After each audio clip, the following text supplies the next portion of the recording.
ਵਾਹਿਗੁਰੂ ਜੀ ਕਾ ਖਾਲਸਾ, ਵਾਹਿਗੁਰੂ ਜੀ ਕੀ ਫਤਿਹ एवरीवन। ਮੇਰਾ ਨਾਮ ਰਵਨੀਤ ਕੌਰ ਹੈ ਤੇ ਮੈਂ ਬਿਟਕੋਇਨ ਦੀ ਪ੍ਰਚਾਰਕ ਹਾਂ ਤੇ ਕੁਝ ਸਾਲਾਂ ਤੋਂ ਬਿਟਕੋਇਨ ਤੇ ਕ੍ਰਿਪਟੋ ਕਰੰਸੀ ਦੀ ਇੰਡਸਟਰੀ ਦੇ ਵਿੱਚ ਹੈਗੀ ਹਾਂ ਤੇ ਅਸੀਂ ਹਰ ਹਫਤੇ ਬਿਟਕੋਇਨ ਪੰਜਾਬ ਤੇ ਇਵੈਂਟ ਚਲਾਉਂਦੇ ਹਾਂ ਤੇ 1-2 ਘੰਟੇ ਅਸੀਂ ਗੱਲਾਂ ਕਰਨੇ ਆ ਪੰਜਾਬੀ ਦੇ ਵਿੱਚ ਆਪਣੇ ਕਮਿਊਨਿਟੀ ਦੇ ਨਾਲ ਬਿਟਕੋਇਨ ਦੇ ਬਾਰੇ, ਕ੍ਰਿਪਟੋ ਕਰੰਸੀ ਦੇ ਬਾਰੇ, ਤੁਹਾਡੇ ਨਾਰਮਲ ਇਕੋਨਮੀ, ਫਾਈਨੈਂਸ, ਇਹ ਚੀਜ਼ਾਂ ਕਿਵੇਂ ਕੰਮ ਕਰਦੀਆਂ ਉਹਦੇ ਬਾਰੇ। ਤੇ ਅਸੀਂ ਰੀਜ਼ਨ ਅਸੀਂ ਇਹ ਕਮਰਾ ਸ਼ੁਰੂ ਕੀਤਾ ਹੈ, ਇਹ ਕਲੱਬ ਸ਼ੁਰੂ ਕੀਤਾ ਹੈ ਬਿਕੋਜ਼ ਇਹ ਜਿਹੜਾ ਕ੍ਰਿਪਟੋ ਕਰੰਸੀ ਦਾ ਟੌਪਿਕ ਹੈ, ਇਹ ਬਹੁਤ ਹੀ ਲਾਈਕ ਟ੍ਰੈਂਡਿੰਗ ਟੌਪਿਕ ਬਣ ਗਿਆ ਹੈ। It's a very very hot important topic. ਤੇ ਜਿਵੇਂ ਜਿਵੇਂ ਸ਼ਾਇਦ ਤੁਹਾਨੂੰ ਭਾਵੇਂ ਹੀ ਤੁਹਾਨੂੰ ਬਿਟਕੋਇਨ ਦੇ ਬਾਰੇ ਨਾ ਪਤਾ ਹੋਵੇ, ਯੂ ਕੈਨ ਸਟਿਲ ਟੈਲ ਕਿ ਦੁਨੀਆ ਇਹ ਰਵਨੀਤ ਥੋੜੀ ਆਵਾਜ਼ ਨਹੀਂ ਆਈ। ਰਵਨੀਤ ਤੁਹਾਡਾ ਕਨੈਕਸ਼ਨ ਖਰਾਬ ਹੋ ਹੌਲੀ ਹੌਲੀ ਡਿਜੀਟਲ ਹੋਣਾ ਸ਼ੁਰੂ ਹੋਇਆ ਤੇ ਹੁਣ ਪੂਰੀ ਤਰ੍ਹਾਂ ਡਿਜੀਟਲ ਹੋਣ ਦੇ ਅਸਾਰ ਹੈਗੇ ਨੇ ਸਾਡੇ ਪੈਸੇ ਦੇ। ਸੋ ਸ਼ੁਰੂ ਕਰਨ ਤੋਂ ਪਹਿਲਾਂ ਜੇ ਤੁਸੀਂ ਸਾਨੂੰ ਫੋਲੋ ਕਰਨਾ ਚਾਹੁੰਦੇ ਹੋ, ਸਾਨੂੰ ਆਪਣੇ ਬਿਟਕੋਇਨ ਪੰਜਾਬ ਜਿਹੜਾ ਕਲੱਬ ਹੈ ਉੱਥੇ ਕਲੱਬ ਹਾਊਸ 'ਤੇ ਤੁਸੀਂ ਫੋਲੋ ਕਰ ਸਕਦੇ ਹੋ। ਸਾਨੂੰ ਟਵਿੱਟਰ 'ਤੇ ਵੀ ਫੋਲੋ ਕਰ ਸਕਦੇ ਹੋ। ਮੇਰੇ ਬਾਇਓ ਦੇ ਨਾਲ ਮੇਰਾ ਪਰਸਨਲ ਟਵਿੱਟਰ ਹੈਗਾ ਅਤੇ ਜੇ ਤੁਸੀਂ ਉੱਥੇ ਜਾਓਗੇ ਅਤੇ ਮੇਰੇ ਬਾਇਓ ਦੇ ਵਿੱਚ ਟਵਿੱਟਰ ਦੇ ਬਾਇਓ ਦੇ ਵਿੱਚ ਤੁਸੀਂ ਬਿਟਕੋਇਨ ਪੰਜਾਬ ਦਾ ਟਵਿੱਟਰ ਵੇਖ ਸਕਦੇ ਹੋ ਅਤੇ ਉੱਥੇ ਅਸੀਂ once a week ਪੰਜਾਬੀ ਦੇ ਵਿੱਚ ਆਰਟੀਕਲ ਵੀ ਪਾਉਂਦੇ ਹਾਂ। ਜੋ ਅਸੀਂ ਅੱਜ ਡਿਸਕਸ ਕਰਾਂਗੇ ਉਹਦਾ ਬੇਸਿਕਲੀ ਇੱਕ ਰਾਊਂਡ ਅਪ ਅਸੀਂ ਆਰਟੀਕਲ ਦੇ ਵਿੱਚ ਲਿਖ ਦਾਂਗੇ। ਠੀਕ ਹੈ, ਤੇ ਅੱਜ ਮੇਰੇ ਨਾਲ ਸਾਡੇ ਸਪੀਕਰਸ ਨੇ ਰਜਵਿੰਦਰ ਸਿੰਘ ਜੀ ਜੋ ਫਾਊਂਡਰ ਨੇ ਪਲੈਬਨੈਟ ਕਮਿਊਨਿਟੀ ਦੀ, ਜੋ ਇੱਕ ਕ੍ਰਿਪਟੋ ਕਮਿਊਨਿਟੀ ਹੈਗੀ ਹੈ ਬਹੁਤ ਪੋਪੂਲਰ, ਤੇ ਨਾਲ ਹੀ ਰਜਵਿੰਦਰ ਜੀ ਬਿਟਕੋਇਨ ਪੇਮੈਂਟਸ ਦੇ ਵਿੱਚ ਸਪੈਸ਼ਲਾਈਜ਼ ਕਰਦੇ ਨੇ ਤੇ ਨੋਡਸ ਤੇ ਲਾਈਟਨਿੰਗ ਪੇਮੈਂਟਸ ਦੇ ਵਿੱਚ ਵੀ ਸਪੈਸ਼ਲਾਈਜ਼ ਕਰਦੇ ਨੇ। ਰਜਵਿੰਦਰ ਜੀ ਅਗੇਨ ਵਾਹਿਗੁਰੂ ਜੀ ਕਾ ਖਾਲਸਾ, ਵਾਹਿਗੁਰੂ ਜੀ ਕੀ ਫਤਿਹ। ਹਾਂਜੀ ਵਾਹਿਗੁਰੂ ਜੀ ਖਾਲਸਾ। ਤੇ ਨਾਲ ਜੀਤ ਸਿੱਧੂ ਜੁੜੇ ਨੇ। ਜੀਤ ਸਿੱਧੂ ਡੈਟ ਇਨਵੈਸਟਰ ਨੇ ਤੇ ਉਹ ਕਰਜ਼ੇ ਦੀ ਮਾਰਕੀਟ ਦੇ ਵਿੱਚ ਇਨਵੈਸਟ ਕਰਦੇ ਨੇ ਤੇ ਨਾਲ ਉਹ ਵੀ ਬਿਟਕੋਇਨ ਪ੍ਰਚਾਰਕ ਨੇ। ਜੀਤ, ਵਾਹਿਗੁਰੂ ਜੀ ਕਾ ਖਾਲਸਾ, ਵਾਹਿਗੁਰੂ ਜੀ ਕੀ ਫਤਿਹ। ਵਾਹਿਗੁਰੂ ਜੀ ਕਾ ਖਾਲਸਾ, ਵਾਹਿਗੁਰੂ ਜੀ ਕੀ ਫਤਿਹ। ਸੋ ਗਾਇਜ਼, ਜੇ ਤੁਹਾਡੇ ਕੋਈ ਕੁਐਸਚਨਸ ਨੇ ਤੁਸੀਂ ਸਾਨੂੰ ਨਾਲ ਭੇਜ ਸਕਦੇ ਹੋ। ਅਸੀਂ ਫਸਟ 5-10 ਮਿੰਟ ਜਿਹੜਾ ਅੱਜ ਦਾ ਟੌਪਿਕ ਹੈਗਾ ਉਹਦੇ ਉੱਤੇ ਗੱਲ ਕਰਨਾ ਚਾਹੁੰਦੇ ਹਾਂ। ਉਦੋਂ ਬਾਅਦ ਕੁਐਸਚਨਸ ਲਈ ਅਸੀਂ ਓਪਨ ਕਰ ਦਾਂਗੇ ਤੇ ਮੋਸਟ ਜਿਹੜਾ ਟਾਈਮ ਅਸੀਂ ਕੁਐਸਚਨਸ 'ਤੇ ਹੀ ਸਪੈਂਡ ਕਰਾਂਗੇ। ਤੇ ਅੱਜ ਦਾ ਟੌਪਿਕ ਬਹੁਤ ਇੰਪੋਰਟੈਂਟ ਹੈ। ਸਾਰੇ ਜਦੋਂ ਬਿਟਕੋਇਨ ਤੇ ਕ੍ਰਿਪਟੋ ਵਿੱਚ ਆਉਂਦੇ ਨੇ ਉਹ ਸਭ ਤੋਂ ਪਹਿਲਾਂ ਜਾਣਨਾ ਚਾਹੁੰਦੇ ਨੇ ਤੁਸੀਂ ਕਿਹੜੀ ਕ੍ਰਿਪਟੋ ਕਰੰਸੀ ਦੇ ਵਿੱਚ ਅਸੀਂ ਇਨਵੈਸਟ ਕਰੀਏ, ਕਿਵੇਂ ਅਸੀਂ ਕਿਹੜਾ ਕੋਇਨ ਸਾਨੂੰ ਦੱਸੋ, ਕੋਈ ਟੋਕਨ ਦੱਸੋ। ਪਰ ਕੋਈ ਇਹ ਨਹੀਂ ਜਾਣਨਾ ਚਾਹੁੰਦਾ ਕਿ ਉਹਨੂੰ ਸਿਕਿਉਰ ਕਿਵੇਂ ਰੱਖਣਾ ਹੈ, ਆਪਣੇ ਕ੍ਰਿਪਟੋ ਕਰੰਸੀ ਨੂੰ, ਉਹਨੂੰ ਮੈਨੇਜ ਕਿਵੇਂ ਕਰਨਾ ਹੈ। ਕਿਉਂਕਿ ਜਦੋਂ ਇੱਕ ਵਾਰ ਤੁਸੀਂ ਬਿਟਕੋਇਨ ਖਰੀਦ ਲਿਆ ਫਿਰ ਉਹਨੂੰ ਤੁਸੀਂ ਕਿਤੇ ਮੈਨੇਜ ਕਰਨਾ ਹੈ, ਕਿਤੇ ਸਟੋਰ ਕਰਨਾ ਹੈ, ਰਾਈਟ। ਤੇ ਅੱਜ ਦਾ ਸਾਡਾ ਟੌਪਿਕ ਹੈਗਾ ਸਿਕਿਉਰਿਟੀ ਤੇ, ਕਿ ਤੁਸੀਂ ਜਦੋਂ ਬਿਟਕੋਇਨ ਖਰੀਦ ਲਿਆ ਹੈ ਉਹਨੂੰ ਸਿਕਿਉਰ ਕਿਵੇਂ ਕਰਨਾ ਹੈ। ਤੇ ਜਿਹੜੀ ਅਸੀਂ ਅੱਜ ਗੱਲਾਂ ਕਰਾਂਗੇ ਉਹ ਬਿਟਕੋਇਨ ਤੇ ਲਾਗੂ ਹੁੰਦੀਆਂ ਨੇ ਤੇ ਉਹ ਦੂਜੇ ਕ੍ਰਿਪਟੋ ਕਰੰਸੀਜ਼ ਤੇ ਵੀ ਲਾਗੂ ਹੁੰਦੀਆਂ ਨੇ। ਤੇ ਦੂਜੀ ਅਸੀਂ ਗੱਲ ਕਰਾਂਗੇ ਸਿਕਿਉਰਿਟੀ ਦੇ ਨਾਲ ਕਿ ਤੁਹਾਡੇ ਡਿਫਰੈਂਟ ਤਰ੍ਹਾਂ ਦੇ ਵਾਲੇਟਸ ਕਿਹੜੇ ਹੁੰਦੇ ਨੇ। ਹੁਣ ਜਿਵੇਂ ਤੁਸੀਂ ਵੇਖੋ ਤੁਹਾਡਾ ਨਾਰਮਲ ਜਿਹੜਾ ਪੈਸਾ ਹੈ, ਤੁਹਾਨੂੰ ਸ਼ਾਇਦ ਸੈਲਰੀ ਮਿਲਦੀ ਹੋਏਗੀ ਜਾਂ ਜੋ ਵੀ ਤੁਹਾਨੂੰ ਪੇਮੈਂਟ ਮਿਲਦੀ ਹੈ ਉਹ ਤੁਹਾਡੇ ਬੈਂਕ ਅਕਾਊਂਟ ਵਿੱਚ ਆਉਂਦੀ ਹੈ। ਤੇ ਜਦੋਂ ਤੁਸੀਂ ਕਿਸੇ ਨੂੰ ਪੈਸੇ ਭੇਜਣੇ ਹੁੰਦੇ ਨੇ, ਤੁਸੀਂ ਆਮ ਸ਼ੋਰ ਹਰ ਕੋਈ ਵੀ ਜਿਹੜੇ ਇੱਥੇ ਸੁਣ ਰਹੇ ਨੇ, ਤੁਸੀਂ ਕਦੇ ਨਾ ਕਦੇ ਇੱਕ ਆਨਲਾਈਨ ਟ੍ਰਾਂਸਫਰ ਕੀਤਾ ਹੋਣਾ ਪੇਮੈਂਟ ਦਾ। ਤੇ ਜੇ ਤੁਸੀਂ ਹੋਪਫੁਲੀ ਤੁਹਾਡਾ ਜੇ ਸਕੈਮ ਨਹੀਂ ਹੋਇਆ, ਪਰ ਜੇ ਕਦੀ ਕਿਸੇ ਦਾ ਹੋਇਆ ਹੈ ਤੇ ਤੁਹਾਡੇ ਬੈਂਕਸ ਜਿਹੜੇ ਨੇ ਉਹ ਤੁਹਾਡੀ ਮਦਦ ਕਰਦੇ ਨੇ ਤੁਹਾਨੂੰ ਉਹ ਪੈਸਾ ਰਿਕਵਰ ਕਰਨ ਦੇ ਵਿੱਚ। ਸੋ ਤੁਹਾਡਾ ਨਾਰਮਲ 'ਚ ਇਹ ਸਿਸਟਮ ਹੁੰਦਾ ਹੈ ਤੁਹਾਡੇ ਪੈਸੇ ਦਾ ਤੇ ਕਿੱਥੇ ਤੁਸੀਂ ਉਹਨੂੰ ਸਟੋਰ ਕਰਦੇ ਹੋ। ਹੁਣ ਜਦੋਂ ਅਸੀਂ ਬਿਟਕੋਇਨ ਦੇ ਵੱਲ ਜਾਂਦੇ ਹਾਂ ਤੇ ਸ਼ਾਇਦ ਤੁਹਾਨੂੰ ਪਤਾ ਹੋਵੇ ਕਿ ਬਿਟਕੋਇਨ ਨਾ ਹੀ ਕੋਈ ਬੈਂਕ ਤੋਂ ਬੈਕਡ ਹੈ, ਨਾ ਹੀ ਇਹਨੂੰ ਕੋਈ ਬੈਂਕ ਚਲਾਉਂਦਾ, ਨਾ ਹੀ ਇਹਨੂੰ ਕੋਈ ਸੈਂਟਰਲ ਗਵਰਨਮੈਂਟ ਚਲਾਉਂਦੀ ਹੈ। ਸੋ ਇਹਦਾ ਖਿਆਲ ਕੌਣ ਰੱਖਦਾ ਹੈ ਜਦੋਂ ਇਹਨੂੰ ਤੁਸੀਂ ਸਟੋਰ ਕਿੱਥੇ ਕਰਨਾ ਹੈ, ਜਦੋਂ ਤੁਸੀਂ ਬਿਟਕੋਇਨ ਖਰੀਦ ਲਿਆ ਉਹਨੂੰ ਰੱਖਣਾ ਕਿੱਥੇ। ਸੋ ਬਿਟਕੋਇਨ ਨੂੰ ਸਟੋਰ ਕਰਨ ਲਈ ਜਾਂ ਕ੍ਰਿਪਟੋ ਕਰੰਸੀਜ਼ ਨੂੰ ਸਟੋਰ ਕਰਨ ਲਈ ਅਸੀਂ ਯੂਜ਼ ਕਰਨੇ ਆ ਵਾਲੇਟਸ, ਡਿਜੀਟਲ ਵਾਲੇਟਸ, ਜਿਹਨੂੰ ਤੁਸੀਂ ਬਟੂਆ ਵੀ ਕਹਿ ਸਕਦੇ ਹੋ। ਡਿਜੀਟਲ ਬਟੂਆ ਹੋ ਗਿਆ। ਤੇ ਇਹ ਜਿਹੜੇ ਵਾਲੇਟਸ ਨੇ ਇਹਨਾਂ ਵਿੱਚ ਤੁਸੀਂ ਕ੍ਰਿਪਟੋ ਕਰੰਸੀ ਸਟੋਰ ਕਰ ਸਕਦੇ ਹੋ। ਜੇ ਤੁਸੀਂ ਬਿਟਕੋਇਨ ਐਕਸਚੇਂਜ ਤੋਂ ਖਰੀਦਿਆ ਤੇ ਉਹ ਐਕਸਚੇਂਜ ਦਾ ਹੀ ਆਪਣਾ ਇੱਕ ਵਾਲੇਟ ਹੋਏਗਾ ਜੋ ਤੁਸੀਂ ਯੂਜ਼ ਕਰ ਸਕਦੇ ਹੋ। ਜੇ ਤੁਸੀਂ ਚਾਹੁੰਦੇ ਹੋ ਕਿ ਤੁਸੀਂ ਫੁੱਲ ਆਪਣੇ ਪੈਸੇ ਦੀ ਕਸਟਡੀ ਲਓ, ਕਿ ਵੇਖੋ ਹੁਣ ਐਕਸਚੇਂਜਸ ਤੇ ਕਦੀ ਹੈਕਸ ਵੀ ਹੋ ਜਾਂਦੇ ਨੇ ਤੇ ਜਿਹੜੇ ਲੋਕੀ ਬਹੁਤ ਜ਼ਿਆਦਾ ਅਮਾਉਂਟ ਆਪਣਾ ਰੱਖ ਰਹੇ ਨੇ ਬਿਟਕੋਇਨ ਦੇ ਵਿੱਚ, ਉਹਨਾਂ ਨੂੰ ਹੁੰਦਾ ਹੈ ਫਿਰ ਅਸੀਂ ਸਾਰਾ ਆਪਣਾ ਪੈਸਾ ਐਕਸਚੇਂਜ ਤੇ ਨਾ ਰੱਖੀਏ, ਫਿਰ ਉਹ ਦੂਜੇ ਤਰ੍ਹਾਂ ਦੇ ਵਾਲਟਸ ਨੂੰ ਵੰਦੇ ਨੇ। ਸੋ ਇੱਦਾਂ ਲਗਭਗ 3 ਪ੍ਰਕਾਰ ਦੇ ਵਾਲਟਸ ਹੁੰਦੇ ਨੇ: ਸੌਫਟਵੇਅਰ ਵਾਲਟ, ਹਾਰਡਵੇਅਰ ਵਾਲਟ ਤੇ ਪੇਪਰ ਵਾਲਟ। ਤੇ ਇਹ ਜਿਹੜੇ 3 ਵਾਲਟਸ ਨੇ, ਬਟੂਏ ਨੇ, ਇਹਨਾਂ ਵਿੱਚ ਸੌਫਟਵੇਅਰ ਜਿਹੜਾ ਵਾਲਟ ਹੁੰਦਾ ਹੈ ਉਹ ਸਭ ਤੋਂ ਜ਼ਿਆਦਾ ਪੋਪੂਲਰ ਮੰਨਿਆ ਜਾਂਦਾ ਹੈ, ਸਭ ਤੋਂ ਜ਼ਿਆਦਾ ਲੋਕੀ ਉਹਨੂੰ ਇਸਤੇਮਾਲ ਕਰਦੇ ਨੇ। ਤੁਸੀਂ ਐਪ ਡਾਊਨਲੋਡ ਕਰ ਸਕਦੇ ਹੋ, ਕਿੰਨੇ ਸਾਰੇ ਵਾਲਟਸ ਹੁੰਦੇ ਨੇ, ਐਪ ਡਾਊਨਲੋਡ ਕਰ ਲਈ। ਸ਼ਾਇਦ ਤੁਸੀਂ ਐਕਸਚੇਂਜ ਦਾ ਆਪਣਾ ਐਪ ਯੂਜ਼ ਕਰ ਰਹੇ ਹੋ ਤੇ ਉਹਨਾਂ ਦਾ ਵਾਲਟ ਯੂਜ਼ ਕਰ ਲਿਆ। ਸੋ ਸੌਫਟਵੇਅਰ ਜਿਹੜੇ ਵਾਲਟਸ ਹੁੰਦੇ ਨੇ ਉਹ ਸਭ ਤੋਂ ਪੋਪੂਲਰ ਹੁੰਦੇ ਨੇ, ਤੇ ਇਹਨਾਂ ਨੂੰ ਅਸੀਂ ਹੌਟ ਵਾਲਟਸ ਜਾਂ ਕੋਲਡ ਵਾਲਟਸ ਵੀ ਕਹਿੰਦੇ ਆ। ਹੌਟ ਵਾਲਟਸ ਹੋ ਗਏ ਤੁਹਾਡੇ ਸੌਫਟਵੇਅਰ ਵਗੈਰਾ ਵਾਲੇ, ਤੇ ਕੋਲਡ ਵਾਲਟਸ ਮਤਲਬ ਠੰਡੇ ਬਟੂਏ ਤੁਹਾਡੇ ਹੋ ਗਏ ਹਾਰਡਵੇਅਰ ਵਾਲੇ। ਤੇ ਜ਼ਿਆਦਾਤਰ ਲੋਕੀ ਜਦੋਂ ਹਾਰਡਵੇਅਰ ਵਾਲਟਸ ਜਿਹੜੇ ਹੁੰਦੇ ਨੇ ਉਹਨਾਂ ਵਿੱਚ ਜਦੋਂ ਆਪਣਾ ਪੈਸਾ ਪਾਉਂਦੇ ਨੇ, ਉਹ ਇਸ ਕਰਕੇ ਪਾਉਂਦੇ ਨੇ ਬਿਕੋਜ਼ ਉਹ ਬਹੁਤ ਜ਼ਿਆਦਾ ਸਿਕਿਉਰਿਟੀ ਉਹਨਾਂ ਨੂੰ ਚਾਹੀਦੀ ਹੈ, ਬਿਕੋਜ਼ ਹਾਰਡਵੇਅਰ ਵਾਲਟਸ ਜ਼ਿਆਦਾ ਸਿਕਿਉਰ ਹੁੰਦੇ ਨੇ, ਜਿਵੇਂ USB ਹੋ ਗਈ। ਤੇ ਮਤਲਬ ਤੁਹਾਡਾ ਸਾਰਾ ਪੈਸਾ ਉਹ USB ਦੇ ਵਿੱਚ ਸਟੋਰ ਹੈ, ਤੇ ਜੇ ਕੋਈ ਤੁਹਾਡੀ ਬਿਟਕੋਇਨ ਚੋਰੀ ਕਰਨਾ ਚਾਹੁੰਦਾ, ਜੇ ਉਹਨਾਂ ਨੇ USB ਲੈ ਲਈ, ਉਹਦੇ ਵਿੱਚ ਮਤਲਬ ਤੁਹਾਡੇ ਸਾਰੇ ਤੁਹਾਡੇ ਕ੍ਰਿਪਟੋ ਹੈਗੇ ਨੇ। ਸੋ ਹਾਰਡਵੇਅਰ ਦੇ ਵਿੱਚ ਜ਼ਿਆਦਾ ਸਿਕਿਉਰਿਟੀ ਹੁੰਦੀ ਹੈ, ਕਿਉਂਕਿ ਇਹਦਾ ਮਤਲਬ ਤੁਹਾਡਾ ਪੈਸਾ ਜੇ ਕੋਈ ਖੋਣਾ ਚਾਹੁੰਦਾ, ਉਹਨਾਂ ਨੂੰ ਫਿਜ਼ੀਕਲੀ ਆ ਕੇ ਤੁਹਾਡੀ USB ਲੈਣੀ ਪਏਗੀ। ਤੇ ਬਹੁਤ ਸਾਰੇ ਲੋਕੀ ਹਾਰਡਵੇਅਰ ਵੱਲ ਵੀ ਵਹਿੰਦੇ ਨੇ। ਸੋ ਇਹ ਥੋੜ੍ਹਾ ਜਿਹਾ ਇੰਟਰੋਡਕਸ਼ਨ ਹੈਗਾ ਕਿ ਡਿਫਰੈਂਟ ਤਰ੍ਹਾਂ ਦੇ ਵਾਲਟਸ ਜਿਹੜੇ ਹੁੰਦੇ ਨੇ ਉਹ ਕਿਵੇਂ ਕੰਮ ਕਰਦੇ ਨੇ। But let's go to our speakers. So Rajwinder ji, ਜੇ ਤੁਸੀਂ ਸ਼ੁਰੂ ਕਰਨਾ ਚਾਹੁੰਦੇ ਹੋ ਕਿ ਸਿਕਿਉਰਿਟੀ ਤੇ ਆਈ ਗੈਸ ਅਸੀਂ ਸ਼ੁਰੂ ਕਰ ਸਕਦੇ ਹਾਂ ਪਹਿਲੀ ਚੀਜ਼ ਨਾਲ। ਸ਼ਾਇਦ ਅਸੀਂ ਸ਼ੁਰੂ ਕਰ ਸਕਦੇ ਹਾਂ ਪ੍ਰਾਈਵੇਟ ਕੀਜ਼ ਤੇ ਪਬਲਿਕ ਕੀਜ਼, ਉਹ ਕੀ ਹੁੰਦੇ ਨੇ, ਤੇ ਕੀ ਉਹਨਾਂ ਦਾ ਨਾਰਮਲ ਡਿਫਰੈਂਟ ਹੈਗਾ ਸਾਡੇ ਨਾਰਮਲ ਜਿਹੜਾ ਅਸੀਂ ਟ੍ਰਾਂਜੈਕਸ਼ਨਸ ਕਰਦੇ ਹਾਂ ਉਹਦੇ ਵਿੱਚ ਪ੍ਰਾਈਵੇਟ ਤੇ ਪਬਲਿਕ ਕੀਜ਼ ਕ੍ਰਿਪਟੋ ਦੇ ਵਿੱਚ ਕਿਵੇਂ ਡਿਫਰੈਂਟ ਨੇ?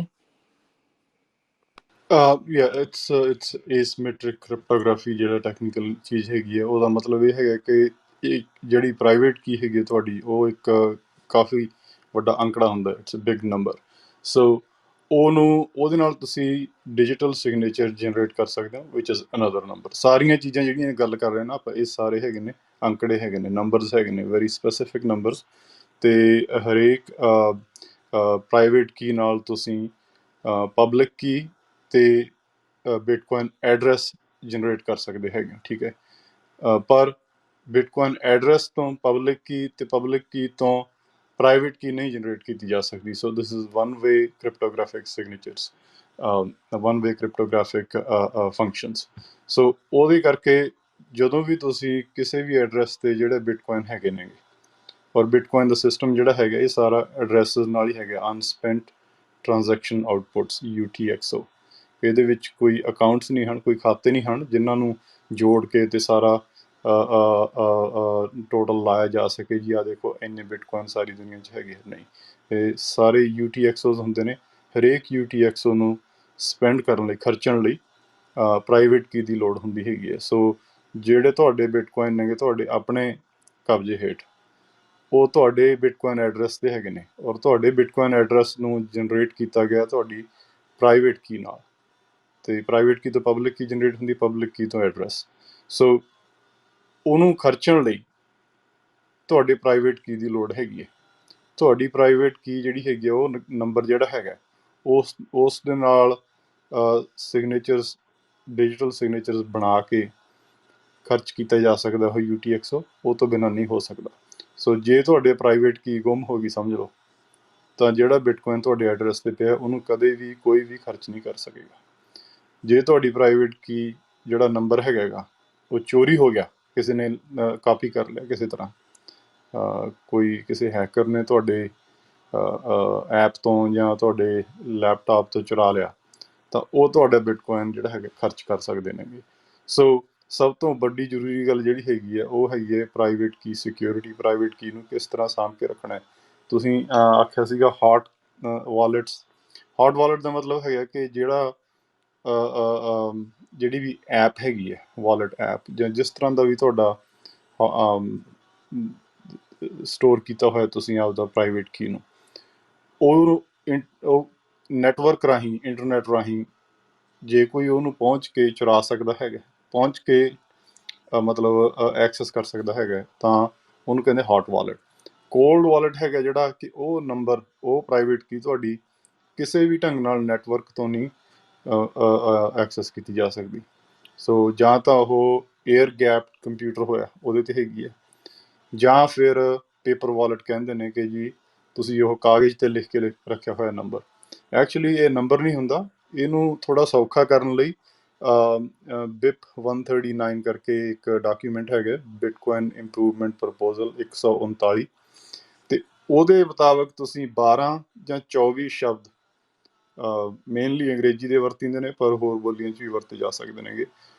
ਉਹ 1024 ਦੀ ਲਿਸਟ ਵਿੱਚੋਂ ਹੈਗੇ ਨੇਗੇ, ਉਹਨਾਂ ਵਿੱਚੋਂ 12 ਜਾਂ 24 ਚੁਣੋ ਤੁਸੀਂ, ਔਰ ਉਸੇ ਸੀਕੁਐਂਸ ਦੇ ਵਿੱਚ ਉਹ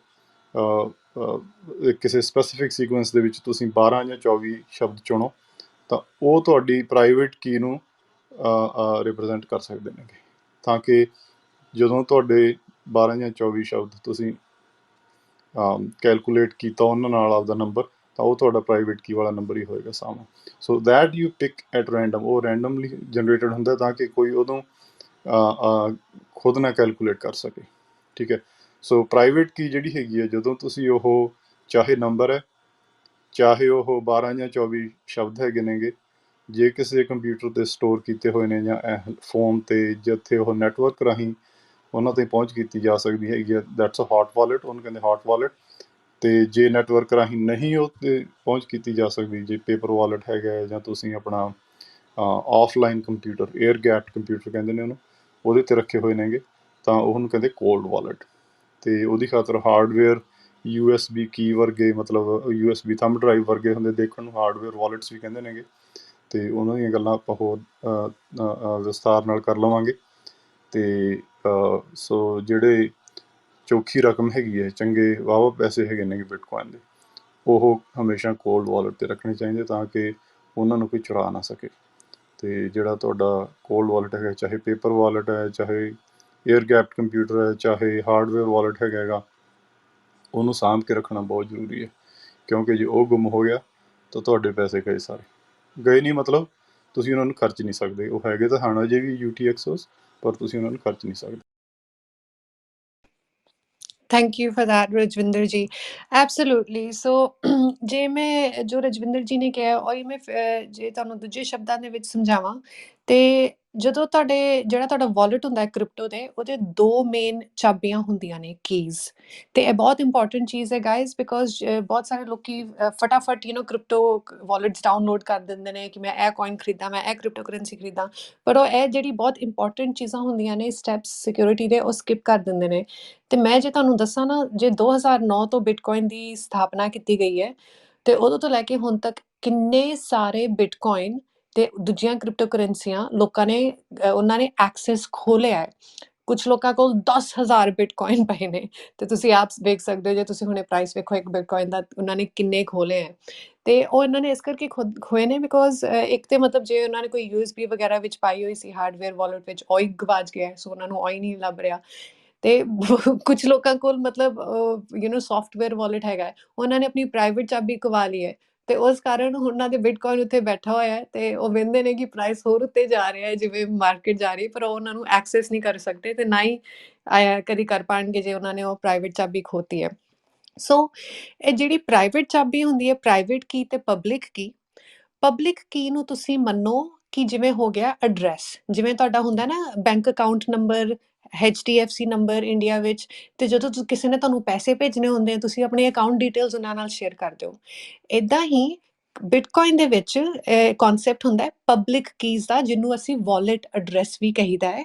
ਤੇ ਇਹ ਹੁੰਦਾ ਹੈ ਬਹੁਤ ਲੰਬਾ, ਆਈ ਥਿੰਕ ਸ਼ਾਇਦ 26 ਲੈਟਰਸ ਤੇ ਨੰਬਰਸ ਦਾ ਇੱਕ ਬਹੁਤ ਵੱਡੀ ਸਟ੍ਰਿੰਗ ਹੁੰਦੀ ਹੈ, ਰੈਂਡਮਲੀ ਜਨਰੇਟਿਡ ਐਡਰੈਸ ਹੁੰਦਾ ਹੈ। ਤੇ ਇਹ ਤੁਹਾਡਾ ਐਡਰੈਸ ਹੈ, ਇਹਨੂੰ ਫਿਰ ਲੋਕੀ ਕਾਪੀ ਪੇਸਟ ਕਰਕੇ ਤੁਹਾਨੂੰ ਪੈਸੇ ਭੇਜ ਸਕਦੇ, ਉਹਨਾਂ ਨੂੰ ਹੋਰ ਕੋਈ ਤੁਹਾਡੀ ਇਨਫੋਰਮੇਸ਼ਨ ਨਹੀਂ ਚਾਹੀਦੀ, ਤੁਹਾਡਾ ਨਾਮ, ਤੁਹਾਡਾ ਪਤਾ, ਤੁਹਾਡੇ ਅਕਾਊਂਟ ਡਿਟੇਲਸ ਦਾ ਕੁਝ ਨਹੀਂ ਚਾਹੀਦਾ, ਉਹਨਾਂ ਨੂੰ ਸਿਰਫ ਇਹ ਇੱਕ ਪ੍ਰਾਈਵੇਟ ਕੀ, ਪਬਲਿਕ ਕੀ ਦੀ ਵਾਲਟ ਐਡਰੈਸ ਚਾਹੀਦਾ ਹੈ, ਉਹਦੇ ਨਾਲ ਉਹ ਤੁਹਾਨੂੰ ਪੈਸੇ ਭੇਜ ਸਕਦੇ ਨੇ, ਤੁਸੀਂ ਪੈਸੇ ਰਿਸੀਵ ਕਰ ਸਕਦੇ ਹੋ। ਜਿਹੜੀ ਪ੍ਰਾਈਵੇਟ ਕੀ ਹੈ, ਇਹ ਬਹੁਤ ਇੰਪੋਰਟੈਂਟ ਹੈ ਕਿਉਂਕਿ ਜਿਹੜੀ ਤੁਹਾਡੀ ਪਬਲਿਕ ਵਾਲਟ ਐਡਰੈਸ ਹੈ ਨਾ, ਜਿਹੜਾ ਤੁਹਾਡਾ ਐਡਰੈਸ ਹੈ ਪਬਲਿਕ ਕੀ, ਉਹ ਚੇਂਜ ਹੋ ਸਕਦਾ ਹੈ। ਉਹ ਤੁਸੀਂ ਇੱਕ ਹੋਰ ਨਵਾਂ ਰੱਖ ਲਿਆ, ਤੁਸੀਂ 3-4 ਵਾਲਟ ਐਡਰੈਸਿਸ ਰੱਖ ਲਏ, ਉਹ ਕਰ ਸਕਦੇ ਹੋ।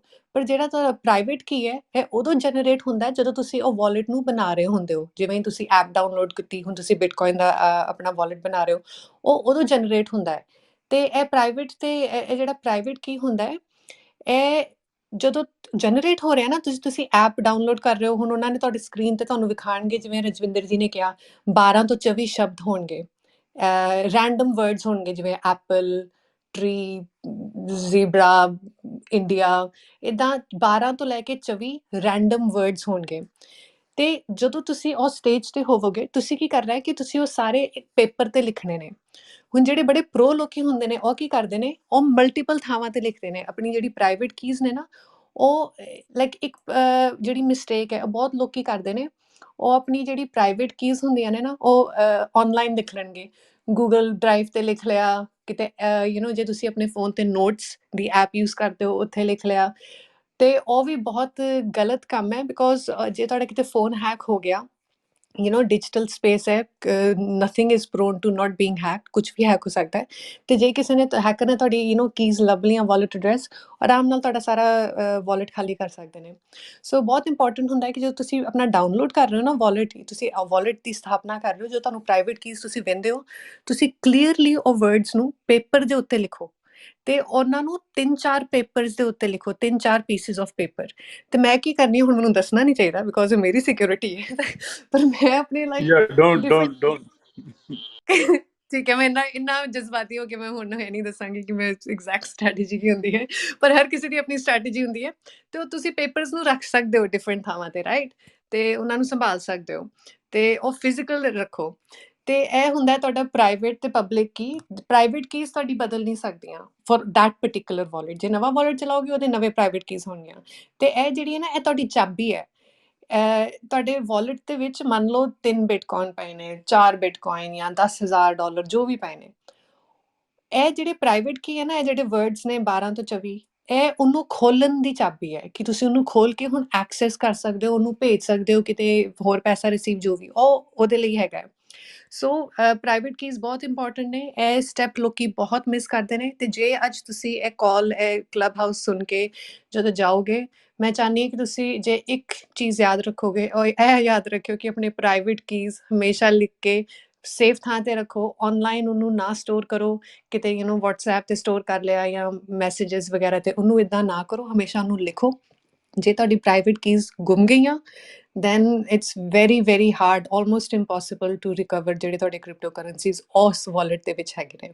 ਸੋ ਇਹ ਚੀਜ਼ਾਂ ਬਹੁਤ ਇੰਪੋਰਟੈਂਟ ਨੇ। ਪ੍ਰਾਈਵੇਟ ਕੀਜ਼ ਤੁਹਾਡਾ ਚਾਬੀ ਹੈ, ਤੇ ਪਬਲਿਕ ਕੀਜ਼ ਉਹਨੂੰ ਵਾਲਟ ਐਡਰੈਸ ਵੀ ਕਹੀਦਾ ਹੈ, ਔਰ ਤੁਹਾਡਾ ਐਡਰੈਸ ਹੈ ਭੇਜਣ ਲਈ, ਜੇ ਤੁਸੀਂ ਰਿਸੀਵ ਕਰਨਾ ਚਾਹੁੰਦੇ ਹੋ, ਤੇ ਉਹ ਐਡਰੈਸ ਤੇ ਤੁਹਾਨੂੰ ਭੇਜਣਗੇ ਦੂਜਾ ਬੰਦਾ। ਤੇ ਹੁਣ ਅਸੀਂ ਚਾਹੁੰਦੇ ਹਾਂ, ਹੋਪਫੁਲੀ, ਮੈਨੂੰ ਪਤਾ ਇਹ ਚੀਜ਼ਾਂ ਟੈਕਨੀਕਲ ਨੇ, ਤੇ ਤੁਹਾਨੂੰ ਅੱਜ ਹੀ ਸਾਰਾ ਕੁਝ ਜਾਣਨ ਦੀ ਲੋੜ ਨਹੀਂ, ਬਿਕੋਜ਼ ਇਹ ਵੀ ਯਾਦ ਰੱਖੋ ਕਿ ਜਦੋਂ ਤੁਸੀਂ ਇਹ ਚੀਜ਼ ਆਪਣੇ ਆਪ ਐਕਸਪੀਰੀਅੰਸ ਕਰੋਗੇ ਨਾ, ਜੇ ਤੁਸੀਂ ਬਿਟਕੋਇਨ ਖਰੀਦੋਗੇ, ਤੁਸੀਂ ਐਪਸ ਡਾਊਨਲੋਡ ਕਰੋਗੇ, ਫਿਰ ਤੁਹਾਨੂੰ ਥੋੜਾ ਦੈਨ ਇਟਸ ਮੋਰ ਈਜ਼ੀ। ਜਦੋਂ ਤੁਸੀਂ ਪ੍ਰੈਕਟੀਕਲੀ ਆਪ ਕਰਦੇ ਹੋ, ਦੈਨ ਮੀ ਐਕਸਪਲੇਨਿੰਗ ਕਿ ਇਹ ਟੈਕਨੀਕਲ ਚੀਜ਼ਾਂ ਕੀ ਨੇ, but hopefully it makes sense. ਤੇ ਹੁਣ ਅਸੀਂ ਚੱਲਦੇ ਹਾਂ ਜੀਤ ਦੇ ਵੱਲ। ਤੇ ਜੀਤ, ਮੇਬੀ ਤੁਸੀਂ ਸਾਨੂੰ ਇਹ ਦੱਸ ਸਕਦੇ ਹੋ ਕਿ ਜਿਹੜੇ ਨਵੇਂ ਯੂਜ਼ਰਸ ਹੁੰਦੇ ਨੇ, ਉਹ ਓਬਵੀਅਸਲੀ ਬਿਟਕੋਇਨ ਐਕਸਚੇਂਜ ਤੋਂ ਖਰੀਦਦੇ ਨੇ। It's the most easiest method to buy obtain bitcoin ਜਾਂ ਦੂਜੇ ਕ੍ਰਿਪਟੋ ਕਰੰਸੀਜ਼, ਕਿ ਤੁਸੀਂ ਕ੍ਰਿਪਟੋ ਐਕਸਚੇਂਜ ਤੇ ਜਾ ਕੇ ਆਪਣਾ ਅਕਾਊਂਟ ਬਣਾ ਲਿਆ, ਤੇ ਆਪਣੇ ਆਪ ਨੂੰ ਵੈਰੀਫਾਈ ਕਰ ਲਿਆ, ਤੇ ਹੁਣ ਬੈਂਕ ਅਕਾਊਂਟ ਕਨੈਕਟ ਕਰਕੇ ਜਾਂ ਕ੍ਰੈਡਿਟ ਕਾਰਡ ਤੇ ਜਾਂ ਡੈਬਿਟ ਕਾਰਡ ਤੋਂ ਤੁਸੀਂ ਉਹ ਕ੍ਰਿਪਟੋ ਐਕਸਚੇਂਜ ਤੋਂ ਬਿਟਕੋਇਨ ਖਰੀਦ ਲਏ। ਹੁਣ ਜਿਹੜੇ ਨਵੇਂ ਲੋਕੀ ਨੇ, ਉਹ ਫਿਰ ਉੱਥੇ ਹੀ ਆਪਣਾ ਪੈਸਾ ਰੱਖਦੇ ਨੇ, ਜਿਹੜੇ ਕ੍ਰਿਪਟੋ ਉਹੀ ਐਕਸਚੇਂਜ ਦੇ ਵਾਲਟ ਦੇ ਵਿੱਚ। ਪਰ ਜਿਹੜੇ ਬਹੁਤ ਹੀ ਹੰਡੇ ਹੋਏ ਲੋਕੀ ਨੇ, ਕ੍ਰਿਪਟੋ ਦੇ ਵਿੱਚ ਇਨਵੈਸਟਰਸ ਨੇ, ਉਹ ਥੋੜਾ ਹੋਰ ਉਹਨਾਂ ਦੀ ਸਟ੍ਰੈਟਜੀ ਹੁੰਦੀ ਹੈ ਵਾਲਟਸ ਦੇ ਨਾਲ। ਸੋ ਪਰਹੈਪਸ ਤੁਸੀਂ ਸਾਨੂੰ ਦੱਸ ਸਕਦੇ ਹੋ wallets versus exchange. Yeah, I think so. ਜਿਹੜੇ ਜਦੋਂ ਤੁਸੀਂ ਲੋਕ ਬਜ਼ੁਰਗਾਂ ਨਾਲ ਗੱਲ ਕਰਦੇ ਆ ਹਨਾ, ਵੀ ਤੁਸੀਂ ਐਕਸਚੇਂਜ ਦੇ ਵਿੱਚ ਪੈਸੇ ਬਿਟਕੋਇਨ ਰੱਖਣੇ ਚਾਹੀਦੇ ਆ ਜਾਂ ਵਾਲਟ ਦੇ ਵਿੱਚ ਰੱਖਣੇ ਚਾਹੀਦੇ ਆ। I mean, ਜਿਹੜੀ ਸਭ ਤੋਂ ਵੱਡੀ ਗੱਲ ਹੈਗੀ ਆ ਵੀ ਤੁਹਾਡੀ ਪਹਿਲੀ ਵਾਰੀ ਜਦੋਂ ਤੁਸੀਂ ਵਾਲਟ ਬਣਾਉਂਦੇ ਹੈਗੇ ਆ ਤੇ ਹੈਂਡਲ ਕਰਦੇ ਆ ਤੁਸੀਂ ਸੀਡ ਵਰਡਸ ਕਈ ਲਾਈਕ 3-4 ਨਵੀਆਂ ਚੀਜ਼ਾਂ ਹੈਗੀਆਂ ਜਿਹੜੀਆਂ ਬਹੁਤ ਔਖੀਆਂ ਹੈਗੀਆਂ ਪਹਿਲਾਂ ਵਾਰੀ ਸਿੱਖਣ ਨੂੰ ਤੇ ਲੋਕੀ ਪੁੱਛਦੇ ਹੈਗੇ ਵੀ ਕੀ ਫਾਇਦਾ ਹੈਗਾ ਵੀ ਮੇਰਾ ਜੇ ਪੈਸੇ ਐਕਸਚੇਂਜ ਦੇ ਵਿੱਚ ਹੈਗੇ ਆ ਤੇ ਐਕਸਚੇਂਜ ਮੈਂ ਇੰਟਰਨੈਟ ਤੇ ਦੇਖਿਆ ਵੀ ਉਹਦੇ ਵੱਡੇ ਬੈਂਕ ਦੀ ਫੋਟੋ ਲੋਗੋ ਰੱਖੀ ਹੈਗੀ ਆ the founders have photos with the big bank CEOs or something ਸੋ ਇਹ ਬੜੀ ਲੈਜਿਟ ਚੀਜ਼ ਹੋਊਗੀ ਤੇ ਇਹਨੇ ਮੇਰੇ ਪੈਸੇ ਖੋਣਾ ਨਹੀਂਗਾ ਪਰ ਤੁਸੀਂ ਦੇਖ ਸਕਦੇ ਆ ਇਹ ਇੰਡਸਟਰੀ ਦੇ ਵਿੱਚ ਜੇ ਤੁਸੀਂ ਤੁਹਾਡੇ ਪੈਸੇ ਤੁਹਾਡੇ ਬਿਟਕੋਇਨ ਐਕਸਚੇਂਜ ਦੇ ਵਿੱਚ ਰੱਖੇ ਹੈਗੇ ਆ ਉਹ ਗੁੰਮੂਗੇ ਤੇ ਮੈਂ ਤੁਹਾਨੂੰ 2-3 ਐਗਜ਼ਾਮਪਲ ਦਿੰਨਾ ਸੋ ਜਿਹੜੀ ਸਭ ਤੋਂ ਵੱਡੀ ਐਗਜ਼ਾਮਪਲ ਹੈਗੀ ਆ ਮਾਊਂਟ ਗਾਕਸ ਸੋ 2013 ਦੇ ਵਿੱਚ ਕੋਈ ਹੋਰ ਐਕਸਚੇਂਜ ਨਹੀਂ ਸੀ ਕੱਲਾ ਮਾਊਂਟ ਗਾਕਸ ਸੀ ਤੇ ਵੱਧ ਤੋਂ ਵੱਧ ਲੋਕ ਉੱਥੇ ਪੈਸੇ ਰੱਖਦੇ ਸੀਗੇ ਆਮ ਲੋਕਾਂ ਨੂੰ ਪਤਾ ਨਹੀਂ ਸੀ ਵੀ ਬਿਟਕੋਇਨ ਵਾਲਟ ਕੀ ਹੈਗਾ ਤੇ ਕਿਸੇ ਬੱਚੇ ਨੇ ਬਣਾਇਆ ਉਹਨੂੰ ਪਤਾ ਨਹੀਂ ਸੀ ਸਿਕਿਉਰਿਟੀ ਪ੍ਰੈਕਟਿਸਿਸ ਕੀ ਹੁੰਦੇ ਆ ਤੇ ਉਹ ਹੈਕ ਹੋ ਗਿਆ ਤੇ ਉਹਦੇ ਨਾਲ ਲਾਈਕ ਬੇਸਿਕ ਕਈ ਚੀਜ਼ਾਂ ਹੋ ਗਈਆਂ ਪਰ ਬੇਸਿਕਲੀ ਜਿਹੜੀ ਵੱਧ ਤੋਂ ਵੱਧ ਗੱਲ ਹੈਗੀ ਆ ਵੀ ਉਦੋਂ ਤੱਕ ਜਦੋਂ ਬਿਟਕੋਇਨ ਹੈਕ ਹੋ ਗਈ ਲੋਕਾਂ ਦੇ ਪੈਸੇ ਗੁੰਮ ਗਿਆ ਸੋ ਹੁਣ ਇੰਨੇ ਚਿਰ ਵਾਸਤੇ ਲੋਕਾਂ ਦੇ ਹਜੇ ਵੀ ਪੈਸੇ ਨਹੀਂ ਮਿਲੇ ਸੋ ਜਿੰਨੇ ਵੀ ਤੁਸੀਂ ਪੈਸੇ ਅੰਦਰ ਪਾਈ ਸੀਗੇ ਉਹ ਗੁੰਮ ਗਏ ਤੇ ਹੁਣ ਤੁਸੀਂ ਦੇਖ ਸਕਦੇ ਆ ਵੀ ਬਿਟਕੋਇਨ ਦੀ ਪ੍ਰਾਈਸ ਉਦੋਂ ਕਿੰਨਾ ਸੀ ਤੇ ਹੁਣ ਕਿੰਨਾ ਹੋ ਗਿਆ ਕਈ ਲੋਕਾਂ ਨੇ ਕਰੋੜ ਡਾਲਰ ਗੁੰਮ ਗਏ ਐਕਸਚੇਂਜ ਰੱਖਣ ਦੇ ਨਾਲ ਤੇ ਇਹ ਪੁਰਾਣੀ ਗੱਲ ਨਹੀਂ ਹੈਗੀ ਆਈ ਨਹੀਂ ਹੈਗਾ ਵੀ ਹੁਣ ਅੱਜ ਸਾਰੇ ਐਕਸਚੇਂਜ ਨੂੰ ਪਤਾ ਲੱਗ ਗਿਆ ਵੀ ਵਧੀਆ ਸਿਕਿਉਰਿਟੀ ਪ੍ਰੈਕਟਿਸਿਸ ਕੀ ਆ ਜਿਹੜੀ ਸਭ ਤੋਂ ਮਾੜੀ ਗੱਲ ਹੁੰਦੀ ਹੈ ਵੀ ਜਿਵੇਂ ਕੈਨੇਡਾ ਦੇ ਵਿੱਚ ਹੁਣ ਹੋ ਗਿਆ ਸੀ ਕੁਆਡਰੀਗਾ ਐਕਸਚੇਂਜ ਨਾਲ ਅਗੇਨ ਇੱਕ ਮੁੰਡਾ ਸੀਗਾ ਉਹਨੂੰ ਪਤਾ ਲੱਗ ਗਿਆ ਵੀ ਉਹ ਦੂਜਿਆਂ ਲੋਕਾਂ ਦੇ ਪੈਸੇ ਦੇ ਨਾਲ ਵਪਾਰੀ ਕਰ ਸਕਦਾ ਸੋ ਉਹਨੇ ਤੁਹਾਡੇ ਪੈਸੇ ਨਾਲ ਵਪਾਰੀ ਕਰਨ ਦੇ ਨਾਲ ਉਹਨੇ ਲੋਕਾਂ ਦੇ ਪੈਸੇ ਗਮਾ ਲਏ ਤੇ ਤੁਰਕੀ ਦੇ ਵਿੱਚ ਵੀ ਹੋ ਗਿਆ ਸੀ ਜਿਹੜਾ ਕੁਆਡਰੀਗਾ ਸੀ ਆਈ ਥਿੰਕ ਉਹ 1 ਬਿਲੀਅਨ ਤੋਂ ਘੱਟ ਸੀ couple $100 million ਸੀਗਾ ਪਰ ਜਿਹੜਾ ਤੁਰਕੀ ਦੇ ਵਿੱਚ ਹੋ ਗਿਆ ਇਹ $2 billion ਸੀਗਾ ਆਈ ਥਿੰਕ ਸੋ ਲਾਈਕ ਅੱਜ ਤੱਕ ਇਹ ਜਿਹੜੀ ਐਕਸਚੇਂਜ ਹੈਕਸ ਜਾਂ ਇਨਸਾਈਡ ਜੌਬਸ ਹੁੰਦੇ ਆ ਜਿਹੜੇ ਲਾਈਕ ਲੋਕ ਐਕਸਚੇਂਜ ਚਲਾਉਂਦੇ ਆ ਤੁਹਾਡੇ ਪੈਸੇ ਖਾਣ ਦੀ ਕੋਸ਼ਿਸ਼ ਕਰਦੇ ਆ ਉਹ ਕਰਦੇ Jeet, are ਹੈਗੇ you ਅੱਜ ਤੱਕ talking about me? Not yet.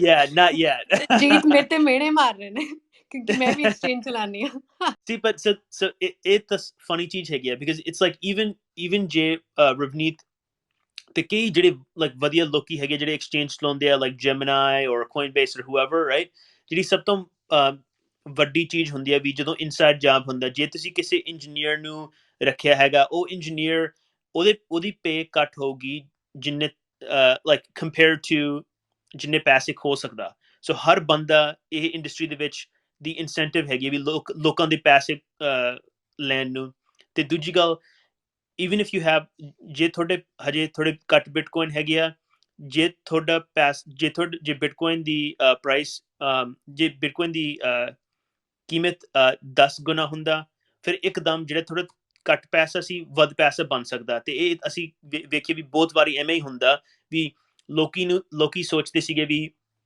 ਇਹ ਘੱਟ ਪੈਸਾ ਹੈਗਾ ਕੋਈ ਫਾਇਦਾ ਨਹੀਂ ਪਰ ਜਦੋਂ 10 ਗੁਣਾ ਹੁੰਦਾ ਜਾਂ 100 ਗੁਣਾ ਹੁੰਦਾ ਇੱਕਦਮ ਬਹੁਤ ਵੱਡਾ ਪੈਸਾ ਬਣਦਾ ਹੈਗਾ ਤੇ ਪਰ ਫਿਰ ਵੀ ਤੁਹਾਨੂੰ ਉਦੋਂ ਪਤਾ ਨਹੀਂ ਵਾਲਟ ਕਿਵੇਂ ਚਲਾਉਣਾ ਫਿਰ ਤੁਹਾਡੇ ਪੈਸੇ ਫਿਰ ਵੀ ਲਾਈਕ ਗੁੰਮ ਸਕਦੇ ਹੈਗੇ ਆ ਸੋ ਤੁਸੀਂ ਦੇਖ ਸਕਦੇ ਆ ਜਿਹੜੇ ਮਾਊਂਟ ਗਾਕਸ ਵਾਲੇ ਲੋਕੀ ਹਨਾ ਹੁਣ ਪਤਾ ਨਹੀਂ 10 ਸਾਲ ਹੋ ਗਏ ਹੁਣ 9-8 ਸਾਲ ਹੋ ਗਏ ਤੇ ਹੁਣ ਉਹ ਹੁਣ ਜੈਪਨੀਜ਼ ਲਾਸੂਟ ਚੱਲਦੀ ਹੈਗੀ ਆ ਤੇ ਹੁਣ ਉਹ ਲੋਕਾਂ ਦੇ ਪੈਸੇ ਵਾਪਸ ਮਿਲਦਾ ਪਰ ਉਹਨੂੰ ਬਿਟਕੋਇਨ ਨਹੀਂ ਮਿਲਦਾ ਉਹਨੂੰ ਇੰਨਾ ਮਿਲਦਾ ਜਿੰਨਾ ਉਹਨੇ ਪੈਸੇ ਲਾਈਕ US ਡਾਲਰ ਪਾਈ ਸੀਗੇ ਸੋ ਹੁਣ ਜਿੰਨਾ ਵੀ ਬਿਟਕੋਇਨ ਦੀ ਕੀਮਤ ਵੱਧ ਗਈ ਉਹਨੇ ਕੁਛ ਨਹੀਂ ਮਿਲਿਆ ਜਿੰਨੇ ਵੀ ਪੈਸੇ ਉਹਨੂੰ 10 ਸਾਲ ਪਿੱਛੇ ਸੀਗੇ ਉਹਨਾਂ ਹੀ ਮਿਲਣਾ ਸੋ ਇੱਕ ਪ੍ਰੋਬਲਮ ਹੁੰਦਾ ਵੀ ਲੋਕੀ ਸੋਚਦੇ ਆ ਵੀ ਅਸੀਂ US ਦੇ ਵਿੱਚ ਰਹਿੰਦੇ ਆ ਇਹ US ਐਕਸਚੇਂਜ ਹੈਗਾ ਜੇ ਕੋਈ ਨੁਕਸ ਹੋ ਗਈ ਫਿਰ ਆਪ ਨੂੰ ਪੈਸੇ ਵਾਪਸ ਮਿਲੂਗਾ ਜਿਹੜੇ ਲੋਕ ਮਾਊਂਟ ਗਾਕਸ ਦੇ ਵਿੱਚ ਪੈਸੇ ਪਾਈ ਸੀਗੇ ਉਹ ਲੋਕ ਹਜੇ ਵੀ ਗੁੱਸੇ ਹੈਗੇ ਆ ਵੀ ਇੰਨੇ ਪੈਸੇ ਗਵਾਚ ਗਏ ਤੇ ਇੱਕ ਹੋਰ ਮੈਂ ਤੁਹਾਨੂੰ ਕਹਾਣੀ ਦੱਸਦਾ ਵੀ ਲੈਬਨੀਜ਼ ਬੈਂਕਸ ਦੇ ਵਿੱਚ ਹਨਾ ਕਈ ਲੋਕੀ ਨੇ ਸੋਚਿਆ ਵੀ ਲੈਬਨੀਜ਼ ਡਾਲਰ ਜਿਹੜੇ ਲੈਬਨਾਨ ਬੈਂਕ ਬਹੁਤ ਵਧੀਆ ਚੱਲਦੇ ਸੀਗੇ ਕਈ ਸਾਲਾਂ ਵਾਸਤੇ ਵਧੀਆ ਚੱਲਦੇ ਹੈਗੇ ਤੇ ਉਹਦੀ ਵਧੀਆ ਰੈਪੂਟੇਸ਼ਨ ਸੀਗੇ ਆਮ ਲੋਕ ਨੇ ਪੈਸੇ ਲੈਬਨੀਜ਼ ਬੈਂਕ ਦੇ ਵਿੱਚ ਪੈਸੇ ਰੱਖਦੇ ਸੀਗੇ ਇੱਕ ਦਿਨ ਪਤਾ ਲੱਗ ਗਿਆ ਵੀ ਪਿਛਲੇ ਪਤਾ ਨਹੀਂ ਕਿੰਨੇ 20-40 ਸਾਲ ਵਾਸਤੇ ਵੱਡਾ ਸਾਰਾ ਸਕੈਮ ਚੱਲਦਾ ਸੀਗਾ ਲੋਕੀ ਬੈਂਕ ਨੂੰ ਲੁੱਟਦੇ ਸੀਗੇ ਤੇ ਫਿਰ ਇੱਕਦਮ ਉਹਨੇ ਰਿਸਟ੍ਰਿਕਸ਼ਨ ਪਾਇਆ ਵੀ ਤੁਸੀਂ ਪੈਸੇ ਨਹੀਂ ਕੱਢ ਸਕਦੇ ਬੈਂਕ ਤੋਂ। ਤੁਸੀਂ ਦੇਖ ਸਕਦੇ ਹੋ ਹੁਣ ਇੰਡੀਆ ਦੇ ਵਿੱਚ ਵੀ ਐਵੇਂ ਹੋਇਆ ਸੀਗਾ ਜਦੋਂ ਉਹ ਨੋਟ ਚੇਂਜ ਕਰਦੇ ਸੀਗੇ 1000 ਰੁਪਏ ਦਾ ਨੋਟ ਆਈ ਥਿੰਕ ਰਾਈਟ। ਤੁਸੀਂ ਟਵਿੱਟਰ ਤੇ ਦੇਖ ਸਕਦੇ ਜਿਹੜੇ ਗਵਰਨਮੈਂਟ EMPLOYE ਸੀਗੇ, ਜਿਹੜੇ ਪਾਰਟੀ EMPLOYE ਸੀਗੇ, ਉਹ ਲੋਕਾਂ ਦੇ ਨਵੇਂ ਨੋਟ ਪਹਿਲਾਂ ਸੀਗੇ, ਉਹਨੇ ਪੈਸੇ ਪਹਿਲਾਂ ਵਪਾਰ ਕੀਤੇ ਸੀਗੇ, ਪਰ ਜਿਹੜੇ ਆਮ ਲੋਕ ਸੀਗੇ ਉਹ ਲਾਈਨਾਂ ਦੇ ਵਿੱਚ ਮਰਦੇ ਸੀਗੇ, ਵੀ ਉਹਨੂੰ ਐਕਸੈਸ ਨਹੀਂ ਸੀਗੀ। ਸੋ ਬਿਟਕੋਇਨ ਦਾ ਵੱਧ ਤੋਂ ਵੱਧ ਫਾਇਦਾ ਹੈਗਾ ਵੀ ਤੁਹਾਨੂੰ ਐਕਸੈਸ ਹੈਗਾ, ਹੋਰ ਕੋਈ ਤੁਹਾਡਾ ਬਿਟਕੋਇਨ ਨੂੰ ਅਟੈਕ ਨਹੀਂ ਕਰ ਸਕਦੇ। ਹੁਣ ਜ਼ਰੂਰ ਚੀਜ਼ ਹੈਗੀ ਵੀ ਥੋੜੀ ਜੀ ਲਾਈਕ ਲਰਨਿੰਗ ਕਰਵ ਹੈਗੀ ਆ, ਵੀ ਥੋੜਾ ਜਿਹਾ ਚਿਰ ਲੱਗਦਾ ਪਤਾ ਲੱਗਣ ਨੂੰ ਵੀ ਕਿਵੇਂ ਸੈਟਅਪ ਕਰ ਸਕਦੇ ਆ, ਪਰ ਤੁਹਾਨੂੰ ਐਵੇਂ ਸੋਚਣਾ ਚਾਹੀਦਾ ਵੀ it's like a cost, right? So like ਜੇ ਤੁਸੀਂ ਤਕੜਾ ਬਣਨਾ, ਤੁਹਾਨੂੰ ਕਈ ਮਹੀਨਿਆਂ ਵਾਸਤੇ ਤੁਹਾਨੂੰ ਹਰ ਦੂਜਾ ਤੀਜਾ ਦਿਨ ਤੇ ਤੁਹਾਨੂੰ ਜਿਮ ਤੇ ਜਾਣ ਦੀ ਲੋੜ ਆ। ਜੇ ਤੁਸੀਂ ਪਾਠ ਪੜ੍ਹਨਾ, ਤੁਹਾਨੂੰ ਪਹਿਲਾਂ ਸ਼ੁਰੂ ਤੇ ਥੋੜੀ ਜਿਹੀ ਗੁਰਮੁਖੀ ਪੜ੍ਹਨ ਦੀ ਫਰਜ਼ ਬਣਦੀ ਆ। ਜੇ ਤੁਸੀਂ ਫਾਈਨੈਂਸ ਪਤਾ ਲੱਗਣਾ, ਤੁਹਾਨੂੰ 1-2 ਕਿਤਾਬਾਂ ਪੜ੍ਹਨ ਦੀ ਲੋੜ ਹੋਊਗੀ, ਜਾਂ 1-2 ਲਾਈਕ ਲੋਕਾਂ ਦੀ ਗੱਲਾਂ ਸੁਣਨ ਦੀ ਲੋੜ ਹੈਗੀ ਆ। ਜੇ ਤੁਸੀਂ ਆਪਦੀ ਬਿਟਕੋਇਨ ਨੂੰ ਸਿਕਿਉਰ ਕਰਨਾ, ਤੁਹਾਨੂੰ ਥੋੜਾ ਮੋਟਾ ਬਿਟਕੋਇਨ ਵਾਲਟ ਦੀ ਲਾਈਕ ਸਿੱਖਣਾ ਚਾਹੀਦਾ। Thank you Jeet, absolutely. ਇਹ ਬਹੁਤ ਇੰਪੋਰਟੈਂਟ ਹੈ ਕਿ ਜਿਹੜਾ ਤੁਸੀਂ ਇਹ ਸਟੈਪ ਨਾ ਮਿਸ ਕਰੋ। ਤੇ ਗਾਇਜ਼, ਸਾਡੇ ਲੋਕਾਂ ਨਾਲ ਤੇ ਇੰਡੀਆ ਵਿੱਚ ਵੀ ਬਹੁਤ ਘੁਟਾਲੇ ਹੋਏ ਨੇ ਬਿਟਕੋਇਨ ਦੇ ਕਾਰਨ, ਤੇ ਮਤਲਬ ਸਕੈਮਸ ਵੀ ਆਏ ਨੇ ਬਿਕੋਜ਼ ਅਨਰੈਗੂਲੇਟਿਡ ਇੰਡਸਟਰੀ ਸੀ ਤੇ ਲੋਕਾਂ ਨੂੰ ਇੰਨਾ ਪਤਾ ਨਹੀਂ ਸੀ। ਤੇ ਮੇਨਲੀ ਘੁਟਾਲੇ ਇਸ ਕਰਕੇ ਹੋਏ ਬਿਕੋਜ਼ ਲੋਕਾਂ ਨੂੰ ਪਤਾ ਨਹੀਂ ਸੀ ਬਿਟਕੋਇਨ ਦੇ ਬਾਰੇ। ਉਹਨਾਂ ਨੂੰ ਪਤਾ ਨਹੀਂ ਸੀ ਕਿ ਅਸੀਂ ਕਿੰਨੇ ਈਜ਼ਲੀ ਡਾਊਨਲੋਡ ਆਪ ਕਰ ਸਕਦੇ ਹਾਂ, ਆਪ ਹੀ ਖਰੀਦ ਸਕਦੇ ਹਾਂ। ਜੇ ਤੁਹਾਡੇ ਕੋਲ ਮੋਬਾਈਲ ਫੋਨ ਹੈਗਾ ਤੇ ਇੰਟਰਨੈਟ ਕਨੈਕਸ਼ਨ ਹੈ, ਤੁਸੀਂ ਵਾਲਟਸ ਡਾਊਨਲੋਡ ਕਰਕੇ ਤੁਹਾਨੂੰ ਕੋਈ ਵੀ ਭੇਜ ਸਕਦਾ ਹੈ ਕ੍ਰਿਪਟੋ, ਕਿਤੋਂ ਵੀ। ਜਦੋਂ ਤੁਸੀਂ ਉਹ ਬਿਟਕੋਇਨ ਨੂੰ ਫਿਰ ਤੁਸੀਂ ਜੇ ਆਪਣੇ ਕੈਸ਼ ਦੇ ਵਿੱਚ ਕਨਵਰਟ ਕਰਨਾ ਹੈ, ਲੋਕਲ ਕਰੰਸੀ ਵਿੱਚ, ਦੈਨ ਯੈਸ ਤੁਹਾਨੂੰ ਬੈਂਕ ਅਕਾਊਂਟ ਦੇ ਨਾਲ ਕਨੈਕਟ ਕਰਨਾ ਪਏਗਾ, ਜਾਂ ਸ਼ਾਇਦ ਤੁਹਾਨੂੰ ਮਤਲਬ ਐਕਸਚੇਂਜ ਦੇ ਨਾਲ ਅਕਾਊਂਟ ਬਣਾਉਣਾ ਪਏ। ਤੇ ਜੇ ਤੁਸੀਂ ਕ੍ਰਿਪਟੋ ਕਰੰਸੀ ਦੀ ਐਕਸਚੇਂਜ ਦੇ ਉੱਤੇ ਆਪਣਾ ਅਕਾਊਂਟ ਬਣਾਉਂਦੇ ਹੋ, ਫਿਰ ਤੁਹਾਨੂੰ ਉਹਨਾਂ ਨੂੰ ਆਪਣੀ ਇਨਫੋਰਮੇਸ਼ਨ ਦੇਣੀ ਪਏਗੀ ਕਿ ਸ਼ਾਇਦ ਤੁਹਾਨੂੰ ਆਪਣਾ ਆਧਾਰ ਕਾਰਡ, ਜੇ ਤੁਸੀਂ ਇੰਡੀਆ ਵਿੱਚੋਂ, ਆਧਾਰ ਕਾਰਡ ਆਪਣਾ ਅਪਲੋਡ ਕਰਕੇ ਉਹਨਾਂ ਨੂੰ ਵਿਖਾਉਣਾ ਪਏ, ਬਿਕੋਜ਼ ਪੈਸੇ ਦਾ ਮਾਮਲਾ ਹੈ ਤੇ ਉਹਦੇ ਵਿੱਚ ਵੈਰੀਫਿਕੇਸ਼ਨ ਬਹੁਤ ਤਕੜੀ ਹੁੰਦੀ ਹੈ।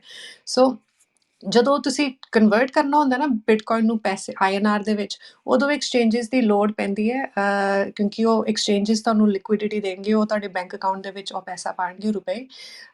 ਪਰ ਜੇ ਤੁਸੀਂ ਸਿਰਫ ਬਿਟਕੋਇਨ ਰਿਸੀਵ ਕਰਨੇ ਨੇ, ਫਰਜ਼ ਕਰੋ ਕਿ ਹੁਣ ਸਮਾਂ ਹੈਗਾ ਹੈ, ਹੁਣ ਕੀ ਸਾਲ ਹੈ, 2021, ਫਰਜ਼ ਕਰੋ 2022 ਦਾ ਸਮਾਂ ਹੈ ਤੇ ਅਗਸਤ ਦਾ ਮਹੀਨਾ ਹੈ, 1 year from now, ਤੇ ਬਿਟਕੋਇਨ ਪੰਜਾਬ ਨੇ ਇੰਨਾ ਚੰਗਾ ਕੰਮ ਕੀਤਾ ਹੈ ਸਾਰੀ ਸਾਡੀ ਸੰਗਤ ਨੂੰ, ਖਾਲਸਾ ਜੀ ਨੂੰ ਕ੍ਰਿਪਟੋ ਦੇ ਬਾਰੇ ਸਮਝਾਉਣ ਲਈ, ਕਿ ਪੰਜਾਬ ਦੇ ਵਿੱਚ ਹਰ ਕੋਈ ਬੜੇ ਆਰਾਮ ਨਾਲ ਬਿਟਕੋਇਨ ਪੇਮੈਂਟਸ ਐਕਸੈਪਟ ਕਰ ਰਿਹਾ ਹੈ। ਕਿ ਜਿਵੇਂ ਤੁਸੀਂ ਕੋਈ ਸ਼ਾਪ ਤੇ ਜਾਂਦੇ ਹੋ, ਉਹਨਾਂ ਨੇ ਉੱਥੇ ਪੋਸਟਰ ਲਾਇਆ ਹੋਇਆ ਕਿ ਅਸੀਂ ਵੀ ਐਕਸੈਪਟ ਬਿਟਕੋਇਨ। ਇਹ ਬਹੁਤ, ਅਸੀਂ we're not very far away from this happening, because ਮੈਨੂੰ ਫੋਟੋਜ਼ ਆ ਰਹੀਆਂ ਨੇ, ਇੰਡੀਆ ਵਿੱਚ ਆਟੋ ਰਿਕਸ਼ਾ ਵਾਲਿਆਂ ਨੇ ਲਾਣਾ ਸ਼ੁਰੂ ਕਰਤਾ ਹੈ ਆਪਣੇ ਵੀ ਐਕਸੈਪਟ ਕ੍ਰਿਪਟੋ ਕਰੰਸੀ। ਮਤਲਬ ਹੁਣੇ ਤੇ ਔਡ ਇੱਕ ਦੋ ਇੱਥੇ ਹੋਣਗੇ ਜਿਨ੍ਹਾਂ ਨੇ ਕਰਨਾ ਸ਼ੁਰੂ ਕਰਤਾ, ਪਰ ਇੱਦਾਂ ਤਾਂ ਹੌਲੀ ਹੌਲੀ ਤੁਸੀਂ ਵੇਖੋਗੇ ਹੋਰ ਲੋਕਾਂ ਨੇ ਕਰਨਾ ਸ਼ੁਰੂ ਕਰਤਾ ਹੈ। ਤੇ ਫਰਜ਼ ਕਰੋ ਕਿ ਤੁਸੀਂ ਸ਼ਾਪ ਦੇ ਵਿੱਚ ਜਾਂਦੇ ਹੋ ਤੇ ਉਹ ਬਿਟਕੋਇਨ ਪੇਮੈਂਟਸ ਐਕਸੈਪਟ ਕਰਦੇ ਨੇ, ਉਹਨਾਂ ਨੇ QR ਕੋਡ ਲਾਇਆ ਹੈ, ਤੇ ਉਹਦੇ ਵਿੱਚ ਤੇ ਫਿਰ ਤੁਹਾਨੂੰ ਰੁਪਏ ਦੇ ਵਿੱਚ ਕਨਵਰਟ ਕਰਨ ਦੀ ਲੋੜ ਹੀ ਨਹੀਂ, ਬਿਕੋਜ਼ ਉਹ ਆਪਣੀ ਇਕੋਨਮੀ ਸਾਡੀ ਬਣ ਗਈ ਕਿ ਜੇ ਤੁਸੀਂ ਵਿਲਿੰਗ ਹੋ ਬਿਟਕੋਇਨ ਦੇ ਵਿੱਚ ਪੇ ਕਰਨ ਲਈ, ਤੇ ਦੂਜਾ ਬੰਦਾ ਵਿਲਿੰਗ ਹੈ ਉਹਨੂੰ ਐਕਸੈਪਟ ਕਰਨ ਲਈ, ਤੇ ਫਿਰ ਤੇ ਮਤਲਬ ਇਟਸ 1 ਸੈਕਿੰਡ ਥਿੰਗ। ਤੁਸੀਂ QR ਕੋਡ ਸਕੈਨ ਕੀਤਾ ਤੇ ਉਹਨਾਂ ਨੂੰ ਸਟ੍ਰੇਟ ਅਵੇ ਇੰਸਟੈਂਟ ਪੈਸੇ ਮਿਲ ਗਏ। ਤੇ ਇੰਡੀਆ ਵਿੱਚ ਤੇ ਵੈਸੇ ਹੀ ਇੰਸਟੈਂਟ ਪੇਮੈਂਟਸ ਦੇ ਬੜੇ ਮੈਥਡਸ ਨੇ ਵਿਚ I am happy about. So bitcoin is one way, but bitcoin ਇੱਦਾਂ ਡਿਫਰੈਂਟ ਹੈ ਕਿ ਇਹਦੇ ਉੱਤੇ ਡੀਮੋਨੀਟਾਈਜੇਸ਼ਨ ਦਾ ਇਫੈਕਟ ਨਹੀਂ ਹੋ ਸਕਦਾ ਜਿਵੇਂ 2016 ਵਿੱਚ ਹੋਇਆ ਸੀ, ਉਦੋਂ ਲੋਕਾਂ ਦਾ ਪੈਸਾ ਇੰਨਾ ਖੋ ਗਿਆ ਸੀ।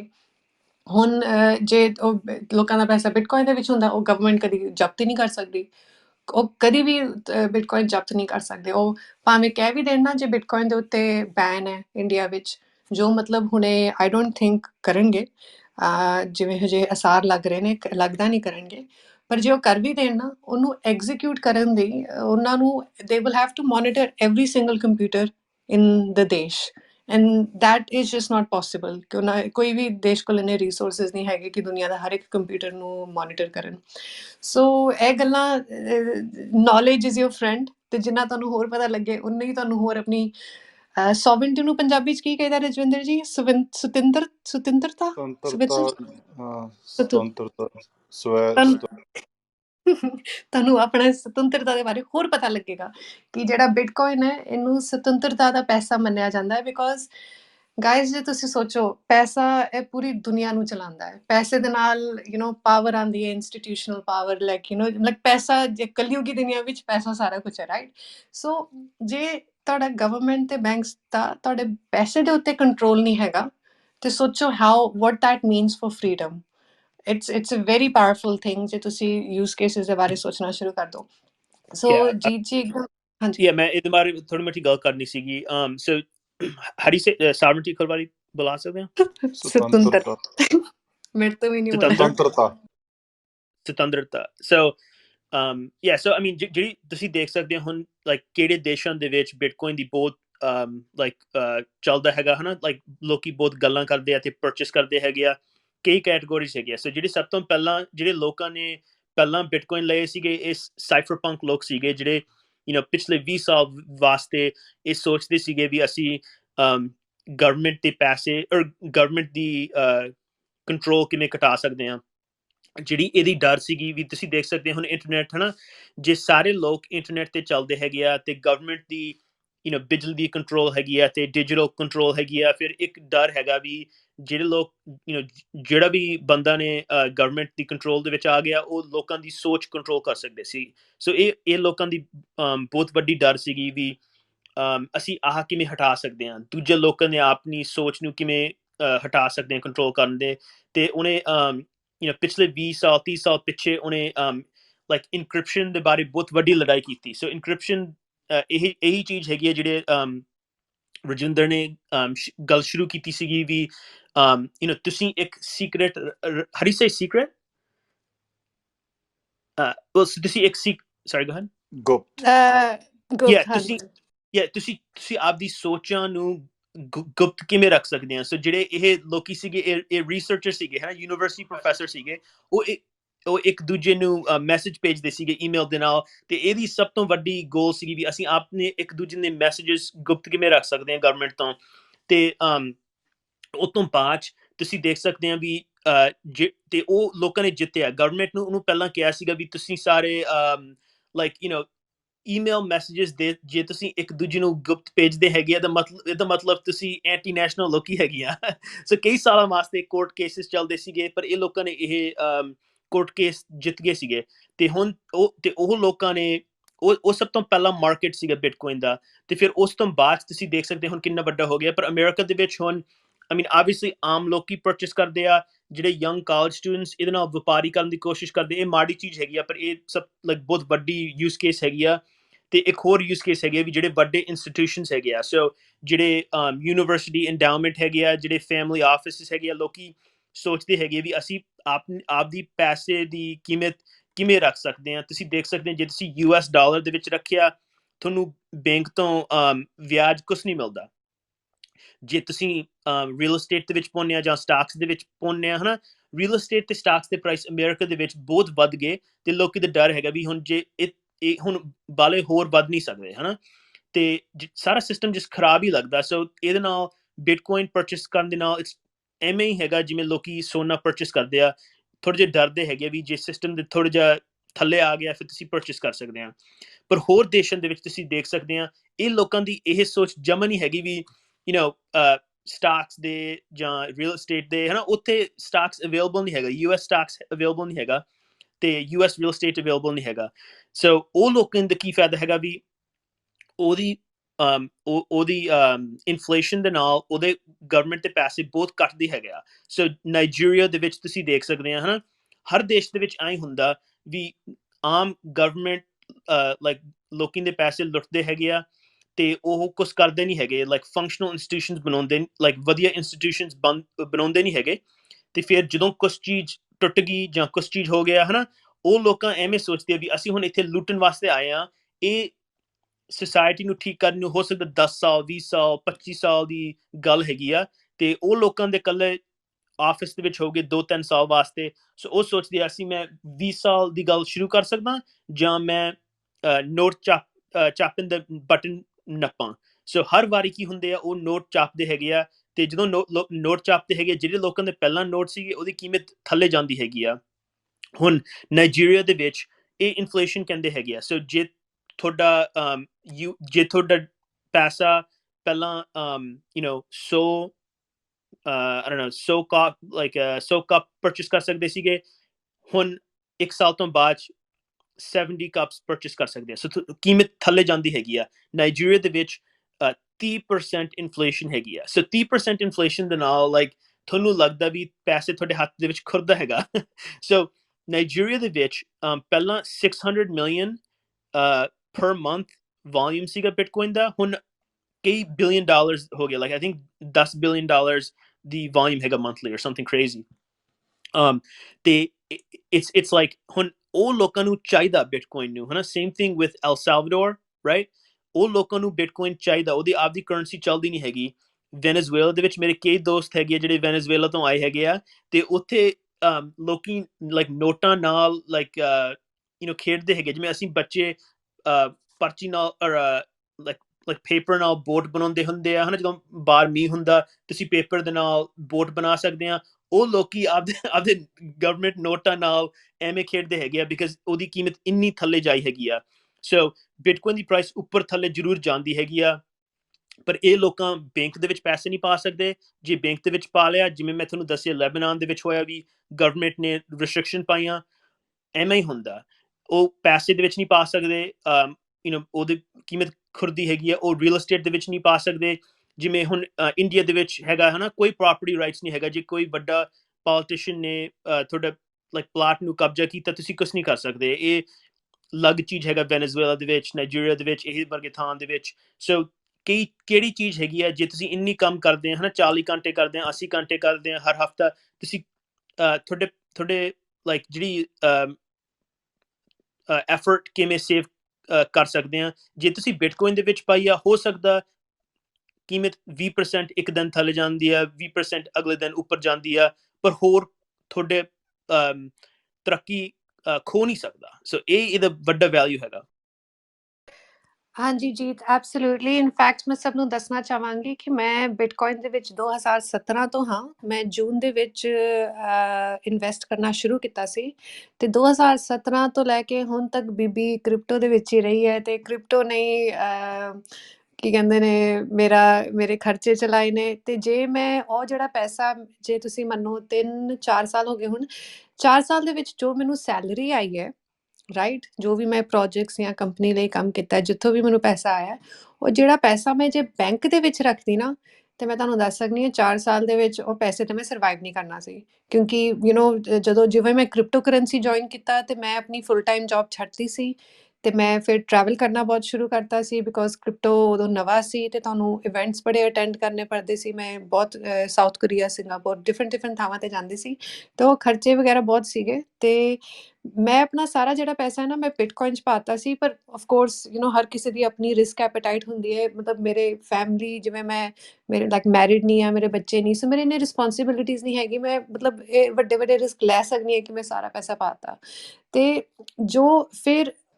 ਜੋ ਮਤਲਬ ਉਹ ਪੈਸਾ ਜਿਹੜਾ ਮੇਰਾ ਬਿਟਕੋਇਨ ਤੋਂ ਜੋ ਮੈਨੂੰ ਵੈਲਿਊ ਆਈ ਨਾ, ਜੋ ਉਹਦਾ ਇਨਕਰੀਜ਼ ਹੋਇਆ, ਜੋ ਮੈਂ ਵੈਲਿਊ ਆਪਣੀ ਸਟੋਰ ਕੀਤੀ ਸੀ ਬਿਟਕੋਇਨ ਦੇ ਵਿੱਚ as opposed to bank account, ਉਹ that was like so much more than ਤੁਹਾਡਾ ਨੋਰਮਲ ਪੈਸਾ। ਤੇ ਉਹਦੇ ਨਾਲ ਆਈ ਵਾਜ਼ ਵੈਰੀ ਕੰਫਰਟੇਬਲ। ਮੈਂ ਕੰਮ ਵੀ ਛੱਡਤਾ ਕੁਛ ਮਹੀਨੇ, ਤਾਂ ਕਿ ਮੈਂ ਸਿਰਫ ਬਿਟਕੋਇਨ ਤੇ ਫੋਕਸ ਕਰਾਂ, ਉਹਨੂੰ ਸਮਝਣ ਦੀ ਕੋਸ਼ਿਸ਼ ਕਰਾਂ। ਤੇ ਉਹਦੇ ਨਾਲ ਮੈਨੂੰ ਬਹੁਤ ਫਰੀਡਮ ਆਈ ਸੀ ਬਿਟਕੋਇਨ ਦੇ ਨਾਲ, ਕਿਉਂਕਿ ਮੈਂ ਇਹ ਕਦੀ ਨਹੀਂ ਵੇਖਿਆ ਸੀ, ਕਦੀ ਐਕਸਪੀਰੀਅੰਸ ਨਹੀਂ ਕੀਤਾ ਸੀ ਕਿ ਮੇਰਾ ਜਿਹੜਾ ਪੈਸਾ ਬੈਠਾ ਹੋਇਆ ਹੈ ਬੈਂਕ ਦੇ ਵਿੱਚ ਜਾਂ ਇੱਕ ਥਾਂ ਤੇ ਬੈਠਾ ਹੋਇਆ, ਉਹ ਨਾਲ ਵਧੀ ਵੀ ਜਾ ਰਿਹਾ ਹੈ। ਤੇ ਨਾਟ ਐਟ ਅ ਰੇਟ ਕਿ ਜਿਹੜਾ ਤੁਹਾਡਾ normal bank account yearly increase ਹੁੰਦਾ ਹੈ, ਪਤਾ ਨਹੀਂ 2% 3%, ਜੋ ਵੀ, I don't even think that much. ਪਰ when you compare it to Bitcoin, ਜਿਵੇਂ ਜੀਤ ਜੀ ਨੇ ਕਿਹਾ ਕਿ yes there is volatility, ਉੱਤੇ ਵੀ ਜਾਂਦਾ ਹੈ ਥੱਲੇ ਵੀ ਜਾਂਦਾ ਹੈ, but ਜੇ ਤੁਸੀਂ ਵੇਖੋ ਨਾ year by year Bitcoin the growth, I don't think any other stock ਜਾਂ asset ਨੇ ਇਦਾਂ perform ਕੀਤਾ ਹੈ ਜਿਵੇਂ Bitcoin ਨੇ out perform ਕੀਤਾ ਹੈ। ਸੋ ਇਹ ਜਿਹੜੇ ਲੋਕੀ ਕਹਿੰਦੇ ਨੇ ਨਾ oh my god Bitcoin crash ਹੋ ਗਿਆ, ਇਹ ਉਹਨਾਂ ਨੂੰ ਮਿਰਚਾਂ ਲੱਗਦੀਆਂ ਨੇ ਜਿਹੜੇ ਇੱਕਦਮ ਆ ਕੇ ਬਹੁਤ ਐਕਸਪੈਂਸਿਵ ਪ੍ਰਾਈਸ ਤੇ ਉਹਨਾਂ ਨੇ ਖਰੀਦਿਆ ਹੈ, ਕਿਉਂਕਿ ਉਹਨਾਂ ਨੇ ਕਿਸੇ ਦੀ ਨਹੀਂ ਸੁਣੀ, ਉਹਨਾਂ ਨੇ ਮਾਰਕੀਟ ਨੂੰ ਸਟੱਡੀ ਨਹੀਂ ਕੀਤਾ, ਉਹਨਾਂ ਨੇ ਬਿਟਕੋਇਨ ਦੇ ਪ੍ਰਾਈਸ ਨੂੰ ਸਟੱਡੀ ਨਹੀਂ ਕੀਤਾ, ਉਹਨਾਂ ਨੇ ਆ ਕੇ ਇੱਕਦਮ ਜਦੋਂ ਬਿਟਕੋਇਨ ਬੁਰੀ ਤਰ੍ਹਾਂ ਉੱਤੇ ਚੜਿਆ ਹੋਇਆ ਨਾ ਸਟੇਰੋਇਡਸ ਤੇ, ਉੱਥੇ ਉਹਨਾਂ ਨੇ ਪੀਕ ਤੇ ਜਾ ਕੇ ਖਰੀਦਿਆ, ਤੇ ਹੁਣ ਜਿਹੜੀ ਚੀਜ਼ ਇੰਨੀ ਅਗਰੈਸਿਵਲੀ ਉੱਤੇ ਗਈ ਹੈ ਉਹਨੂੰ ਅਗਰੈਸਿਵਲੀ ਥੱਲੇ ਵੀ ਆਉਣਾ ਹੈ।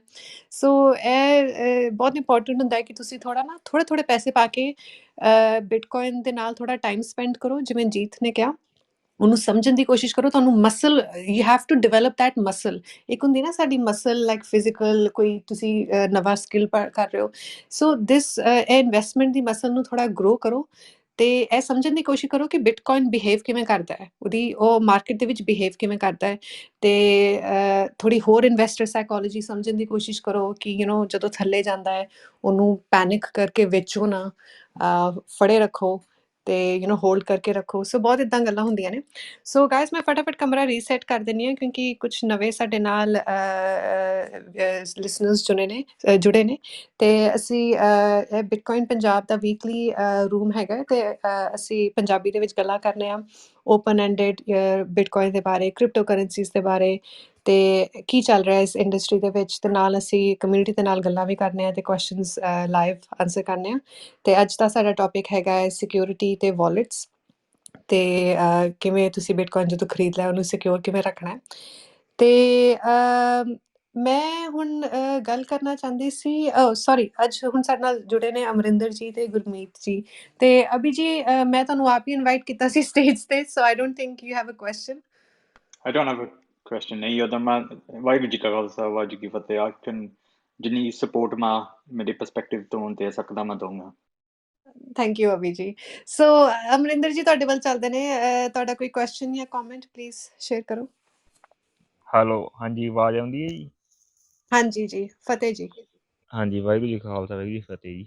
ਫਤਿਹ ਤੇ ਜੀ। ਮੇਰਾ ਤਾਂ ਇਹੀ ਕੁਐਸਚਨ ਸੀ, ਜਿਵੇਂ ਆਪਾਂ ਕਹਿੰਦੇ ਹਾਂ ਤੁਸੀਂ ਦੱਸਦੇ ਸੀ ਵੀ ਗਵਰਨਮੈਂਟ ਇਹਨੂੰ ਬੈਨ ਨਹੀਂ ਕਰ ਸਕਦੀ, ਆਲਮੋਸਟ ਇਟਸ ਇੰਪੋਸੀਬਲ, ਤੇ ਪਰ ਇਹਦਾ ਐਂ ਵੀ ਆ ਜੇ ਹੁਣ ਮੰਨ ਲਾ ਆਪਾਂ ਕੋਈ ਬਿਟਕੋਇਨ ਖਰੀਦ ਕੇ ਰੱਖ ਲਿਆ ਜਿਵੇਂ ਕਿਸੇ ਨੇ, ਤੇ ਉਹ ਜਿਹੜੀ ਗਵਰਨਮੈਂਟ ਆ ਉਹ ਐਕਸਚੇਂਜ ਤੇ ਬੈਨ ਲਾ ਸਕਦੀ ਆ ਨਾ, ਵੀ ਆਪਾਂ ਚੱਲ ਮਤਲਬ ਕੋਲਡ ਕੀ ਰੱਖ ਲਈ, ਕੋਲਡ ਵਾਲਟ ਕੀ, ਤੇ ਉਹਨੇ 'ਚ ਜੇ ਸਾਰੀਆਂ ਐਕਸਚੇਂਜਾਂ ਮਤਲਬ ਬੈਨ ਕਰਤੀਆਂ ਤਾਂ ਉਹ ਆਪਣੇ ਕੋਲ ਇੱਕ ਤਰ੍ਹਾਂ ਦੇ ਬਿਟਕੋਇਨ ਤਾਂ ਪਈ ਆ, ਉਹਦਾ ਮਤਲਬ ਫਿਰ ਆਪਾਂ ਜੇ ਕਿਸੇ ਹੋਰ ਦੇਸ਼ ਜਾਵਾਂਗੇ ਉੱਥੇ ਕੱਢ ਸਕਦੇ ਹਾਂ, ਇਹੀ ਆਪਣੇ ਕੋਲ ਆਪਸ਼ਨ ਆ ਕਿ ਮਤਲਬ ਆਪਾਂ ਹੋਰ ਵੀ ਤਰੀਕੇ ਨਾਲ ਉਸੇ ਦੇਸ਼ 'ਚ Yeah. ਕੱਢ ਸਕਦੇ ਹਾਂ? ਕਿਉਂਕਿ ਜੇ ਆਪਾਂ ਮੰਨ ਲਾ ਵੀ ਜਿਵੇਂ ਇੰਡੀਆ 'ਚ ਰੁਪਈਏ 'ਚ ਕਨਵਰਟ ਕਰ ਨਹੀਂ ਨਾ ਸਕਦੇ, ਫਿਰ ਇਹੀ ਕੁਐਸਚਨ ਸੀ, ਮਤਲਬ ਇਹਦਾ ਕੀ ਆਪਸ਼ਨ ਆ? ਹਾਂਜੀ, ਸੋ ਤੁਹਾਨੂੰ ਐਵੇਂ ਦੇਖਣਾ ਚਾਹੀਦਾ ਪਹਿਲਾਂ ਹੈ ਨਾ, ਜਦੋਂ ਇਹ ਸੋ ਮੈਂ ਆਨਸਰ ਕਰਦਾ ਹੈ ਨਾ, ਇਹ ਥੋੜ੍ਹੀ ਜਿਹੀ ਔਖੀ ਸਵਾਲ ਹੈਗੀ ਆ, ਪਰ ਮੈਂ ਤੁਹਾਨੂੰ ਐਵੇਂ ਕਹਿੰਦਾ ਹੈ ਨਾ। ਸੋ ਜਿਹੜਾ reserve bank of India governor ਨੇ ਕਿਹਾ ਸੀਗਾ ਵੀ ਅਸੀਂ ਹਾਂ ਬਿਟਕੋਇਨ ਨੂੰ ਬੈਨ ਕਰਨਾ ਅਤੇ ਇਹ ਸਾਰੇ ਕ੍ਰਿਪਟੋ ਕਰੰਸੀਜ਼ ਮਾੜੇ ਹੈਗੇ ਆ, ਹੈ ਨਾ, ਉਹਨੇ ਜਾਣ ਕੇ ਕਿਹਾ ਸੀਗਾ ਲੋਕਾਂ ਨੂੰ ਡਰਾਉਣ ਨੂੰ।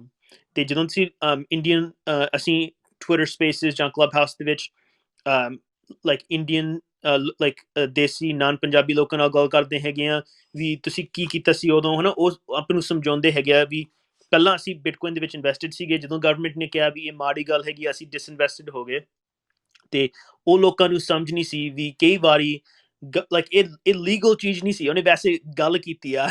ਸੋ ਲੋਕੀ ਨੂੰ ਲੱਗਦਾ ਵੀ ਜਿਹੜੇ ਗਵਰਨਮੈਂਟ ਅਫੀਸ਼ੀਅਲ ਹੈਗੇ ਆ ਉਹ ਤੁਹਾਨੂੰ ਹੈਲਪ ਕਰਨ ਦੀ ਕੋਸ਼ਿਸ਼ ਕਰਦੇ ਆ, ਪਰ ਐਕਚੁਅਲੀ ਜਿਹੜੇ ਗਵਰਨਮੈਂਟ ਅਫੀਸ਼ੀਅਲ ਦੀ ਇਨਸੈਂਟਿਵਸ ਹੈਗੇ ਆ ਉਹ ਤੁਹਾਡੇ ਇਨਸੈਂਟਿਵਸ ਤੋਂ ਵੱਖਰੇ ਹੈਗੇ ਆ। ਜਿਵੇਂ ਜਿਹੜੀ ਚੀਜ਼ ਗਵਰਨਮੈਂਟ ਅਫੀਸ਼ੀਅਲ ਨੂੰ ਹੈਲਪ ਕਰਦੀ ਉਹ ਤੁਹਾਨੂੰ ਹੈਲਪ ਕਰਨ ਦੀ it's not the same as helping you, ਅਤੇ ਉਹ ਐਕਚੁਅਲੀ ਕਈ ਵਾਰੀ ਤੁਹਾਨੂੰ ਚੀਜ਼ ਦੱਸੂਗੇ ਜਾਂ ਕਹੋਗੇ ਜਾਂ ਇਨਕਰੇਜ ਕਰੋਗੇ ਜਿਹੜੇ ਤੁਹਾਡੇ ਵਾਸਤੇ ਮਾੜਾ ਹੋਊਗਾ। ਸੋ ਜਿਹੜੇ ਲੋਕਾਂ ਨੇ ਮੈਂ ਕਈ ਜਿਹੜੇ ਇੰਡੀਅਨ ਬਿਟਕੋਇਨਰਸ ਹੈਗੇ ਆ ਮੈਂ ਉਹਨੂੰ ਪੁੱਛਿਆ ਵੀ ਜਦੋਂ ਗਵਰਨਮੈਂਟ ਬੈਨ ਸੀਗਾ ਤੁਸੀਂ ਕੀ ਕੀਤਾ? ਸੋ ਕਈ ਲੋਕਾਂ ਨੇ ਵੇਚਿਆ ਸੀਗਾ, ਉਹ ਡਰਨ ਦੇ ਨਾਲ ਵੇਚਿਆ ਸੀਗਾ, ਕਈ ਲੋਕਾਂ ਨੇ ਐਵੇਂ ਦੇਖਿਆ ਸੀਗਾ ਵੀ ਇਹ ਇਲੀਗਲ ਚੀਜ਼ ਨਹੀਂ ਹੈਗੀ, ਅਤੇ ਦੂਜੀ ਗੱਲ ਹੈਗੀ ਆ ਉਹ ਕਰ ਜਾ ਕੇ ਤੁਹਾਡੇ ਬਿਟਕੋਇਨ ਨੇ ਖੋਣੇ ਨਹੀਂ ਹੈਗੇ, ਐਵੇਂ ਨਹੀਂ ਹੋਊਗਾ। ਜੇ ਤੁਸੀਂ ਵੇਚਦੇ ਆ ਜ਼ਰੂਰ ਟੈਕਸ ਪੇ ਕਰੋ ਜਾਂ ਜਿਹੜੀ ਵੀ ਲਾਅ ਹੈਗੀਆਂ ਫੋਲੋ ਕਰੋ, ਪਰ ਉਹਨੇ ਐਵੇਂ ਸੋਚਿਆ ਵੀ ਜੇ ਮੈਂ ਐਕਸਚੇਂਜ ਦੇ ਵਿੱਚ ਪਰਚੇਸ ਕੀਤੇ ਸੀ ਲੀਗਲੀ ਤੇ ਮੈਂ ਆਪਦੀ ਵਾਲਟ ਨੂੰ ਭੇਜਦਾ ਮੈਂ ਕੁਛ ਲੀਗਲ ਚੀਜ਼ ਨਹੀਂ ਕੀਤੀ ਸੋ ਉਹ ਡਰਦੇ ਨਹੀਂ ਸੀਗੇ ਤੇ ਪੈਸੇ ਰੱਖ ਲਏ ਤੇ ਜਿੰਨੇ ਵੀ ਕੀਮਤ ਵੱਧ ਗਈ ਉਹਨੇ ਰੱਖਿਆ ਹੈਗਾ ਸੋ ਪਰ ਤੁਹਾਡਾ ਸਵਾਲ ਹੈਗਾ ਵੀ ਇਹ ਠੀਕ ਆ ਪਰ ਜੇ ਗਵਰਨਮੈਂਟ ਨੇ ਐਕਸਚੇਂਜ ਨੂੰ ਬੈਨ ਕੀਤਾ ਫਿਰ ਮੈਨੂੰ ਮੈਂ ਪੈਸੇ ਕਿਵੇਂ ਕੱਢ ਸਕਦਾ ਜੇ ਲੋੜ ਹੈਗੀ ਆ ਸੋ ਤੁਸੀਂ ਐਵੇਂ ਦੇਖ ਸਕਦੇ ਆ obviously exchanges ਦੂਜੇ ਦੇਸ਼ਾਂ ਦੇ ਵਿੱਚ ਹੈਗੇ ਆ ਕੱਲ੍ਹ Coinbase ਤੇ Gemini ਜਿਹੜੇ ਅਮਰੀਕਨ ਦੇ ਵਿੱਚ ਐਕਸਚੇਂਜ ਹੈਗੇ ਆ ਲਾਈਕ ਅਮਰੀਕਾ ਤੋਂ ਬਾਹਰ ਵੀ ਐਕਸਚੇਂਜਸ ਹੈਗੇ ਆ ਸੋ ਕਈ ਚਾਈਨੀਜ਼ ਐਕਸਚੇਂਜਸ ਹੈਗੇ ਆ ਕਈ ਐਕਸਚੇਂਜਸ ਹੈਗੇ ਆ ਬਾਈਨੈਂਸ ਵਾਂਗੂ ਜਿਹੜੇ ਕਈ ਬੈਂਕ ਅਕਾਊਂਟ ਨਾਲ ਹੁੱਕਅਪ ਹੋ ਸਕਦੇ ਆ ਜਾਂ ਐਵੇਂ ਕਰ ਸਕਦੇ ਆ ਵੀ ਜੇ ਤੁਹਾਡਾ ਰਿਸ਼ਤੇਦਾਰ ਹੈਗਾ ਦੂਜੇ ਦੇਸ਼ ਦੇ ਵਿੱਚ ਤੁਸੀਂ ਉਹਨੂੰ ਭੇਜ ਸਕਦੇ ਆ ਤੇ ਉਹ ਪੈਸੇ ਨੂੰ ਕਨਵਰਟ ਕਰਕੇ ਤੁਹਾਨੂੰ ਵਾਪਸ ਲਾਈਕ ਰੂਪੀ ਭੇਜ ਸਕਦੇ ਆ ਪਰ ਸਹੀ ਗੱਲ ਹੈਗੀ ਆ ਵੀ ਔਖੀ ਚੀਜ਼ ਹੈਗੀ ਆ ਸੌਖੀ ਚੀਜ਼ ਨਹੀਂ ਹੈਗੀ ਕਈ ਵਾਰੀ ਹੋ ਸਕਦਾ ਵੀ ਜਿਵੇਂ ਇਹ ਲਾਈਕ ਪਿਛਲੇ ਸਾਲਾਂ ਦੇ ਵਿੱਚ ਹੋਇਆ ਤੁਹਾਨੂੰ 1-2 ਸਾਲ ਵੇਟ ਕਰਨ ਦੀ ਲੋੜ ਹੋਊਗੀ ਪੈਸੇ ਕੱਢਣ ਨੂੰ ਸੋ ਇਹ ਸਹੀ ਸਵਾਲ ਹੈਗਾ ਪਰ ਆਈ ਡੋਨਟ ਨੋ ਮੈਨੂੰ ਹੋਰ ਵਧੀਆ ਆਨਸਰ ਨਹੀਂ ਹੈਗਾ ਪਰ ਹੋ ਸਕਦਾ ਤੁਹਾਨੂੰ ਥੋੜਾ ਜਿਹਾ ਵੇਟ ਕਰਨ ਦੀ ਲੋੜ ਹੈਗੀ ਹੈ ਕੱਢਣ ਨੂੰ ਹਾਂਜੀ ਮੈਂ ਇਹਦੇ ਵਿੱਚ ਹਾਂਜੀ ਸੌਰੀ ਇੱਕ ਚੀਜ਼ ਤੁਹਾਨੂੰ ਐਵੇਂ ਸੋਚਣਾ ਚਾਹੀਦਾ ਵੀ ਜਿਵੇਂ ਲੋਕੀ ਪਲਾਟ ਪਰਚੇਸ ਕਰਦੇ ਹੈਗੇ ਹਨਾ ਬਿਟਕੋਇਨ ਲੈਂਡ ਨਹੀਂ ਹੈਗਾ ਪਲਾਟ ਨਹੀਂ ਹੈਗਾ ਪਰ ਕਈ ਚੀਜ਼ਾਂ ਸਿਮਿਲਰ ਹੈਗੀਆਂ ਜੇ ਪਲਾਟਾਂ ਦੀ ਕੀਮਤ ਥੱਲੇ ਜਾਂਦੀ ਹੈ 1 ਸਾਲ ਵਾਸਤੇ ਇਹਦਾ ਮਤਲਬ ਨਹੀਂ ਹੈਗਾ ਵੀ ਤੁਸੀਂ ਇੱਕਦਮ ਤੁਹਾਡਾ ਫਰਜ਼ ਬਣਦਾ ਉਹ ਸਾਲ ਦੇ ਵਿੱਚ ਵੇਚਣ ਨੂੰ ਤੁਸੀਂ ਅਗਲੀ ਸਾਲ ਵੇਟ ਕਰੋ ਹਨਾ ਐਵੇਂ ਆਈ ਥਿੰਕ ਬਿਟਕੋਇਨ ਦੇ ਨਾਲ ਹੈਗਾ ਵੀ ਜੇ ਕਿਸੇ ਨੇ ਐਕਸਚੇਂਜਸ ਬੈਨ ਕੀਤੇ ਜਾਂ ਕੁਛ ਕੀਤਾ ਤੁਹਾਨੂੰ ਵੇਟ ਕਰਨ ਦੀ ਫਰਜ਼ ਬਣਦਾ ਹਾਂਜੀ ਬਿਲਕੁਲ ਤੇ ਮੈਂ ਵੀ ਜੋ ਜੀਤ ਜੀ ਨੇ ਕਿਹਾ ਉਹਦੇ ਵਿੱਚ ਮੈਂ ਵੀ ਐਡ ਕਰਨਾ ਚਾਹੁੰਦੀ ਹਾਂ ਜਦੋਂ ਦੇਸ਼ਾਂ ਦੇ ਵਿੱਚ ਇਦਾਂ ਆਂਦਾ ਹੈ ਨਾ ਕਿ ਥ੍ਰੈਟ ਕਿ ਗਵਰਨਮੈਂਟਸ ਬੈਨ ਕਰ ਦੇਣਗੇ ਕ੍ਰਿਪਟੋ ਉਦੋਂ ਇੱਕ ਨੈਚੁਰਲ ਸੋਲੂਸ਼ਨ ਆਂਦਾ ਹੈ ਤੇ ਉਹ ਹੁੰਦਾ peer to peer exchanges peer to peer ਮਤਲਬ ਸਹਿਯੋਗੀ ਟੂ ਸਹਿਯੋਗੀ ਹੁਣ ਜਿਵੇਂ ਤੁਸੀਂ ਕ੍ਰਿਪਟੋ ਐਕਸਚੇਂਜ ਯੂਜ਼ ਕਰ ਰਹੇ ਹੋ ਉਹ ਤੁਸੀਂ ਕ੍ਰਿਪਟੋ ਤੋਂ ਉਹ ਐਕਸਚੇਂਜ ਤੋਂ ਖਰੀਦ ਰਹੇ ਹੋ ਤੇ ਉਹਨਾਂ ਤੋਂ ਕਨਵਰਟ ਕਰ ਰਹੇ ਹੋ ਉਹ ਤੁਹਾਡਾ ਹੋਲਡ ਕਰ ਰਹੇ ਨੇ ਪੈਸਾ ਜਾਂ ਤੁਹਾਡਾ ਕ੍ਰਿਪਟੋ ਜੋ ਵੀ ਤੇ ਜਦੋਂ ਅਸੀਂ ਗੱਲ ਕਰਨੇ ਆ ਪੀਅਰ ਟੂ ਪੀਅਰ ਐਕਸਚੇਂਜਸ ਉਹ ਹੁੰਦਾ ਹੈ ਕਿ ਮੈਂ ਬਾਈਪਾਸ ਐਕਸਚੇਂਜ ਤੁਹਾਡਾ ਪੈਸਾ ਨਹੀਂ ਉੱਥੇ ਹੋਲਡ ਕਰ ਰਿਹਾ ਮੈਂ ਮਤਲਬ ਮੰਨ ਲਓ ਪੋਸਟ ਪਾਤੀ ਕਿ ਮੈਂ ਚਾਹੁੰਦੀ ਹਾਂ 2 ਬਿਟਕੋਇਨ ਖਰੀਦਣਾ ਤੇ ਤੁਸੀਂ ਮੈਂ ਬਾਇਰ ਹਾਂ ਤੇ ਤੁਸੀਂ ਸੈਲਰ ਹੋ ਤੇ ਤੁਸੀਂ ਵੇਖਿਆ ਕਿ ਇਹ ਰਵਨੀਤ ਖਰੀਦਣਾ ਚਾਹੁੰਦੀ ਹੈ ਤੇ ਮੈਂ ਵੇਚ ਸਕਣਾ ਤੁਸੀਂ ਇੱਦਾਂ ਮੈਨੂੰ ਕੰਟੈਕਟ ਅਸੀਂ ਕਰਕੇ ਇੱਕ ਦੂਜੇ ਨੂੰ ਵੇਚ ਸਕਦੇ ਹਾਂ ਸੋ ਉਹਨੂੰ ਕਹਿੰਦਾ ਪੀਅਰ ਟੂ ਪੀਅਰ ਤੇ ਇੰਡੀਆ ਵਿੱਚ ਵੀ ਇਹ ਹੈਗੇ ਨੇ localbitcoins.com ਆਈ ਥਿੰਕ ਇੰਡੀਆ ਵਿੱਚ ਇਹ ਪੀਅਰ ਟੂ ਪੀਅਰ ਚੱਲਦਾ ਹੈ ਤੇ ਆਈ ਥਿੰਕ ਹੋਰ ਵੀ ਬਹੁਤ ਨੇ ਮੈਂ ਇਹਦੇ ਤੇ ਰਿਸਰਚ ਕੀਤੀ ਸੀ ਲਾਸਟ ਈਅਰ ਤੇ ਮੈਂ ਵੇਖੀ ਸੀ ਕੁਝ ਸੀਗੇ ਤੇ ਇਹ ਉਦੋਂ ਪਪੂਲਰ ਹੁੰਦੇ ਨੇ ਜਦੋਂ ਇਦਾਂ ਕੋਈ ਖਤਰਾ ਹੋਏ ਕਿ ਦੇਸ਼ ਨੇ ਬੈਨ ਕਰ ਦੇਣਾ ਕ੍ਰਿਪਟੋ ਨੂੰ ਤੇ ਤੁਸੀਂ ਆਪਣੇ ਬੈਂਕਸ ਜਾ ਕੇ ਕਢਾ ਨਹੀਂ ਪਾਓਗੇ ਫਿਰ ਤੁਸੀਂ ਇੱਕ ਦੂਜੇ ਨੂੰ ਵੇਚ ਸਕਦੇ ਹੋ ਪੀਅਰ ਟੂ ਪੀਅਰ ਤੇ ਪਲੇਟਫਾਰਮਸ ਹੁੰਦੇ ਨੇ ਕ੍ਰਿਪਟੋ ਐਕਸਚੇਂਜਸ ਦੇ ਜਿਹੜਾ ਉਹ ਫੈਸਿਲਿਟੇਟ ਕਰਦੇ ਨੇ ਉਹਦੇ ਵੀ ਆਪਣੇ ਪ੍ਰੀਕਾਸ਼ਨਸ ਹੁੰਦੇ ਨੇ ਕਿ ਜੇ ਤੁਸੀਂ ਕਿਸੇ ਨੂੰ ਅਗਰੀ ਕੀਤਾ ਹੈ ਕਿ ਮੈਂ ਤੁਹਾਨੂੰ ਵੇਚਾਂਗਾ ਜਾਂ ਖਰੀਦਾਂਗਾ ਤੇ ਤੁਸੀਂ ਉਹਨਾਂ ਨੂੰ ਫਿਰ ਜਾ ਕੇ ਮਿਲ ਰਹੇ ਹੋ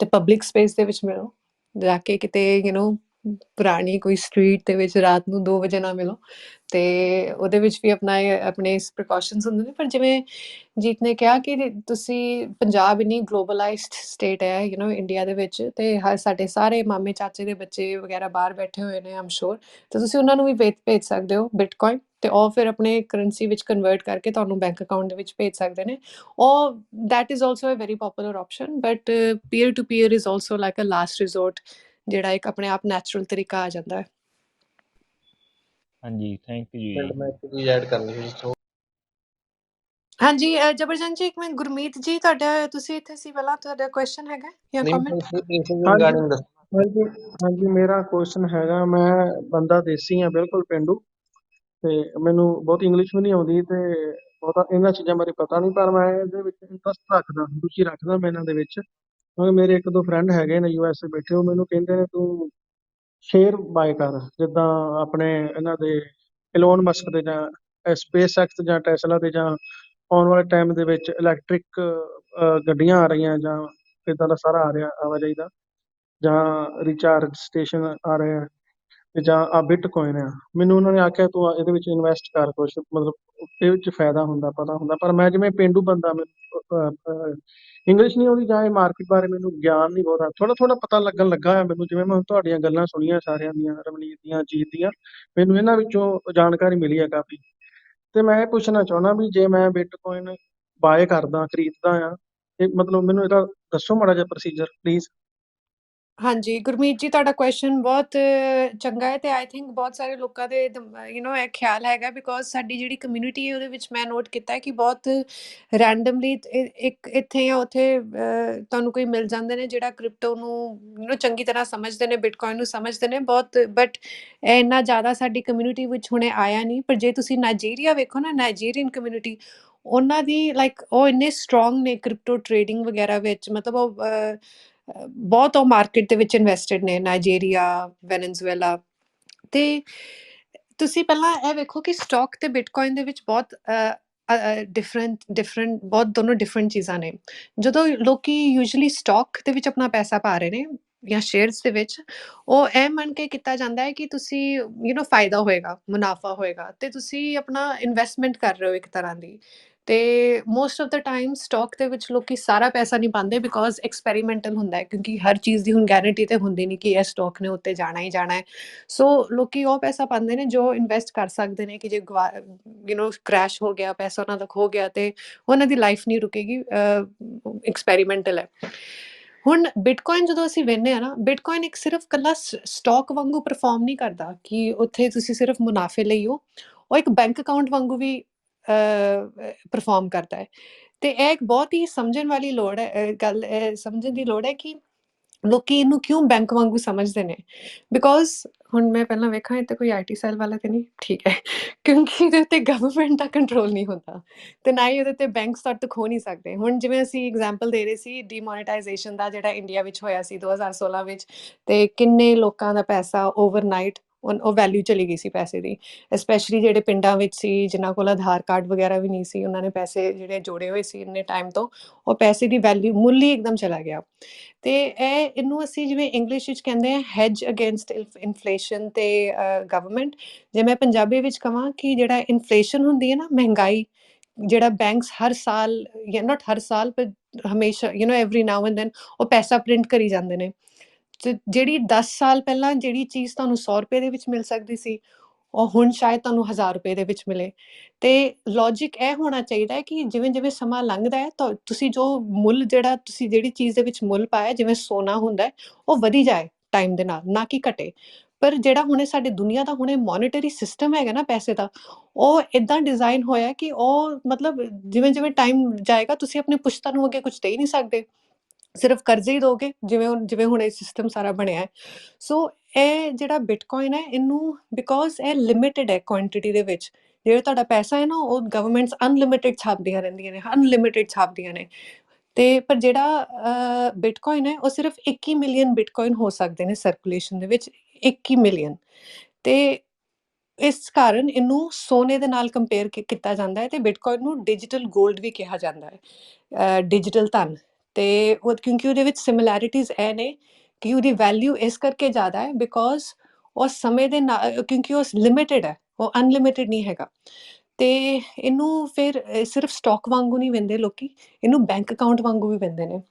ਪਰ ਹੁਣ ਇਹਦੇ ਵਿੱਚ ਹਰ ਕਿਸੇ ਦਾ ਆਪਣਾ ਰਿਸਕ ਹੁੰਦਾ ਹੈ ਗੁਰਮੀਤ ਜੀ, ਕਿ ਤੁਸੀਂ ਜਿਵੇਂ ਹੁਣ ਜੇ ਤੁਹਾਡੀ ਫੈਮਿਲੀ ਹੈ, ਤੁਹਾਡੀ ਰਿਸਪੌਂਸਿਬਿਲਿਟੀਜ਼ ਹੈ, ਤੇ ਸ਼ਾਇਦ ਤੁਸੀਂ ਆਪਣਾ, ਜੇ ਤੁਹਾਡਾ ਬੈਂਕ ਅਕਾਊਂਟ ਵਿੱਚ ਜਿਹੜੇ ਸੇਵਿੰਗਸ ਤੁਹਾਡੇ ਪੈਸੇ ਨੇ, ਸ਼ਾਇਦ ਤੁਸੀਂ 100% ਨਾ ਪਾਓ, ਹੈ ਨਾ, ਸ਼ਾਇਦ ਤੁਸੀਂ 20%, 40% ਇੱਦਾਂ ਪਾਓ। ਤੁਸੀਂ ਥੋੜ੍ਹਾ ਉਹਨੂੰ ਸਮਝੋ, ਵੇਖੋ ਕਿ ਬਿਟਕੋਇਨ ਕਿਵੇਂ ਰਿਐਕਟ ਕਰਦਾ ਹੈ, ਉਹ ਕਿਵੇਂ ਪਰਫੋਰਮੈਂਸ ਉਹਦੀ ਹੁੰਦੀ ਹੈ। ਤੇ ਕੁਛ ਲੋਕੀ ਜਿਵੇਂ ਇਹ ਜੀਤ ਜਿਹੜੇ ਨੇ, ਉਹਨਾਂ ਦੀ ਸਭ ਤੋਂ ਐਡਵਾਈਸ ਉਹ ਬਹੁਤ ਦਿੰਦੇ ਨੇ ਲੋਕਾਂ ਨੂੰ ਕਿ ਤੁਸੀਂ ਇਹ ਨਾ ਵੇਖੋ ਕਿ ਮੈਂ ਹੁਣੇ ਜੇ ਮੈਂ ਬਿਟਕੋਇਨ ਖਰੀਦਣਾ ਹੈ, ਮੈਂ ਵਨ ਟਾਈਮ ਮੈਂ ਇੰਨੇ ਸਾਰੇ ਪੈਸੇ ਲਾ ਦੇਣੇ ਆ। ਤੁਸੀਂ ਇਹ ਸੋਚੋ ਕਿ ਜੇ ਤੁਹਾਨੂੰ ਮਹੀਨੇ ਮੰਥਲੀ ਸੈਲਰੀ ਮਿਲਦੀ ਹੈ ਜਾਂ ਵੀਕਲੀ, ਤੇ ਤੁਸੀਂ ਮੰਥਲੀ ਆਪਣਾ 20%, 10% ਬਿਟਕੋਇਨ 'ਚ ਪਾਤਾ, ਕਿਉਂਕਿ ਤੁਸੀਂ ਲੌਂਗ ਟਰਮ ਵੇਖ ਰਹੇ ਹੋ। ਹੁਣ ਜੇ ਤੁਸੀਂ ਲੌਂਗ ਟਰਮ ਵੇਖੋ, ਬਿਟਕੋਇਨ ਨੇ ਜੋ ਪਰਫਾਰਮ ਕੀਤਾ ਹੈ, ਉਹ ਕੋਈ ਵੀ ਅੱਜ ਤੱਕ ਕਿਸੇ ਸਟਾਕ ਨੇ ਨਹੀਂ ਕੀਤਾ, ਨਾ ਹੀ ਕਦੀ ਕਿਸੇ ਹੋਰ ਸ਼ੇਅਰ ਨੇ ਕੀਤਾ ਹੈ। ਸੋ ਇਹ ਕੁਝ ਗੱਲਾਂ ਨੇ, ਹੋਪਫੁਲੀ ਇਹਦੇ ਨਾਲ ਤੁਹਾਨੂੰ ਥੋੜ੍ਹਾ ਸਮਝ ਲੱਗਿਆ ਕਿ ਬਿਟਕੋਇਨ ਦਾ ਜਿਹੜਾ ਬਿਟਕੋਇਨ ਸਟਾਕ ਦੇ ਨਾਲੋਂ ਡਿਫਰੈਂਟ ਹੈ ਥੋੜ੍ਹਾ। ਅਤੇ ਜੇ ਤੁਸੀਂ ਸ਼ੁਰੂ ਕਰਨਾ ਚਾਹੁੰਦੇ ਹੋ ਇਹਦੇ ਵਿੱਚ, ਅਤੇ ਤੁਸੀਂ ਇੰਡੀਆ ਦੇ ਵਿੱਚ ਬੜੇ ਸਾਰੇ ਲੀਗਲ ਐਕਸਚੇਂਜਿਸ ਨੇ ਜਿਹੜੇ ਲੀਗਲੀ ਆਪਰੇਟ ਕਰ ਰਹੇ ਨੇ, ਅਤੇ ਇਹਨਾਂ ਦੇ ਉੱਤੇ ਜਿਹੜਾ ਟੈਕਸ ਲੱਗਦਾ ਹੈ ਤੁਹਾਡੀ ਕ੍ਰਿਪਟੋ ਕਰੰਸੀ 'ਤੇ, ਉਹ ਉੱਦਾਂ ਹੀ ਟੈਕਸ ਲੱਗਦਾ ਜਿਵੇਂ ਤੁਹਾਡੇ ਸਟਾਕਸ 'ਤੇ ਲੱਗਦਾ ਹੈ। ਕੈਪੀਟਲ ਗੇਨ 'ਤੇ ਜੋ ਤੁਹਾਡਾ ਮੁਨਾਫਾ ਹੋਇਆ ਉਹਦੇ ਉੱਤੇ ਟੈਕਸ ਲੱਗਦਾ ਹੈ। ਸੋ ਤੁਸੀਂ ਕ੍ਰਿਪਟੋ ਐਕਸਚੇਂਜ 'ਤੇ ਜਾ ਕੇ ਆਪਣਾ ਅਕਾਊਂਟ ਬਣਾ ਸਕਦੇ ਹੋ। ਫਿਰ ਤੁਸੀਂ ਆਪਣੇ ਆਪ ਨੂੰ ਵੈਰੀਫਾਈ ਕਰ ਸਕਦੇ ਹੋ ਆਧਾਰ ਕਾਰਡ ਆਪਣਾ ਅਪਲੋਡ ਕਰਕੇ, ਅਤੇ ਉਹਦੇ ਬਾਅਦ ਆਪਣਾ ਬੈਂਕ ਅਕਾਊਂਟ ਕਨੈਕਟ ਕਰਕੇ ਤੁਸੀਂ ਪੈਸੇ ਟ੍ਰਾਂਸਫਰ ਕਰ ਸਕਦੇ ਹੋ। ਅਤੇ ਫਿਰ ਜਦੋਂ ਪੈਸੇ ਤੁਹਾਡੇ ਅਵੇਲੇਬਲ ਹੋ ਜਾਣਗੇ ਐਕਸਚੇਂਜ ਦੇ ਵਿੱਚ, ਅਤੇ ਫਿਰ ਤੁਸੀਂ ਉਹਦੇ ਨਾਲ ਬਿਟਕੋਇਨ ਖਰੀਦ ਸਕਦੇ ਹੋ। ਅਤੇ ਅੱਜ ਜਿਹੜਾ ਟੌਪਿਕ ਹੈਗਾ ਹੈ ਉਹ ਹੈਗਾ ਕਿ ਜਦੋਂ ਤੁਸੀਂ ਬਿਟਕੋਇਨ ਖਰੀਦ ਲਏ, ਨਾਓ ਵਾਟ, ਹੁਣ ਉਹਨੂੰ ਕਿੱਥੇ ਰੱਖਣਾ ਹੈ। ਅਤੇ ਅਸੀਂ ਇਹ ਗੱਲ ਕਰ ਰਹੇ ਹਾਂ ਕਿ ਜਿਹੜਾ ਨਵੇਂ ਇਨਵੈਸਟਰਸ ਹੁੰਦੇ ਨੇ ਉਹ ਆਪਣਾ ਪੈਸਾ ਐਕਸਚੇਂਜ 'ਤੇ ਰੱਖਦੇ ਨੇ, ਪਰ ਜੋ ਤੁਹਾਨੂੰ ਕਰਨਾ ਚਾਹੀਦਾ ਹੈ ਉਹ ਇਹ ਹੁੰਦਾ ਹੈ ਕਿ ਡਿਫਰੈਂਟ ਤਰ੍ਹਾਂ ਦੇ ਵਾਲੇਟਸ ਹੁੰਦੇ ਨੇ ਜਿੱਥੇ ਤੁਸੀਂ ਆਪਣਾ ਬਿਟਕੋਇਨ ਰੱਖਦੇ ਹੋ। ਬਟੂਆ ਡਿਜੀਟਲ ਵਾਲੇਟ, ਜਿਵੇਂ ਤੁਹਾਡਾ ਬੈਂਕ ਅਕਾਊਂਟ ਹੁੰਦਾ ਹੈ ਪੈਸੇ ਲਈ, ਇੱਦਾਂ ਤੁਹਾਡੇ ਬਿਟਕੋਇਨ ਲਈ ਵਾਲੇਟ ਹੁੰਦੇ ਨੇ। ਅਤੇ ਇੰਸਟੈਡ ਕਿ ਤੁਸੀਂ ਆਪਣਾ ਐਕਸਚੇਂਜ 'ਤੇ ਪੈਸਾ ਰੱਖੋ, ਤੁਸੀਂ ਹੋਰ ਵੀ ਤਰ੍ਹਾਂ ਦੇ ਵਾਲੇਟਸ ਹੁੰਦੇ ਨੇ ਜਿਹੜਾ ਤੁਸੀਂ 100% ਕੰਟਰੋਲ ਕਰ ਸਕਦੇ ਹੋ ਕਿ ਜੇ ਐਕਸਚੇਂਜ ਦਾ ਹੈਕ ਵੀ ਹੋ ਗਿਆ ਨਾ, ਤੁਹਾਡੇ ਵਾਲੇਟ ਦਾ ਹੈਕ ਨਹੀਂ ਹੋਏਗਾ, ਤੁਸੀਂ ਸਿਕਿਉਰ ਹੋ। ਸੋ ਇਹ ਅਸੀਂ ਗੱਲਾਂ ਡਿਸਕਸ ਕਰ ਰਹੇ ਹਾਂ। ਹੋਪਫੁਲੀ ਦਿਸ ਮੇਡ ਸੈਂਸ, ਤੁਹਾਨੂੰ ਥੋੜ੍ਹਾ ਕਲੀਅਰ ਹੋਇਆ। ਹਾਂਜੀ ਰਵਨੀਤ ਜੀ, ਤੁਸੀਂ ਬਹੁਤ ਵਧੀਆ ਐਕਸਪਲੇਨ ਕਰਕੇ ਚੰਗੀ ਤਰ੍ਹਾਂ ਖੋਲ੍ਹ ਕੇ ਸਮਝਾਇਆ। ਬਹੁਤ ਸਾਰਾ ਪਤਾ ਲੱਗਾ ਇਹਨਾਂ ਗੱਲਾਂ ਦੇ ਵਿੱਚੋਂ, ਅਤੇ ਕਾਫੀ ਕੁਝ ਮੇਰਾ ਮਸਲਾ ਜਿਹੜਾ ਮੈਨੂੰ ਸਮਝ ਆਇਆ।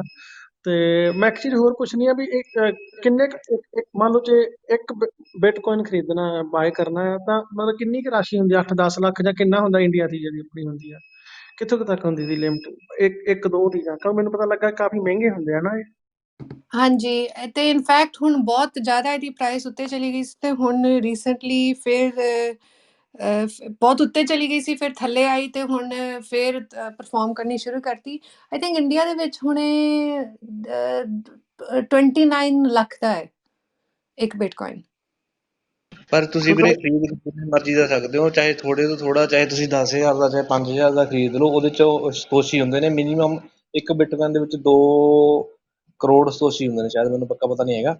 ਉਹ ਮਿਨੀਮਮ ਉਸ ਹਿਸਾਬ ਨਾਲ ਕੈਲਕੂਲੇਟ ਹੁੰਦੇ ਨੇ। ਐਕਸਚੇਂਜ ਦੇ ਵਿੱਚ ਤੁਸੀਂ ਜਿੰਨੇ ਮਰਜ਼ੀ ਦਾ ਖਰੀਦ ਸਕਦੇ ਹੋ, 50,000, 20,000, 10,000, ਲੱਖ, ਜਿੰਨੇ ਮਰਜ਼ੀ ਦਾ, ਜਿੱਥੋਂ ਮਰਜ਼ੀ ਸ਼ੁਰੂ ਕਰ ਸਕਦੇ ਹੋ ਤੁਸੀਂ। ਉਹ ਕੋਈ ਮਸਲਾ ਨਹੀਂ ਹੈਗਾ ਕਿ ਤੁਸੀਂ। ਹਾਂਜੀ, ਜਿਵੇਂ ਜਬਰਜੰਗ ਜੀ ਨੇ ਕਿਹਾ, ਜਿਵੇਂ ਗੁਰਮੀਤ ਜੀ ਤੁਹਾਡੇ ਹੁੰਦੇ ਨਾ ਰੁਪਏ, ਅਤੇ ਰੁਪਏ ਦੇ ਜਿਹੜੇ ਛੋਟੇ ਯੂਨਿਟ ਹੁੰਦੇ ਆ ਉਹਨੂੰ ਅਸੀਂ ਪੈਸੇ ਕਹੀਦਾ ਹੈ। ਇੱਦਾਂ ਬਿਟਕੋਇਨ ਦੇ ਵਿੱਚ ਉਹਨਾਂ ਦੇ ਜਿਹੜੇ ਛੋਟੇ ਯੂਨਿਟ ਹੁੰਦੇ ਉਹਨਾਂ ਨੂੰ ਸਤੋਸ਼ੀ ਕਹੀਦਾ ਹੈ। ਸਤੋਸ਼ੀ ਬੰਦੇ ਦਾ ਨਾਂ ਸੀ ਜਿਹਨੇ ਬਿਟਕੋਇਨ ਦੀ ਸਥਾਪਨਾ ਕੀਤੀ ਸੀ 2008 ਵਿੱਚ।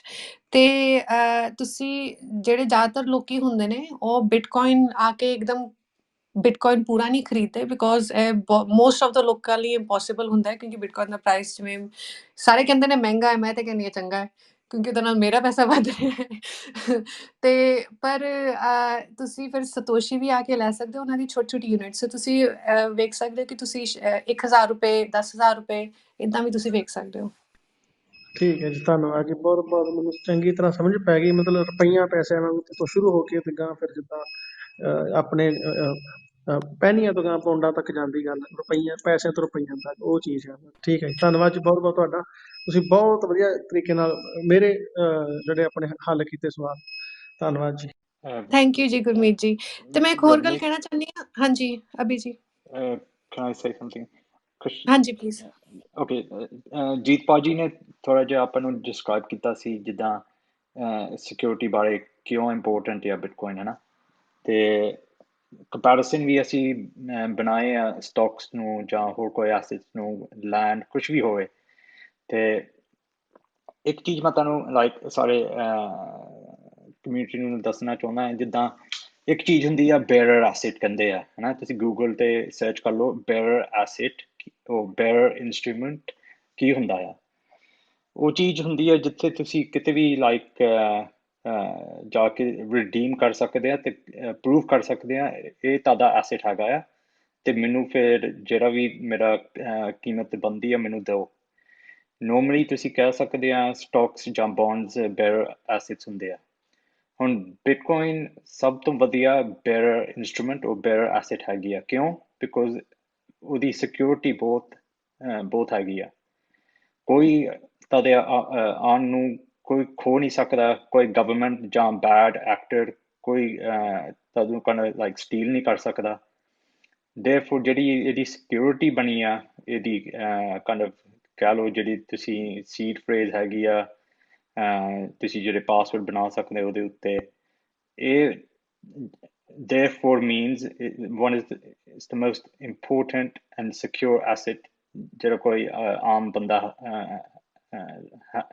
ਹੈ ਸਕਦਾ ਹੈ ਉਹਨਾਂ ਕੋਲ ਕੋਈ ਗਵਰਨਮੈਂਟ ਜਾਂ ਬਾਡ ਐਕਟਰ ਤੁਹਾਡੇ ਕੋਲ ਆ ਕੇ ਖੋ ਨਹੀਂ ਸਕਦਾ ਇਹਦੇ ਬਾਰੇ like it's very important to understand ਜਿੱਦਾਂ ਸਿਕਿਉਰਿਟੀ ਜਿਹੜੀ ਬਣੀ ਆ ਔਨ ਟੌਪ ਆਫ ਬਿਟਕੋਇਨ ਕੋਈ ਅਦਰ ਐਸੈਟ ਦੁਨੀਆ 'ਚ ਨਹੀਂ ਹੈਗਾ ਉਹ ਮੈਂ ਚਾਹੁੰਦਾ ਸੀ ਸ਼ੇਅਰ ਕਰਨ ਵਾਸਤੇ ਰਾਈਟ ਜਿਹੜਾ ਅਭੀ ਨੇ ਗੱਲ ਕਹੀ ਨਾ ਉਹ ਬਹੁਤ ਜ਼ਰੂਰੀ ਹੈਗੀ ਹੈ ਬੇਅਰਰ ਐਸੈਟ ਹੁੰਦਾ ਹੈ ਉਹ ਚੀਜ਼ ਕਿ ਜਿਹੜੀ ਤੁਹਾਡੇ ਹੱਥ ਵਿੱਚ ਹੋਵੇ ਤੇ ਜਿਹਨੂੰ ਤੁਸੀਂ ਕਿਸੇ ਵੇਲੇ ਵੀ ਵੇਚ ਸਕਦੇ ਹੋ ਠੀਕ ਹੈ ਜਿਵੇਂ ਸੋਨਾ ਹੈਗਾ ਜੇ ਤੁਹਾਡੇ ਕੋਲ ਸੋਨੇ ਦਾ ਕੜਾ ਪਾਇਆ ਹੋਇਆ ਤਾਂ ਉਹਦੀ ਐਕਚੁਅਲ ਅਸਲ ਵੈਲਿਊ ਜਿਹੜੀ ਹੈਗੀ ਤੁਹਾਡੀ ਬਾਂਹ ਤੇ ਹੈਗੀ ਹੈ ਉਹ ਕਿਸੇ ਬੈਂਕ ਦੇ ਖਾਤੇ ਵਿੱਚ ਨਹੀਂ ਪਈ ਹੋਈ ਕਿ ਜਿੱਥੇ ਜਾ ਕੇ ਬੈਂਕ ਵਾਲਿਆਂ ਦੀ ਇਜਾਜ਼ਤ ਨਾਲ ਜਾਂ ਕਿਸੇ ਸਟਾਕ ਬ੍ਰੋਕਰੇਜ ਦੇ ਵਿੱਚ ਜਾ ਕੇ ਉਹਨਾਂ ਕੋਲੋਂ ਆਪਣਾ ਛੁਡਵਾ ਕੇ ਤੇ ਫਿਰ ਖਰਚੀ ਜਾ ਸਕਦੇ ਹੁਣ ਇਹ ਦੌਲਤ ਜਿਹੜੀ ਹੈਗੀ ਹੈ ਇਹ ਤੁਹਾਡੇ ਹੱਥ ਵਿੱਚ ਹੁੰਦੀ ਹੈ ਉਹਨੂੰ ਕਹਿੰਦੇ ਬੇਅਰਰ ਐਸੈਟ ਬੇਅਰਿੰਗ ਮਾਨੇ ਜਿਵੇਂ ਆਪਾਂ ਕੱਪੜੇ ਪਾ ਲਈਏ ਠੀਕ ਹੈ ਨਾ ਔਰ ਜਾਂ ਚੱਕ ਲਈਏ ਚੀਜ਼ ਆਪਣੇ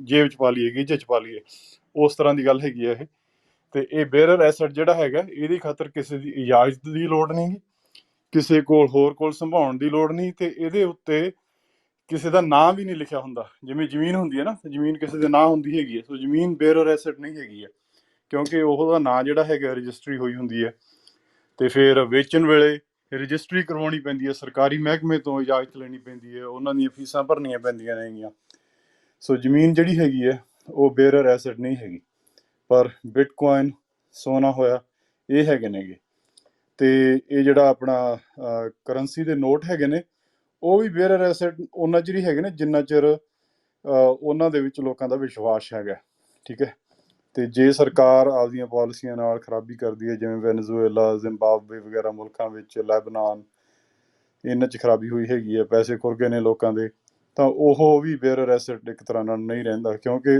ਉਸ ਦੀ ਵੈਲਿਊ ਜਿਹੜੀ ਹੈਗੀ ਹੈ ਸਰਕਾਰਾਂ ਦੇ ਵਤੀਰੇ ਤੇ ਨਿਰਭਰ ਕਰਦੀ ਹੈਗੀ ਹੈ ਸੋ ਇਹ ਬਹੁਤ ਜ਼ਰੂਰੀ ਗੱਲ ਦੱਸੀ ਹੈ ਆਬੀ ਨੇ ਕਿ ਇਹ ਬਿਟਕੋਇਨ ਜਿਹੜਾ ਹੈਗਾ ਇਹਦੀ ਵੈਲਿਊ ਇਹਦੇ ਵਿੱਚ ਹੀ ਹੈਗੀ ਹੈ ਇਹਦੇ ਉੱਤੇ ਕਿਸੇ ਦਾ ਨਾਂ ਨਹੀਂ ਲਿਖਿਆ ਹੁੰਦਾ ਜੇ ਮੇਰੇ ਕੋਲੇ ਕੋਈ ਥੋੜ੍ਹਾ ਜਿਹਾ ਬਿਟਕੋਇਨ ਹੈਗਾ ਤੇ ਮੈਂ ਜੀਤ ਨੂੰ ਦੇ ਦੇਵਾਂ ਤਾਂ ਉਹਦੇ ਉੱਤੇ ਮੇਰਾ ਨਾਂ ਨਹੀਂ ਰਹਿੰਦਾ ਹੈ ਉਹ ਜੀਤ ਦੀ ਮਲਕੀਅਤ ਬਣ ਜਾਂਦੀ ਹੈ ਔਰ ਉਹਨੂੰ ਨਾਂ ਦਰਜ ਨਹੀਂ ਕਰਵਾਉਣਾ ਪੈਂਦਾ ਸੋ ਇਹ ਬਹੁਤ ਜ਼ਰੂਰੀ ਇਹ ਗੱਲ ਹੈਗੀ ਸਮਝਣ ਵਾਲੀ ਕਿਉਂਕਿ ਦੌਲਤ ਦੇ ਵਿੱਚ ਕਿਸ ਢੰਗ ਨਾਲ ਮਤਲਬ ਉਹਨੂੰ ਵਰਤਿਆ ਜਾ ਸਕਦਾ ਖਰਚਿਆ ਜਾ ਸਕਦਾ ਜਾਂ ਖਰੀਦਿਆ ਜਾ ਸਕਦਾ ਇਹ ਬਹੁਤ ਜ਼ਰੂਰੀ ਗੱਲ ਹੈਗੀ ਹੈ ਜੇ ਸਰਕਾਰ ਨੇ ਬੈਨ ਲਾ ਵੀ ਦਿੱਤਾ ਇਹਦਾ ਮਤਲਬ ਇਹ ਨਹੀਂ ਕਿ ਤੁਹਾਡੇ ਬਿਟਕੋਇਨ ਦੀ ਵੈਲਿਊ ਜ਼ੀਰੋ ਹੋ ਗਈ ਨਹੀਂ ਤੁਸੀਂ ਫਿਰ ਵੀ ਉਹਨੂੰ ਵੇਚ ਸਕਦੇ ਹੈਗੇ ਹੋ ਉਹਨੂੰ ਬਾਹਰਲੇ ਮੁਲਕਾਂ 'ਚ ਵੇਚ ਸਕਦੇ ਹੋ ਜਾਂ ਆਪਣੇ ਆਪਦੇ ਪਿੰਡ 'ਚ ਆਪਦੇ ਸ਼ਹਿਰ 'ਚ ਹੀ ਕਿਸੇ ਹੋਰ ਬੰਦੇ ਤੋਂ ਤੁਸੀਂ ਰੁਪਈਏ ਲੈ ਕੇ ਤੇ ਉਹਨਾਂ ਨੂੰ ਥੋੜ੍ਹਾ ਜਿਹਾ ਬਿਟਕੋਇਨ ਉਸ ਹਿਸਾਬ ਨਾਲ ਵੇਚ ਸਕਦੇ ਹੈਗੇ ਹੋ ਤੇ ਇਹ ਬੇਅਰਰ ਐਸੈਟ ਜਿਹੜਾ ਹੈਗਾ ਜਿੰਨਾ ਚਿਰ ਤੁਹਾਡੇ ਕੋਲ ਪ੍ਰਾਈਵੇਟ ਕੀਜ਼ ਹੈਗੀਆਂ ਨੇ ਉਹ ਸਾਂਭ ਕੇ ਰੱਖੀਆਂ ਹੋਈਆਂ ਨੇ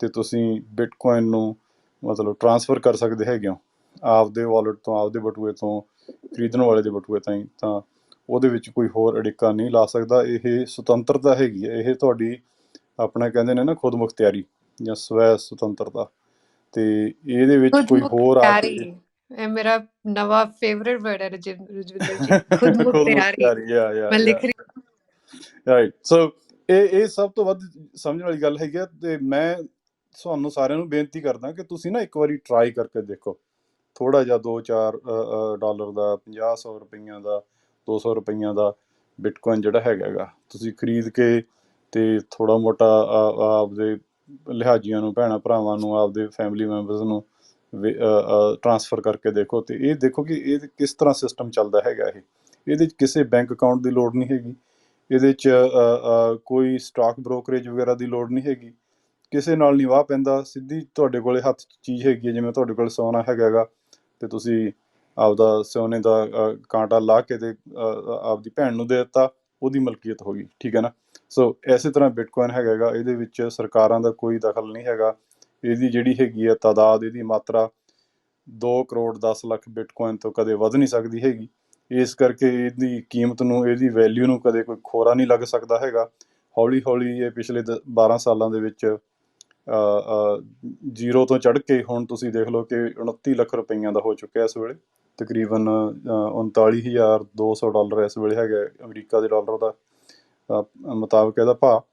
ਤੇ ਇਹਦੀ ਜਿਹੜੀ ਜਿਉਂ-ਜਿਉਂ ਲੋਕਾਂ ਨੂੰ ਇਹਦੀ ਖਾਸੀਅਤ ਜਿਹੜੀ ਹੈਗੀ ਹੈ, ਜਿਹੜੀ ਇਹਦੇ ਚੰਗੇ ਗੁਣ ਨੇਗੇ, ਜਿਉਂ-ਜਿਉਂ ਆਪਣੇ ਬੰਦਿਆਂ ਨੂੰ ਪਤਾ ਲੱਗਣਗੇ, ਤਿਉਂ-ਤਿਉਂ ਹੋਰ ਬੰਦਿਆਂ ਨੇ ਵਰਤਣਾ ਤੇ ਸਾਂਭ ਕੇ ਰੱਖਣਾ, ਖਰੀਦ ਕੇ ਸਾਂਭ ਕੇ ਰੱਖਣਾ ਸ਼ੁਰੂ ਕਰ ਦੇਣਾ। ਇਹਨੂੰ ਕਹਿੰਦੇ ਅਡਾਪਸ਼ਨ, ਠੀਕ ਹੈ ਨਾ।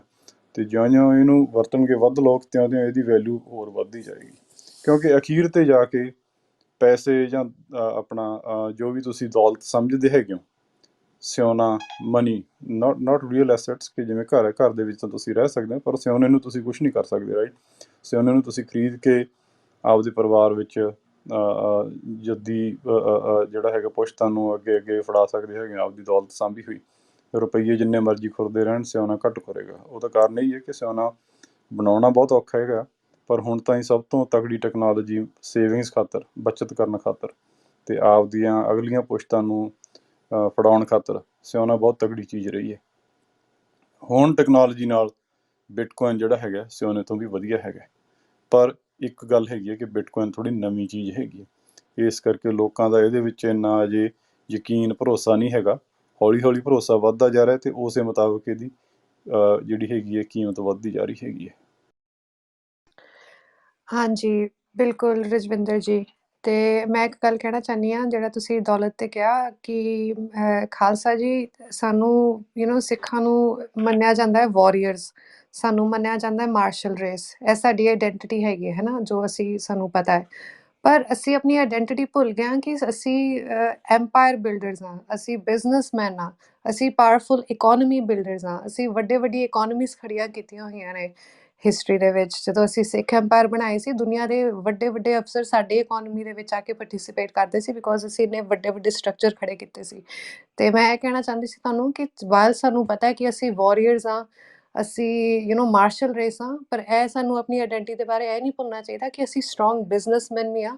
ਦੌਲਤ ਨੂੰ ਅਸੀਂ ਪਰਖ ਕੇ ਆਪ ਜਿਹੜਾ ਅਸੀਂ ਬਣਾਈ ਹੋਈ ਹੈ ਨਾ ਸਾਡੀ ਹਿਸਟਰੀ ਵਿੱਚ, ਸਾਡੇ ਗੁਰੂਆਂ ਨੇ, ਸਾਡੇ ਮਹਾਰਾਜਿਆਂ ਨੇ, ਸਾਡੇ ਲੀਡਰਸ ਨੇ, ਉਹ ਸਾਡੇ DNA ਵਿੱਚ ਹੁਣੇ ਵੀ ਹੈਗਾ, ਤੇ ਸਾਨੂੰ ਉਹ ਭੁੱਲਣਾ ਨਹੀਂ ਚਾਹੀਦਾ। ਤੇ ਆਈ ਥਿੰਕ ਬਿਟਕੋਇਨ ਇੱਕ ਬਹੁਤ ਚੰਗੀ ਓਪਰਚੁਨਿਟੀ ਹੈ ਸਾਡੇ ਲਈ ਟੂ ਰੀਕਲੇਮ ਸਾਡੀ ਜਿਹੜੀ ਐਂਟਰਪ੍ਰੀਨਿਓਰ ਸਾਡੀ ਸਪਿਰਿਟ ਹੈਗੀ ਹੈ।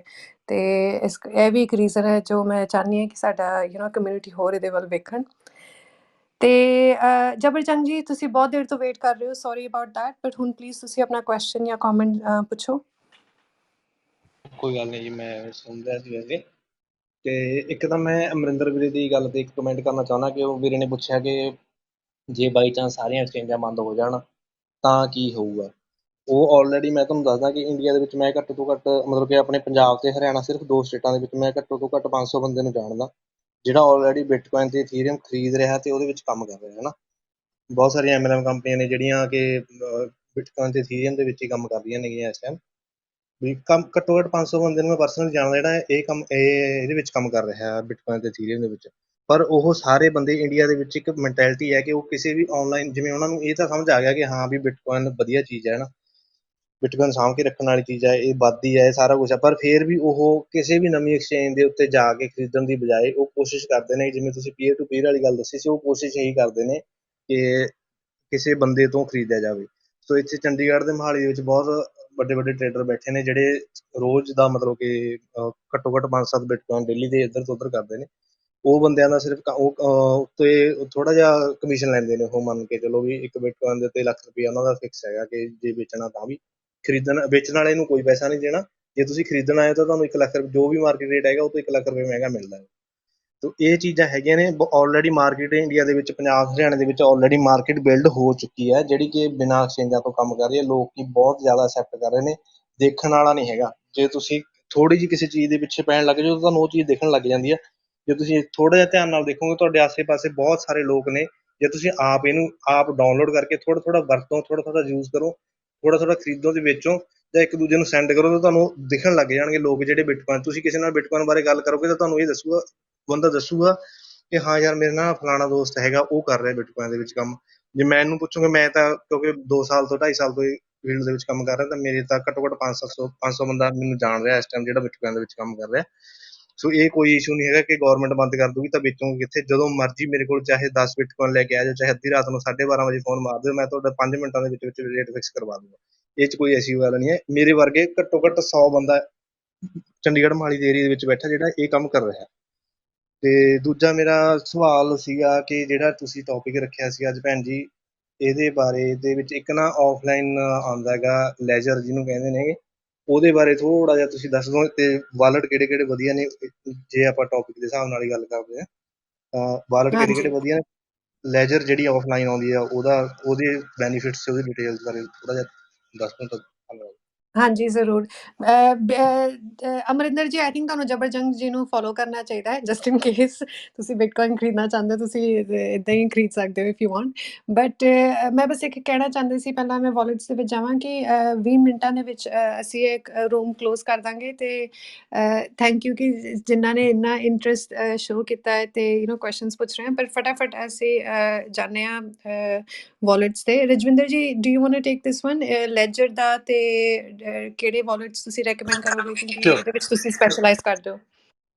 ਇਸ ਵੇਲੇ ਦੋ ਮੇਨ ਪਾਪੂਲਰ ਹੈਗੇ ਨੇਗੇ ਬ੍ਰਾਂਡ, ਲੈਜਰ ਤੇ ਟ੍ਰੈਜ਼ਰ। ਲੈਜਰ ਦਾ ਜਿਹੜਾ ਹੈਗਾ ਉਹਨਾਂ ਦਾ ਨੈਨੋ ਐਸ ਤੇ ਨੈਨੋ ਐਕਸ ਦੋ ਵਾਲਟ ਹੈਗੇ ਨੇ। ਨੈਨੋ ਐਕਸ ਵਾਲਾ ਬਲੂਟੂਥ ਨਾਲ ਚੱਲਦਾ ਤੇ ਨੈਨੋ ਐਸ ਜਿਹੜਾ ਹੈਗਾ ਉਹ ਤੁਹਾਨੂੰ ਕੰਪਿਊਟਰ ਦੇ ਵਿੱਚ USB ਪੋਰਟ ਦੇ ਵਿੱਚ ਲਾਉਣਾ ਪੈਂਦਾ ਹੈਗਾ।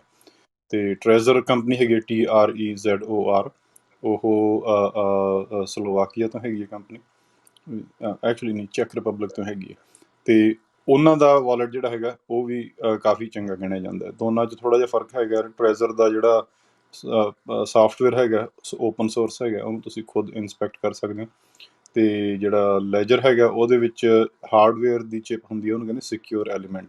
ਸੋ ਉਹਨਾਂ ਦੋਨਾਂ ਦੇ ਆਪੋ ਆਪਣੇ ਮਾੜਾ ਮੋਟਾ ਫਰਕ ਹੈਗਾ ਕਿ ਕਿਸ ਤਰ੍ਹਾਂ ਕਿਹੜੀ ਇਹਦੀ ਫੀਚਰ ਜਿਹੜਾ ਹੈਗਾ ਚੰਗਾ ਹੈਗਾ, ਕਿਹੜਾ ਥੋੜ੍ਹਾ ਜਿਹਾ ਜਿਹਦੇ ਵਿੱਚ ਕਮਜ਼ੋਰੀ ਹੈਗੀ ਹੈ। ਜਿਵੇਂ ਓਪਨ ਸੋਰਸ ਕੋਡ ਜਿਹੜਾ ਹੈਗਾ ਸਾਫਟਵੇਅਰ, ਉਹ ਚੰਗੀ ਗੱਲ ਹੈਗੀ ਹੈ, that's a strength. Secure element ਉਹ it's a strength in other ways. ਪਰ ਸਿਕਿਉਰ ਐਲੀਮੈਂਟ ਬਣਾਉਣ ਵਾਲੀਆਂ ਕੰਪਨੀਆਂ ਉਹ ਓਪਨ ਸੋਰਸ ਨਹੀਂ ਕਰਦੀਆਂ ਆਪਣਾ ਕੋਡ। ਸੋ ਇਸ ਕਰਕੇ ਟ੍ਰੈਜ਼ਰ ਦੇ ਵਿੱਚ ਸਿਕਿਉਰ ਐਲੀਮੈਂਟ ਨਹੀਂ ਹੈ। ਉਹਨਾਂ ਦੋਨਾਂ ਵਿੱਚੋਂ ਤੁਸੀਂ ਜਿਹੜਾ ਮਰਜ਼ੀ ਵਰਤ ਲਓ। ਸਭ ਤੋਂ ਜ਼ਰੂਰੀ ਗੱਲ ਜਿਹੜੀ ਹੈਗੀ ਹੈ ਕਿ ਜਦੋਂ ਤੁਸੀਂ ਖਰੀਦ ਕੇ ਸੈੱਟ ਕਰੋਗੇ, ਉਦੋਂ ਤੁਸੀਂ ਨਵੇਂ ਜਿਹੜਾ ਹੈਗਾ ਸੀਡ ਫਰੇਜ਼ ਕਹਿੰਦੇ ਨੇਗੇ 12 ਜਾਂ 24 ਸ਼ਬਦ ਜਿਹੜੇ ਹੈਗੇ ਉਹ ਚੁਣਿਓ। ਤੇ ਇਹ ਸਿੱਧੇ ਕੰਪਨੀ ਤੋਂ ਖਰੀਦੋ, ਇਹ ਕਿਸੇ ਥਰਡ ਪਾਰਟੀ ਤੋਂ ਨਾ ਖਰੀਦਿਓ, ਕਿਉਂਕਿ ਉਹ ਹੋ ਸਕਦਾ ਹੈਗਾ ਉਹਦੇ ਵਿੱਚ ਕੋਈ ਨਾ ਕੋਈ ਮਾੜਾ ਮੋਟਾ ਗੜਬੜ ਕਰਕੇ ਤੁਹਾਡਾ ਸੀਡ ਫਰੇਜ਼, ਤੁਹਾਡੀ ਪ੍ਰਾਈਵੇਟ ਕੀਜ਼ ਜਿਹੜੀਆਂ ਹੈਗੀਆਂ ਚੁਰਾ ਲੈਣਾ। ਸੋ ਟ੍ਰੇਜ਼ਰ ਮਾਡਲ ਟੀ ਹੈਗਾ ਇੱਕ ਸਭ ਤੋਂ ਵੱਧ ਪਾਪੂਲਰ ਉਹਨਾਂ ਦਾ, ਤੇ ਲੈਜਰ ਨੈਨੋ ਐਸ ਜਾਂ nano X. Nano X bluetooth ਵਾਲਾ ਹੈਗਾ, ਉਹ ਜੇ ਤੁਸੀਂ ਆਪਣੇ ਐਪ ਦੇ ਨਾਲ ਇੰਟਰਫੇਸ ਕਰਕੇ ਤੇ ਬਿਟਕੋਇਨ ਜੇ ਖਰੀਦਣੇ ਵੇਚਣੇ ਹੈਗੇ ਨੇਗੇ, ਵੱਧ ਉਹਨਾਂ ਭੇਜਣੇ ਨੇਗੇ, ਮਤਲਬ ਜਾਂ ਰਿਸੀਵ ਕਰਨੇ ਨੇਗੇ, ਉਹ ਥੋੜ੍ਹਾ ਸੌਖਾ ਰਹਿੰਦਾ। ਪਰ ਮੈਨੂੰ ਨੈਨੋ ਐਸ ਚੰਗਾ ਲੱਗਦਾ, ਕਿਉਂਕਿ ਉਹਦੇ 'ਚ ਇਹ ਹੈ ਕਿ ਜਦੋਂ ਤੁਸੀਂ ਬਿਟਕੋਇਨ ਆਪਦੇ ਕਬਜ਼ੇ ਹੇਠ ਕਰ ਲਿਆ ਤਾਂ ਉਹਨੂੰ ਵੇਚਣ ਲਈ ਜਾਂ ਉਹਨੂੰ ਟਰਾਂਸਫਰ ਕਰਨ ਲਈ ਤੁਹਾਨੂੰ ਥੋੜ੍ਹਾ ਵੱਧ ਦਿੱਕਤ ਪੇਸ਼ ਆਉਂਦੀ ਹੈਗੀ, ਥੋੜ੍ਹੇ ਜਿਹਾ ਵੱਧ ਖੇਚਲ ਕਰਨੀ ਪੈਂਦੀ ਹੈ। ਦਿੱਕਤ ਨਹੀਂ, ਖੇਚਲ ਹੈਗੀ ਕਿ ਫੋਨ ਐਪ ਦੇ ਨਾਲ ਨਹੀਂ ਉਹ ਲੱਗਦਾ, ਉਹ ਲੈਪਟਾਪ ਦੇ ਵਿੱਚ ਲਾਉਣਾ ਪੈਂਦਾ ਹੈਗਾ। ਸੋ ਇਸ ਕਰਕੇ ਜਦੋਂ ਖੇਚਲ ਵੱਧ ਕਰਨੀ ਪੈਂਦੀ ਹੈ ਤਾਂ ਹੋ ਸਕਦਾ ਬੰਦਾ ਉਹ ਛੱਡ ਦੇਵੇ ਖੜਾ ਕਿ ਜੀ ਚਲੋ ਕੀ ਲੈਣਾ ਆਪਾਂ ਵੇਚ ਕੇ। ਔਰ ਉਹ ਬਹੁਤ ਚੰਗੀ ਗੱਲ ਹੈ, ਕਿਉਂਕਿ ਸਭ ਤੋਂ ਵਧੀਆ ਇਸ ਵੇਲੇ ਬਿਟਕੋਇਨ ਦਾ ਜਿਹੜਾ ਹੈਗਾ ਮਸਲਾ ਹੈਗਾ, ਉਹ ਉਹਨੂੰ ਖਰੀਦ ਕੇ ਸਾਂਭ ਕੇ ਰੱਖਣ ਦਾ ਹੈਗਾ, ਤਾਂ ਕਿ ਸਿਉਨੇ ਵਾਂਗੂ ਚੀਜ਼ ਆਪਣੇ ਕੋਲ ਸੰਭੀ ਰਹੇ, ਨਾ ਕਿ ਆਪਾਂ ਨੂੰ ਫਿਕਰ ਲੱਗ ਜੇ ਤੇ ਘਬਰਾ ਕੇ ਵੇਚ ਦਈਏ ਜੇ ਉਹਦੇ ਬਿਟਕੋਇਨ ਦਾ ਭਾਅ ਜਿਹੜਾ ਹੈਗਾ 20-40% ਡਿੱਗ ਪੈਂਦਾ ਹੈਗਾ। ਸੋ ਨੈਨੋ ਐਸ ਸਸਤਾ ਵੀ ਹੈਗਾ ਤੇ ਟ੍ਰੇਜ਼ਰ ਮਾਡਲ ਟੀ, ਉਹ ਦੋਵੇਂ। ਤੇ ਮੈਂ ਚਾਹੁੰਦਾ ਰਾਜਵਿੰਦਰ ਨੇ ਜਿਹੜਾ ਕਿਹਾ ਆ, ਮੈਂ ਆਪਣਾ ਟ੍ਰੇਜ਼ਰ 1 ਮਾਡਲ ਯੂਜ਼ ਕੀਤਾ ਆ, ਰੀਅਲੀ ਸਿੰਪਲ ਟੂ ਯੂਜ਼ ਹੈ ਨਾ। ਤੇ ਇੱਕ ਹੋਰ ਚੀਜ਼ ਤੁਹਾਡੀ ਜਿਹੜੀ ਬਿਟਕੋਇਨ ਤੁਸੀਂ ਖਰੀਦਣਾ ਆ ਤੇ ਟ੍ਰਾਂਸਫਰ ਕਰਨਾ ਆ ਟ੍ਰੇਜ਼ਰ ਜਾਂ ਲੈਜਰ ਨੂੰ, ਜਾਂ ਵੀ ਤੁਸੀਂ ਆਪਣਾ ਟ੍ਰੇਜ਼ਰ ਜਾਂ ਲੈਜਰ ਗੁੰਮ ਹੋ ਗਿਆ ਤਾਂ ਬਿਟਕੋਇਨ ਨਹੀਂ ਗੁੰਮ ਹੁੰਦਾ, ਉਹ ਬਲੋਕਚੇਨ 'ਤੇ ਰਹਿੰਦਾ ਆ। ਆ ਜਿਹੜੀਆਂ ਡਿਵਾਈਸਿਸ ਆ ਤੁਸੀਂ ਕਹਿ ਸਕਦੇ ਆ ਪਾਸਵਰਡ ਮੈਨੇਜਰਸ ਆ, ਜਾਂ ਜਿਹੜਾ ਤੁਹਾਡਾ 12 ਵਰਡ ਜਾਂ 24 ਵਰਡ ਫਰੇਜ਼ ਜਿਹੜਾ ਤੁਸੀਂ ਕਹਿੰਦੇ ਆ, ਉਹ ਸਾਂਭ ਕੇ ਰੱਖਣਾ ਹੁੰਦਾ ਹੈ। ਤੁਸੀਂ ਉਹ ਸਾਂਭ ਕੇ ਰੱਖਿਆ ਜਾਓਗੇ, ਤੁਹਾਡਾ ਕੋਲਡ ਸਟੋਰੇਜ ਵਾਲਟ ਗੁੰਮ ਹੋ ਗਿਆ, ਫਿਕਰ ਨਾ ਕਰੋ, ਤੁਸੀਂ ਰੀਲੋਡ ਕਰ ਸਕਦੇ ਆ, ਜਾਂ ਤੁਹਾਡੇ ਕੋਲ ਆਪਣਾ 12 ਵਰਡ ਜਾਂ 24 ਵਰਡ ਤੁਸੀਂ ਸਾਂਭ ਕੇ ਰੱਖਿਆ ਹੋਗਾ। That's a additional point please. Hopefully ਜਬਰਜਨ ਜੀ ਤੁਹਾਨੂੰ ਥੋੜ੍ਹਾ ਇਹਦੇ ਨਾਲ ਕਲੈਰਿਟੀ ਆਈ, ਬਟ ਆਈ ਥਿੰਕ ਸਾਨੂੰ ਇਹਦੇ ਵਿੱਚ ਥੋੜ੍ਹਾ ਹੋਰ ਡੀਪ ਜਾਣਾ ਚਾਹੀਦਾ ਹੈ ਫਿਊਚਰ ਦੇ ਵਿੱਚ, ਕਿਉਂਕਿ ਮੈਨੂੰ ਮੈਸੇजेस ਆਏ ਨੇ ਕਿ ਕੋਲਡ ਵਾਲਟ ਨੂੰ ਕਿਵੇਂ ਸੈਟਅਪ ਕਰੀਏ। ਤੇ ਅਸੀਂ ਕੀ ਕਰਨਾ ਚਾਹੁੰਦੇ ਹਾਂ, ਮੈਂ ਰਜਵਿੰਦਰ ਜੀ ਨਾਲ ਗੱਲ ਵੀ ਕਰ ਰਹੀ ਸੀ ਕਿ ਸਾਨੂੰ ਨਾ ਇੱਕ ਕਰਨਾ ਚਾਹੀਦਾ ਹੈ ਇਹਦੇ 'ਤੇ ਸੈਸ਼ਨ, ਜਿੱਥੇ ਅਸੀਂ ਲੋਕਾਂ ਨੂੰ ਲਾਈਵ ਕਾਲ ਦੇ ਉੱਤੇ ਐਪ ਡਾਊਨਲੋਡ ਕਰਾ ਕੇ ਨਾ ਅਸੀਂ ਉਹਨਾਂ ਨੂੰ ਫ੍ਰੀ ਸਤੋਸ਼ੀ ਭੇਜੀਏ, ਤਾਂ ਕਿ ਉਹਨਾਂ ਨੂੰ ਇਹ ਵੇਖ ਸਕਦੇ ਨੇ ਕਿ ਉਹਨਾਂ ਨੇ ਸਾਡੇ ਨਾਲ ਕੀ ਚੀਜ਼ ਸ਼ੇਅਰ ਕੀਤੀ, ਤੇ ਅਸੀਂ ਉਹ ਉਹ QR ਕੋਡ ਨੂੰ ਫਿਰ ਅਸੀਂ ਕਿਵੇਂ ਕਿਵੇਂ ਉਹਨਾਂ ਨੂੰ ਪੇਮੈਂਟ ਇੱਕਦਮ ਆ ਗਈ ਤਾਂ ਉਹ ਕਿਵੇਂ ਵਿਖਦਾ ਹੈ ਉਹਨਾਂ ਦੇ ਐਪ ਦੇ ਉੱਤੇ। ਤੇ ਆਈ ਥਿੰਕ ਇਹ ਐਕਸਰਸਾਈਜ਼ ਮੇ ਬੀ ਨੈਕਸਟ ਕਾਲ ਦੇ ਵਿੱਚ ਬੜੀ ਇੰਟਰਸਟਿੰਗ ਹੋਏਗੀ। ਜਿੰਨੇ ਵੀ ਵਿਊਅਰਸ ਨੇ ਅਸੀਂ ਉਹਨਾਂ ਨੂੰ ਕਹਾਂਗੇ ਕਿ ਓਕੇ ਹੁਣ ਡਾਊਨਲੋਡ ਕਰ ਲਓ ਤੇ ਸਾਨੂੰ ਭੇਜੋ, ਤੇ ਅਸੀਂ ਫ੍ਰੀ ਬਿਟਕੋਇਨ ਭੇਜਨੇ ਆ ਲੋਕਾਂ ਨੂੰ। ਇੰਨੇ ਜ਼ਿਆਦਾ ਨਹੀਂ ਭੇਜਾਂਗੇ, ਮਤਲਬ 200-300 ਰੁਪਏ ਵਾਲੇ, ਬਟ ਸਟਿਲ। ਹਾਂਜੀ, ਆਪਾਂ ਥੋੜ੍ਹੇ ਜਿਹੇ ਲੈਬੋਰਟਰੀ ਐਕਸਪੈਰੀਮੈਂਟ ਵਾਂਗ ਨਾ ਥੋੜ੍ਹਾ ਜਿਹਾ ਟਰਾਈ ਕਰਕੇ ਦੇਖਾਂਗੇ, ਤੇ ਉਹਦੇ ਨਾਲ ਮਾੜਾ ਮੋਟਾ ਬੰਦਿਆਂ ਨੂੰ ਵੱਧ ਸਮਝ ਆਊਗੀ ਤੇ ਉਤਸ਼ਾਹ ਮਿਲੂਗਾ ਕਿ ਇਹ ਕੋਈ ਐਡੀ ਔਖੀ ਚੀਜ਼। ਇੱਕ ਐਪ ਅਥੈਂਟੀਕੇਟਰ ਬਾਰੇ ਵੀ ਥੋੜਾ ਜਿਹਾ ਦੱਸ ਦਿਓ ਡਿਟੇਲਸ ਭਾਈ, ਵੀ ਉਹ ਜਿਹੜਾ ਅੱਜ ਕੱਲ੍ਹ ਚੱਲੇ ਨੇ, ਕੋਈ ਆਪਾਂ ਲੌਗਇਨ ਕਰਨ ਤੋਂ ਪਹਿਲਾਂ ਅਥੈਂਟੀਕੇਟਰ ਉਹ ਜਿਹੜਾ ਹੈਗਾ, ਤੁਸੀਂ ਮੇਨ ਗੱਲ ਕਰ ਰਹੇ ਐਕਸਚੇਂਜ ਅਕਾਊਂਟ ਦੇ ਵਿੱਚ 2 ਫੈਕਟਰ ਅਥੈਂਟੀਕੇਸ਼ਨ ਵਗੈਰਾ ਬਾਰੇ। ਹਾਂਜੀ ਹਾਂਜੀ ਹਾਂ, ਆਪਾਂ ਉਹਦੀ ਵੀ ਗੱਲ ਕਰ ਲਾਂਗੇ, ਪਰ ਆਪਣੇ 2-3 ਗੁਰਮੁਖ ਹੈਗੇ ਆ ਜੀ ਜਿਨ੍ਹਾਂ ਨੇ ਸਵਾਲ ਨਹੀਂ ਪੁੱਛੇ ਹਨ, ਸੋ ਪਹਿਲਾਂ ਆਪਾਂ ਉਹਨਾਂ ਦੇ ਸਵਾਲਾਂ ਨੂੰ ਸੁਣ ਲਈਏ ਤੇ ਫਿਰ ਵਾਪਸ ਇਸ ਮੁੱਦੇ। ਓਕੇ, ਦੀਦਾਰ ਜੀ ਪਲੀਜ਼ ਤੁਸੀਂ ਆਪਣਾ ਕੁਐਸਚਨ ਪੁੱਛੋ। ਮੈਡਮ ਜੀ, ਮੈਂ ਨਾ ਜਿੱਦਾਂ ਕਿ 2 ਮਹੀਨੇ ਪਹਿਲਾਂ ਖਰੀਦੇ ਸੀ ਕੁਛ ਕੋਇਨ, 5-6 ਲੱਖ ਰੁਪਇਆ ਲਾਇਆ ਸੀ ਮੈਂ ਉਸ ਉੱਪਰ, ਪਰ ਉਸ ਦੀ ਕੀਮਤ ਜਿੱਦਾਂ ਕਿ ਹੁਣ 1 ਲੱਖ ਰੁਪਏ ਦੇ ਨੇੜੇ ਤੇੜੇ ਰਹਿ ਗਈ ਹੈ ਜਦੋਂ ਬਿਟਕੋਇਨ ਦੀ ਕੀਮਤ ਨੀਚੇ ਗਈ ਹੈ। ਕੀ ਦੁਬਾਰਾ ਉਮੀਦ ਹੈ ਉਹ ਉੱਪਰ ਜਾਣ ਦੀ ਜਾਂ ਕਿਵੇਂ ਜੀ? ਕਿਹੜੇ ਕੋਇਨ ਤੁਸੀਂ ਲਏ? ਇੱਕ ਤਾਂ ਸ਼ਿਬਾ ਸੀ ਜੀ। ਸ਼ਿਬਾ, ਉਹ ਤੇ ਜੀਤ ਜੀ ਦਾ ਫੇਵਰਿਟ ਕੋਇਨ ਹੈ। ਜੀਤ ਨਾ ਪਤਾ ਹੈ ਉਹ ਮੀਮ ਕੋਇਨਸ ਜੀਤ ਨੂੰ ਬਹੁਤ ਚੰਗੇ ਲੱਗਦੇ ਨੇ। ਜੀਤ, ਕੈਨ ਯੂ ਹਾਂਜੀ, ਹੀਅਰ ਤੇ ਅਸ? ਇੱਕ ਉਹ ਸ਼ਿਬਾ ਸੀ ਜੀ। Yeah, sorry. ਸ਼ਿਬਾ, I'm on my deck. ਇੱਕ ਜੋਸ਼ੀ, ਜਿਵੇਂ ਕਿ What? ਇੱਕ ਜੋਸ਼ੀ ਸੀ, ਇੱਕ ਅਲਾਉਨ ਸੀ ਜੀ। ਹਾਂਜੀ। Yeah. So ਜੀਤ ਮੈਂ ਮਜ਼ਾਕ ਕਰ ਰਹੀ ਸੀ, ਮੈਂ ਕਿਉਂਕਿ ਮੈਂ ਕਿਹਾ ਕਿ you love meme coins. yeah. So look, these meme coins are ਇਹ ਜਿਹੜੀ ਵਪਾਰੀ ਹੈਗੀ ਆ meme coins ਦੇ ਨਾਲ, ਪਹਿਲੀ ਗੱਲ meme coins are a joke. So ਜਦੋਂ Elon Musk joke ਕਰਦਾ ਤੇ ਲੋਕੀ ਆਪਦੇ like ਪਤਾ ਨਹੀਂ ਕਿੰਨੇ ਸਾਲ ਦੇ ਕੰਮ ਦੇ ਸੇਵਿੰਗਸ ਪਾਉਂਦੇ ਆ ਉਹ ਕੋਇਨ ਦੇ ਵਿੱਚ। ਇਹ like it's like just really sad thing, ਹਨਾ। ਲੋਕਾਂ ਦੀ ਇੱਜ਼ਤ ਨਹੀਂ ਹੈਗੀ ਜਦੋਂ ਮੀਮ like ਆਪਦੇ ਪੈਸੇ ਮੀਮ ਕੋਇਨਸ ਤੇ ਸ਼ਿਟ ਕੋਇਨਸ ਦੇ ਵਿੱਚ ਪਾਉਂਦੇ ਆ। ਇਹ ਵਪਾਰੀਕਰਨ ਦੇ ਨਾਲ ਕਿਸੇ ਨੂੰ ਪੈਸੇ ਨਹੀਂ ਬਣਨਾ। ਕਈ ਲੋਕੀ ਹੈਗੇ ਆ ਜਿਹੜੇ ਉਹਨੂੰ ਇੱਕ ਵਾਰੀ ਹਨਾ ਪੈਸੇ 2 ਗੁਣਾ 3 ਗੁਣਾ ਹੁੰਦਾ, ਤੇ ਸਾਰਿਆਂ ਨੂੰ ਲਾਈਕ ਜਮਾ ਐਡਵਰਟਾਈਜ਼ ਕਰਦੇ ਆ ਵੀ ਹਾਂ ਮੈਂ ਵੱਡਾ ਸਾਰਾ ਟ੍ਰੇਡਰ ਹੈਗਾ, ਮੈਨੂੰ ਬਹੁਤ ਕੁਛ ਪਤਾ ਟ੍ਰੇਡਿੰਗ ਦੇ ਬਾਰੇ, ਤੁਸੀਂ ਮੈਨੂੰ ਪੈਸੇ ਦਿਓ ਮੈਂ ਤੈਨੂੰ ਸਿਖਾ ਸਕਦਾ ਕਿਵੇਂ ਟ੍ਰੇਡ ਕਰਨਾ, ਪਰ ਤੁਹਾਨੂੰ ਕਈ ਚੀਜ਼ਾਂ ਦੱਸਦੇ ਨਹੀਂ ਹੈਗੇ। ਸੋ ਜਸਟ ਲਾਈਕ ਜਿਹੜੇ ਲੋਕੀ ਗੈਂਬਲਿੰਗ ਕਰਦੇ ਆ ਹਨਾ, ਮੇਰੇ ਇੱਕ ਦੋਸਤ ਹੈਗਾ ਉਹ ਗੈਂਬਲਿੰਗ ਕਰਦਾ, ਜਦੋਂ ਵੀ ਉਹਨੂੰ ਛੋਟਾ ਵੀ ਪੈਸੇ ਬਣਦਾ ਗੈਂਬਲਿੰਗ ਦੇ ਨਾਲ ਉਹ ਸਾਰਿਆਂ ਨੂੰ ਐਡਵਰਟਾਈਜ਼ ਕਰਦਾ। ਪਰ ਮੈਂ ਹਰ ਵਾਰੀ ਜਦੋਂ ਮੈਂ ਪੁੱਛਦਾ ਵੀ ਤੁਸੀਂ ਲਾਈਕ ਗੈਂਬਲਿੰਗ ਹੈ ਨਾ ਇੱਕ ਗੇਮ ਹੈਗੀ ਆ ਜਿਹਦੇ 'ਤੇ ਤੁਸੀਂ ਜ਼ਰੂਰ ਲੂਜ਼ ਕਰੋਗੇ, ਲਾਈਕ ਐਵੇਂ ਡਿਜ਼ਾਈਨ ਹੈਗਾ। ਸੋ ਜਦੋਂ ਮੈਂ ਪੁੱਛਦਾ ਵੀ ਤੁਹਾਡੇ ਵੱਧ ਪੈਸੇ ਬਣੇ ਆ ਜਾਂ ਹਰੇ ਆ, ਉਹ ਹਰ ਵਾਰੀ ਕਹਿੰਦਾ ਵੀ ਹਾਂ ਮੇਰੇ ਜ਼ਿੰਦਗੀ ਦੇ ਵਿੱਚ ਮੇਰੇ ਹੋਰ ਪੈਸੇ ਬਣੇ ਹੈਗੇ ਆ। ਮੈਂ ਐਕਚੁਅਲੀ ਉਹਦੇ ਫਾਈਨੈਂਸਿਸ ਦੇਖੇ ਹੈਗੇ, ਉਹਦੇ ਜ਼ਰੂਰ ਪੈਸੇ ਹਰੇ ਹੈਗੇ ਆ। ਅਤੇ ਬਹੁਤ ਲੋਕੀ ਐਵੇਂ ਹੈਗੇ ਆ ਜਦੋਂ ਛੋਟੀ ਜਿਹੀ ਜਿੱਤ ਹੁੰਦੀ ਆ ਉਹ ਦੂਜੇ ਨੂੰ ਦੱਸਦੇ ਆ, ਪਰ ਜਿਹੜੇ ਵੱਡੇ ਲਾਸਿਸ ਹੁੰਦੇ ਆ, ਵੱਡੇ ਪੈਸੇ ਖਰਾਬ ਹੁੰਦੇ ਆ, ਉਹ ਦੂਜੇ ਨੂੰ ਦੱਸਦੇ ਨਹੀਂ ਹੈਗੇ। Same thing with crypto. ਬਹੁਤ ਲੋਕੀ ਹੈਗੇ ਆ 2017 ਦੇ ਵਿੱਚ ਹਨਾ, ਉਹਨੂੰ ਥੋੜ੍ਹੇ ਮੋਟੇ ਪੈਸੇ ਮਿਲ ਗਿਆ ਐਲਟਕੋਇਨ ਟ੍ਰੇਡਿੰਗ ਨਾਲ, ਸਾਰਿਆਂ ਨੂੰ ਐਡਵਰਟਾਈਜ਼ ਕਰਦੇ ਸੀ। ਜਦੋਂ ਪੈਸੇ ਥੱਲੇ ਗਏ ਉਹ ਚੁੱਪ ਕਰਕੇ ਬੈਠ ਗਏ। ਕਈ ਲਾਈਕ ਪਬਲਿਕ ਫਿਗਰਸ ਹੈਗੇ ਆ, ਤੁਸੀਂ ਉਹਦੇ ਟਵਿੱਟਰ ਫੀਡ 'ਤੇ ਦੇਖ ਸਕਦੇ ਆ, ਉਹ ਐਵੇਂ ਕਹਿੰਦੇ ਹੁੰਦੇ ਆ ਵੀ ਮੈਂ ਇਹ ਮੀਮ ਕੋਇਨ ਦੇ ਵਿੱਚ ਬਹੁਤ ਸਾਰੇ ਪੈਸੇ ਪਾਏ ਆ, ਤੁਸੀਂ ਵੀ ਪਾਓ, ਤੁਸੀਂ ਵੀ ਅਮੀਰ ਹੋਵੋਗੇ। ਅਤੇ ਫਿਰ ਜਦੋਂ ਉਹਦਾ ਕੀਮਤ ਥੱਲੇ ਜਾਂਦਾ ਉਹ ਟਵੀਟ ਮੈਸੇਜ ਪੋਸਟ ਡਿਲੀਟ ਕਰਦੇ ਹੈਗੇ ਆ। So like and the other thing they don't tell you too is ਇੱਕ like brain psychology ਦੀ ਗੱਲ ਹੈਗੀ ਆ। ਜਦੋਂ ਬੰਦੇ ਨੇ ਇੱਕ ਵਾਰੀ ਗੈਂਬਲਿੰਗ ਦੇ ਨਾਲ ਪੈਸੇ ਬਣ ਗਿਆ, ਫਿਰ ਉਹਦਾ ਜਿਹੜਾ ਡੋਪਾਮੀਨ ਰਿਸੈਪਟਰਸ ਖਰਾਬ ਹੁੰਦੇ ਆ, ਉਹਦੇ ਮਨ ਦੇ ਵਿੱਚ ਐਵੇਂ ਹੁੰਦਾ ਵੀ ਮੈਂ ਹੋਰ ਗੈਂਬਲਿੰਗ ਕਰਾਂ, ਹੋਰ ਗੈਂਬਲਿੰਗ ਕਰਾਂ, ਹੋਰ ਗੈਂਬਲਿੰਗ ਕਰਾਂ। ਸੋ ਜੇ ਤੁਸੀਂ ਇਹ ਵਰਗੀ ਸਪੈਕੂਲੇਟਿਵ ਇਨਵੈਸਟਮੈਂਟਸ ਕਰਦੇ ਆ, ਤੁਸੀਂ ਆਪਦੇ ਬ੍ਰੇਨ ਨੂੰ ਖਰਾਬ ਕਰਦੇ ਆ। ਜਿਹੜੇ ਸਭ ਤੋਂ ਵੱਧ ਪੈਸੇ ਬਣਦੇ ਹੈਗੇ ਆ even just outside of Bitcoin, ਐਵੇਂ ਬਣਦੇ ਆ ਜਿਹੜੇ ਲੋਕ ਕੁਛ ਚੀਜ਼ ਦੇ ਵਿੱਚ ਪੈਸੇ ਪਾਉਂਦੇ ਆ ਤੇ ਰੱਖਦੇ ਹੈਗੇ ਆ। ਸੋ ਜਦੋਂ ਤੁਸੀਂ ਆਮ ਬੰਦੇ ਨਾਲ ਗੱਲ ਕਰਦੇ ਉਹ ਐਵੇਂ ਕਹਿੰਦੇ ਆ ਵੀ ਹੈ ਨਾ, ਜਦੋਂ ਪੈਸੇ ਇੱਕ ਵਾਰੀ ਗੁੰਨਾ ਹੋ ਗਿਆ, 2 ਵਾਰੀ ਗੁੰਨਾ ਹੋ ਗਿਆ, ਫਿਰ ਬਾਹਰ ਕੱਢੋ। ਤੇ that's just bullshit advice, it doesn't make any sense। ਜਿਹੜੇ ਲੋਕਾਂ ਨੇ ਪੈਸੇ ਬਣਾਏ ਹੈਗੇ ਆ, ਜਿਹੜੇ ਸਭ ਤੋਂ ਵੱਧ ਪੈਸੇ ਲੋਕਾਂ ਨੇ ਬਣਾਏ ਹੈਗੇ ਆ, ਜਦੋਂ ਦੇਖਦੇ ਹੁੰਦੇ ਆ ਹੈ ਨਾ, ਉਹ ਐਵੇਂ ਦੇਖਦੇ ਵੀ ਹਾਂ ਇਹ ਜਿਹੜੇ ਅਮਰੀਕਾ ਦੇ ਵਿੱਚ ਬੁੱਢੀਆਂ ਹੁੰਦੀਆਂ, ਅਤੇ ਬੁੱਢੀਆਂ ਕਿਉਂ ਇੰਨੇ ਪੈਸੇ ਬਣਾਉਂਦੇ ਹੈਗੇ ਆ, ਇੰਨੇ ਵਧੀਆ ਇਨਵੈਸਟਮੈਂਟ ਬਣਾਉਂਦੇ ਆ। ਉਹ ਇੱਕ ਵਾਰੀ ਪੈਸੇ ਸਟਾਕਸ ਦੇ ਵਿੱਚ ਪਾਉਂਦੇ ਆ ਅਤੇ ਫਿਰ 50 ਸਾਲ ਵਾਸਤੇ ਵਪਾਰੀ ਨਹੀਂ ਕਰਦੇ। and that's how it's called compounding interest, and that ਐਵੇਂ ਪੈਸੇ ਬਣਦਾ। ਅਤੇ ਜਿਹੜੇ ਮੀਮ ਕੋਇਨਸ ਵਪਾਰ ਕਰਨ ਦੇ ਨਾਲ ਪੈਸੇ ਨਹੀਂ ਬਣਦਾ। ਸੋ ਆਈ ਅੰਡਰਸਟੈਂਡ ਲੋਕਾਂ ਨੂੰ ਇੱਕ ਵਾਰੀ 2 ਵਾਰੀ ਪੈਸੇ ਗੁਣਾ ਹੁੰਦਾ, ਪਰ ਉਹ ਤੋਂ ਬਾਅਦ ਤੁਹਾਨੂੰ ਦੱਸਦੇ ਨਹੀਂ ਹੈਗੇ ਜਦੋਂ ਪੈਸੇ ਜਮ੍ਹਾਂ ਖਰਾਬ ਹੁੰਦੇ ਆ। ਅਤੇ ਜਦੋਂ ਉਹ ਤੋਂ ਬਾਅਦ ਉਹੀ ਛੋਟੀਆਂ ਸਕੈਮਸ ਪਾਉਣ ਦੀ ਕੋਸ਼ਿਸ਼ ਕਰਦੇ, ਉਹਦੀ ਜ਼ਿੰਦਗੀ ਬਹੁਤ ਕੱਟ ਜਾਂਦੀ ਹੈਗੀ ਆ।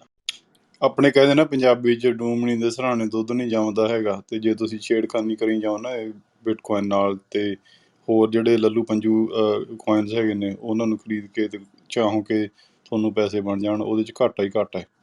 ਉਹਨਾਂ ਚੀਜ਼ਾਂ ਨਾਲ ਪੰਗਾ ਲੈਣ ਦੀ ਲੋੜ ਨਹੀਂ ਬਾਈ ਜੀ। ਸੋ ਜੇ ਤੁਹਾਡੇ ਕੋਲ 2 ਲੱਖ ਦਾ ਘੱਟ ਕੇ ਹੁਣ 1 ਲੱਖ ਹੋ ਗਿਆ ਹੈਗਾ, ਹੁਣ ਇਹ ਤਾਂ ਕੋਈ ਕਹਿ ਨਹੀਂ ਸਕਦਾ ਕਿ ਕੱਲ੍ਹ ਨੂੰ ਉਹ 1.25 ਲੱਖ ਹੋ ਕੇ 1.5 ਲੱਖ ਹੋ ਕੇ ਜਾਂ 2 ਤੋਂ ਵੀ ਵੱਧ ਜੂਗਾ, ਜਾਂ ਫਿਰ 1 ਲੱਖ ਤੋਂ ਘੱਟ ਕੇ ਅਤੇ 20,000 'ਤੇ ਵੀ ਆ ਜੂਗਾ। ਜ਼ਿਆਦਾਤਰ ਚਾਂਸ ਇਹੀ ਹੈਗੇ ਕਿ ਅਖੀਰ 'ਤੇ ਉਹਨੇ 0 ਹੋ ਜਾਣਾ ਹੈਗਾ, ਕਿਉਂਕਿ ਇਹਨਾਂ ਦੇ ਵਿੱਚ ਦੂਜੀਆਂ ਚੀਜ਼ਾਂ ਦੇ ਵਿੱਚ ਕੋਈ ਖਾਸ ਵੈਲਿਊ ਹੈ ਨਹੀਂ, ਕੋਈ ਖਾਸ ਇਹਨਾਂ ਦਾ ਫਾਇਦਾ ਹੈ ਨਹੀਂ, ਕੋਈ ਕੰਮ ਦੀ ਚੀਜ਼ ਹੈ ਨਹੀਂ ਗੇ। ਇਹਨਾਂ ਦਾ ਮੇਨ ਫਾਇਦਾ ਇਹ ਹੈਗਾ ਕਿ ਜਿਹੜੇ ਬੰਦੇ ਇਹ ਪ੍ਰੋਜੈਕਟ ਚਲਾਉਂਦੇ ਨੇ ਜ਼ਿਆਦਾਤਰ ਉਹ ਆਪ ਦੀ ਖਾਤਰ ਪਹਿਲਾਂ ਬਹੁਤ ਮਾਤਰਾ ਦੇ ਵਿੱਚ, ਬਹੁਤ ਗਿਣਤੀ ਦੇ ਵਿੱਚ ਰੱਖਦੇ ਨੇ ਇਹ ਸਾਵੇਂ ਟੋਕਨ, ਅਤੇ ਜਦੋਂ ਉਹਦਾ ਭਾਅ ਵਧ ਜਾਂਦਾ ਹੈਗਾ ਫਿਰ ਉਹ ਵੇਚ ਕੇ ਅਤੇ ਰੁਪਈਏ ਕਮਾ ਲੈਂਦੇ ਨੇ, ਅਤੇ ਰੁਪਈਆਂ ਨਾਲ ਬਿਟਕੋਇਨ ਖਰੀਦਦੇ ਨੇਗੇ ਜਾਂ ਰੁਪਈਏ ਰੱਖ ਲੈਂਦੇ ਹੈਗੇ। ਠੀਕ ਹੈ, ਉਹ ਤੁਹਾਡੇ ਰੁਪਈਏ ਉਹਨਾਂ ਦੀ ਜੇਬ 'ਚ ਜਾ ਪੈਂਦੇ ਨੇਗੇ, ਚਾਹੇ ਆਪਣਾ ਜੇ ਤੁਸੀਂ ਇਹ ਇਹਨਾਂ ਦੇ ਲੱਲੂ ਪੰਜੂ ਕੋਇਨਸ ਖਰੀਦੋ। ਠੀਕ ਹੈ, ਸੋ ਉਹਨਾਂ ਨਾਲ ਪੰਗਾ ਲੈਣ ਦੀ ਬਜਾਏ ਜਿੰਨਾ ਕੁ ਤੁਹਾਡੀ ਰੂਹ ਮੰਨਦੀ ਹੈਗੀ ਹੈ ਕਿ ਆਪਦੀ ਬੱਚਤ ਦੇ ਦੌਲਤ ਦੇ ਵਿੱਚੋਂ 5-7%, 2%, 10%, ਜਿੰਨਾ ਵੀ ਤੁਹਾਡਾ ਆਪਦੀ ਜੱਜਮੈਂਟ ਮੁਤਾਬਕ ਹੈਗਾ ਖਿਆਲ, ਉਸ 'ਤੇ ਬਿਟਕੋਇਨ ਚਲਾ ਦਿਓ ਅਤੇ ਉਹਨੂੰ ਪਿਆ ਰਹਿਣ ਦਿਓ, ਛੇੜਨ ਦੀ ਲੋੜ ਹੈ ਨਹੀਂ ਗੀ। ਜੇ ਵੱਧ ਗਿਆ ਚੜ੍ਹ ਗਿਆ ਬਹੁਤ ਵਧੀਆ ਗੱਲ ਹੈ, ਜੇ ਨਾ ਚੜ੍ਹਿਆ ਕੋਈ ਗੱਲ ਨਹੀਂ, ਤੁਹਾਡਾ 2-4% ਦਾ ਘਾਟਾ ਪਿਆ ਹੈਗਾ। ਸਾਨੂੰ ਰਵਨੀਤ ਨੂੰ, ਜੀਤ ਨੂੰ, ਮੈਨੂੰ ਅਤੇ ਆਬੀ ਇਸ ਤਰ੍ਹਾਂ ਸਾਨੂੰ ਜਬਰਜੰਗ ਬਾਈ ਨੂੰ ਸਾਨੂੰ ਮਤਲਬ ਕਾਫੀ ਭਰੋਸਾ ਹੈਗਾ ਕਿ ਇਹ ਇੰਨਾ ਵਧੀਆ ਮੋਨੀਟਰੀ ਸਿਸਟਮ ਹੈਗਾ ਨਵਾਂ ਕਿ ਇਹਨੂੰ ਕੋਈ ਰੋਕ ਨਹੀਂ ਸਕਦਾ ਹੈ। ਸਰਕਾਰਾਂ ਇਹਦੇ ਨਾਲ ਟੱਕਰਾਂ ਜ਼ਰੂਰ ਲਾਉਣਗੀਆਂ ਪਰ ਹਾਰਨਗੀਆਂ। ਠੀਕ ਹੈ, ਸੋ ਅਖੀਰ ਦੇ ਵਿੱਚ ਹੁਣ ਤੋਂ 5, 7, 10, 20 ਸਾਲਾਂ ਨੂੰ ਇਹਦੀ ਜਿਹੜੀ ਹੈਗੀ ਹੈ ਕੀਮਤ ਬਹੁਤ ਚੜ੍ਹ ਜਾਣੀ ਹੈਗੀ ਹੈ, ਪਰ ਇਹ 5, 7, 10 ਦਿਨਾਂ ਦੇ ਵਿੱਚ ਤੁਹਾਨੂੰ ਧਨਾੜ ਨਹੀਂ ਬਣਾਉਣ ਲੱਗਿਆ ਹੈਗਾ ਕੋਈ। ਮੈਨੂੰ ਹਾਂਜੀ ਇਹ ਲੱਗਦਾ ਇੰਡ ਦੇ ਵਿੱਚ ਇਹ ਇੱਕ ਸਤੋਸ਼ੀ $1 ਦੇ ਵਿੱਚ ਘੱਟੋ ਘੱਟ ਵੀ ਆ ਅਗਲੇ 1-2 ਸਾਲਾਂ ਦੇ ਵਿੱਚ ਹੋ ਜਾਣਾ। $1 ਲੱਖ ਦੇ ਵਿੱਚ ਮੇਰਾ ਆਪਦਾ ਜਿੰਨਾ ਕੁ ਮੈਂ ਦੇਖਦਾ ਮਾਰਕੀਟ ਨੂੰ ਵੀ $1 ਲੱਖ ਦਾ ਇੱਕ ਬਿਟਕੋਇਨ ਇਸੇ ਸਾਲ ਦੇ ਐਂਡ ਦੇ ਵਿੱਚ ਜਾਂ ਅਗਲੇ ਸਾਲ ਮਾਰਚ ਅਪ੍ਰੈਲ ਤੱਕ $1 ਲੱਖ ਦਾ ਬਿਟਕੋਇਨ ਇੱਕ ਵਾਰੀ ਜ਼ਰੂਰ ਹੋਊਗਾ। ਹਾਂਜੀ, ਇਹ ਬਹੁਤ ਕਹਿੰਦੇ ਨੇ ਕਿ ਬਿਟਕੋਇਨ ਹੁਣੇ ਬਹੁਤ ਇਹਦੀ ਵੈਲਿਊ ਅੰਡਰ ਵੈਲਿਊ ਹੈ। ਹੁਣੇ ਚੰਗੀ ਤਰ੍ਹਾਂ ਇਹਦਾ ਪ੍ਰਾਈਸ ਮੁੱਲ ਚੜ੍ਹਿਆ ਨਹੀਂ ਉੱਤੇ, ਅਤੇ ਉਹ ਇਸ ਕਰਕੇ ਨਹੀਂ ਚੜ੍ਹਿਆ ਬਿਕੋਜ਼ ਹੁਣੇ ਬਹੁਤ ਸਾਰੇ ਲੋਕੀ ਨੂੰ ਹੁਣੇ ਉਹਦੇ ਬਾਰੇ ਪਤਾ ਨਹੀਂ ਹੈ। ਪਰ ਜਿਵੇਂ ਜਿਵੇਂ ਹਰ ਸਾਲ ਹੋਰ ਪਤਾ ਲੱਗ ਰਿਹਾ, ਉਹਦਾ ਸਾਡੇ ਸਾਹਮਣੇ ਐਵੀਡੈਂਸ ਹੈਗਾ ਕਿ ਬਿਟਕੋਇਨ ਦਾ ਮੁੱਲ ਹੋਰ ਉੱਤੇ ਜਾ ਰਿਹਾ ਹੈ।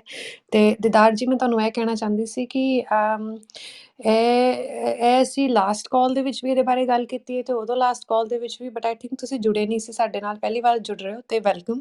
ਤੇ ਮੈਂ ਇਹ ਕਹਿਣਾ ਚਾਹੁੰਦੀ ਸੀ ਕਿ ਅਸੀਂ ਹਮੇਸ਼ਾ ਇਹੀ ਕਹਿੰਦੇ ਹਾਂ, ਕਿਉਂਕਿ ਅਸੀਂ ਸਾਰੇ, ਮੈਂ, ਰਜਵਿੰਦਰ ਜੀ, ਜੀਤ, ਅਭੀ ਜੀ ਤੇ ਆਈ ਥਿੰਕ ਸ਼ਾਇਦ ਜਬਰਜੰਗ ਜੀ ਵੀ, ਅਸੀਂ ਬਿਟਕੋਇਨ ਦੇ ਵਿੱਚ ਬਹੁਤ ਸਾਲਾਂ ਤੋਂ ਹੈਗੇ ਹਾਂ। ਤੇ ਅਸੀਂ ਇਹ ਹਮੇਸ਼ਾ ਰეკਮੈਂਡ ਕਰਨੇ ਹਾਂ ਕਿ ਤੁਸੀਂ ਬਿਟਕੋਇਨ ਦੇ ਨਾਲ, ਬਿਟਕੋਇਨ ਦੇ ਵਿੱਚ ਵੇਖੋ, ਦੂਜੀ ਕ੍ਰਿਪਟੋ ਕਰੰਸੀਜ਼ ਦੇ ਵੱਲ ਇੰਨਾ ਨਾ ਵੇਖੋ ਇਨ ਦ ਬਿਗਿਨਿੰਗ ਐਨੀਵੇ। ਪਹਿਲਾਂ ਬਿਟਕੋਇਨ ਨੂੰ ਸਮਝ ਲਓ, ਉਹਦੇ ਬਾਅਦ ਜੇ ਤੁਸੀਂ ਉਹਦੇ ਨਾਲ ਐਕਸਪੈਰੀਮੈਂਟ ਕਰਨਾ ਚਾਹੁੰਦੇ ਹੋ ਅੱਗੇ ਜਾ ਕੇ, ਤੇ ਉਹ ਤੁਹਾਡੀ ਮਰਜ਼ੀ ਹੈ। ਤੇ ਉਹ ਇਸ ਕਰਕੇ ਬਿਕੋਜ਼ ਹੁਣ ਇਹ ਬੜੀ ਨਵੀਂ ਇੰਡਸਟਰੀ ਹੈ, ਹੁਣ ਅਸੀਂ ਫਿਰ ਵੀ ਬਿਗਿਨਿੰਗ ਦੇ ਵਿੱਚ ਹਾਂ। ਤੇ ਮਾਰਕੀਟ ਜਿਹੜੀ ਹੈ ਉਹਨੂੰ ਅਸੀਂ ਜਿਵੇਂ ਇੰਗਲਿਸ਼ ਵਿੱਚ ਕਹਿੰਦੇ ਵੋਲੇਟਾਈਲ ਹੈ, ਬੜੀ ਅਨਪ੍ਰੈਡਿਕਟੇਬਲ ਹੁੰਦੀ ਹੈ ਕ੍ਰਿਪਟੋ ਦੀ as compare to stock markets. ਤੇ ਉੱਤੇ ਥੱਲੇ ਜਾਂਦਾ ਹੈ, ਤੇ ਜਦੋਂ ਥੱਲੇ ਜਾਂਦੀ ਹੈ ਮਾਰਕੀਟ, ਕ੍ਰੈਸ਼ ਹੁੰਦੀ ਹੈ, ਤੇ ਬਹੁਤ ਸਾਰੀਆਂ ਜਿਹੜੀਆਂ ਇਹ ਕ੍ਰਿਪਟੋ ਕਰੰਸੀਜ਼ ਹੈਗੀਆਂ ਨੇ, ਜਿਹੜੀਆਂ ਬਿਟਕੋਇਨ ਤੋਂ ਵੱਖ ਨੇ, ਉਹ ਸਰਵਾਈਵ ਨਹੀਂ ਕਰ ਪਾਉਂਦੀਆਂ ਮਾਰਕੀਟ ਦਾ, ਤੇ ਉਹਦੇ ਨਾਲ ਲੋਕਾਂ ਦਾ ਬਹੁਤ ਕ੍ਰੈਸ਼ ਹੁੰਦਾ ਹੈ। ਤੇ ਜਿਹੜੇ ਸ਼ੀਬਾ ਤੁਸੀਂ ਕਹਿ ਰਹੇ ਹੋ, ਇਹ ਮੀਮ ਕੋਇਨ ਹੈ, ਮੀਮ ਜਿਵੇਂ ਹੁੰਦੇ ਨੇ ਨਾ, ਤੇ ਇਹਨਾਂ ਦਾ ਬੜਾ ਹੁਣ ਨਵਾਂ ਟ੍ਰੈਂਡ ਚੱਲਿਆ ਈਲੋਨ ਮਸਕ ਕਰਕੇ, ਤੇ ਬਹੁਤ ਸਾਰੇ ਲੋਕਾਂ ਦਾ ਘਾਟਾ ਹੋਇਆ ਹੈ ਅਨਫੋਰਚੂਨੇਟਲੀ ਇਸ ਚੀਜ਼ ਦੇ ਵਿੱਚ। ਤੇ ਕੁਝ ਲੋਕਾਂ ਨੇ ਤੇ ਆਪਣੇ ਘਰ ਵੇਚ ਕੇ ਵੀ ਸ਼ੀਬਾ ਤੇ ਡੋਜ ਕੋਇਨ ਵਗੈਰਾ ਖਰੀਦਿਆ ਸੀ, ਬਿਕੋਜ਼ ਲੋਕਾਂ ਨੂੰ ਇੰਨਾ ਭਰੋਸਾ ਸੀ ਈਲੋਨ ਮਸਕ ਤੇ ਬਹੁਤ ਲੋਕਾਂ ਦਾ ਇਹਦੇ ਨਾਲ ਘਾਟਾ ਹੋਇਆ। ਤੇ ਇਹ ਜਿਹੜੇ ਕੋਇਨਸ ਇਹ ਪੁਸ਼ ਕਰਦੇ ਨੇ ਨਾ, ਇਹਨਾਂ ਦੇ ਵਿੱਚ ਸਭ ਤੋਂ ਵੱਡਾ ਗੋਲ ਇਹਨਾਂ ਦਾ ਹੁੰਦਾ ਕਿ ਮੁਨਾਫਾ ਉਹਨਾਂ ਦਾ ਹੋਏ, ਬੰਦਿਆਂ ਦਾ, ਸਾਡੇ ਲੋਕਾਂ ਦਾ ਨਹੀਂ, ਉਹਨਾਂ ਦਾ ਹੋਏ। ਤੇ ਇਸ ਕਰਕੇ ਬਿਟਕੋਇਨ ਜਿਹੜਾ ਉਹਨੂੰ ਬੜਾ ਔਖਾ ਹੁੰਦਾ ਹੈ ਮੈਨੀਪੂਲੇਟ ਕਰਨਾ। ਤੇ ਇਹ ਮੈਂ ਇਸ ਗੱਲ ਦਾ ਮੈਨੂੰ ਦੁੱਖ ਹੈ ਕਿ ਮੈਨੂੰ ਨਹੀਂ ਚੰਗਾ ਲੱਗਦਾ ਜਦੋਂ ਮੈਂ ਸੁਣਦੀ ਹਾਂ ਕਿ ਸਾਡੇ ਜਿਹੜੇ ਲੋਕੀ ਨੇ, ਉਹਨਾਂ ਨੇ ਪੈਸਾ ਗਵਾਇਆ ਹੈ, ਕਿਉਂਕਿ ਸਾਡੀ ਤੇ ਵੈਸੇ ਹੀ ਉਹਨਾਂ ਨੇ ਯੂਥ ਦੇ ਪਿੱਛੇ ਪਏ ਹੋਏ ਨੇ, ਜਿਵੇਂ ਓਪਰਚੁਨਿਟੀਜ਼ ਵਗੈਰਾ ਖਤਮ ਕਰਨ ਲਈ। ਤੇ ਜਦੋਂ ਫਿਰ ਸਾਡੀ ਯੂਥ ਇੰਟਰਸਟ ਸ਼ੋ ਕਰਦੇ ਨੇ ਇਹੋ ਜਿਹੀਆਂ ਨਵੀਂ ਚੀਜ਼ਾਂ ਵਿੱਚ, ਤੇ ਇਸ ਗੱਲ ਦਾ ਦੁੱਖ ਲੱਗਦਾ ਹੈ। ਤੇ I'm sorry about that, but I think ਸ਼ਾਇਦ ਜੇ ਮੇਰੀ ਤੁਸੀਂ ਰეკਮੈਂਡੇਸ਼ਨ ਮੰਗੋਗੇ, ਤੇ ਮੈਨੂੰ ਨਹੀਂ ਲੱਗਦਾ ਅੱਗੇ ਸ਼ੀਬਾ ਨੇ ਜ਼ਿਆਦਾ ਕਰਨਾ ਹੈ, ਤੇ ਤੁਹਾਨੂੰ ਸ਼ਾਇਦ ਬਿਟਕੋਇਨ ਦੇ ਵੱਲ ਵੇਖਣਾ ਚਾਹੀਦਾ ਹੈ। ਤੇ ਪਰ ਇਹ ਵੀ ਖਿਆਲ ਰੱਖੋ ਕਿ ਜਦੋਂ ਤੁਸੀਂ ਟ੍ਰੇਡਿੰਗ ਇਨਵੈਸਟਮੈਂਟ ਦੇ ਵਿੱਚ ਆਉਂਦੇ ਹੋ, ਬਹੁਤ ਸਾਡੇ ਸਭ ਦੇ ਘਾਟੇ ਹੋਏ ਨੇ, ਅਸੀਂ ਸਭ ਨੇ ਪੈਸੇ ਲੂਜ਼ ਕੀਤੇ ਨੇ ਹੀਅਰ ਐਂਡ ਦੇਅਰ, ਤੇ ਉਹ ਤੇ ਹੈ ਹੀ ਨੇਚਰ ਇਹ ਚੀਜ਼ ਦੀ। ਬਟ ਜੇ ਹੋ ਸਕੇ, ਜੇ ਤੁਸੀਂ ਬਿਟਕੋਇਨ ਦੇ ਵਿੱਚ ਉਹਨੂੰ ਕਨਵਰਟ ਕਰ ਸਕਦੇ ਹੋ, ਤੇ ਉੱਥੇ ਤੁਸੀਂ ਲੌਂਗ ਟਰਮ ਡੈਫੀਨਿਟਲੀ ਜ਼ਿਆਦਾ ਫਾਇਦਾ ਵੇਖੋਗੇ। ਦੀਦਾਰ ਜੀ, ਇੱਕ ਹੋਰ ਚੀਜ਼ ਮੈਂ ਤੁਹਾਨੂੰ ਕਹਿਣ ਲੱਗਾ ਹਾਂ, ਜਿਹੜਾ ਮੇਰਾ ਅੰਡਰਸਟੈਂਡਿੰਗ ਆ, ਮੈਂ ਆਪਣੇ ਪਰਿਵਾਰ ਨੂੰ ਸਾਰਾ ਕੁਝ ਦੱਸ ਕੇ ਕਿਹਾ ਆ, ਥੋੜ੍ਹਾ ਜਿਹਾ ਪੇਸ਼ੈਂਸ ਲਓ 10 ਸਾਲ ਵਾਸਤੇ। ਜਿੰਨਾ ਤੁਸੀਂ ਕਹਿੰਦੇ ਆ ਟ੍ਰੇਡਿੰਗ ਕਰਨੀ ਹੈ ਡੇ ਇਨ ਡੇ ਆਊਟ, ਇਹ ਤੁਸੀਂ ਦੂਸਰੀ ਮਾਰਕੀਟ 'ਚ ਵੀ ਕਰ ਸਕਦੇ ਆ, ਹੈ ਨਾ। ਇਹ ਗੈਂਬਲਿੰਗ ਆ।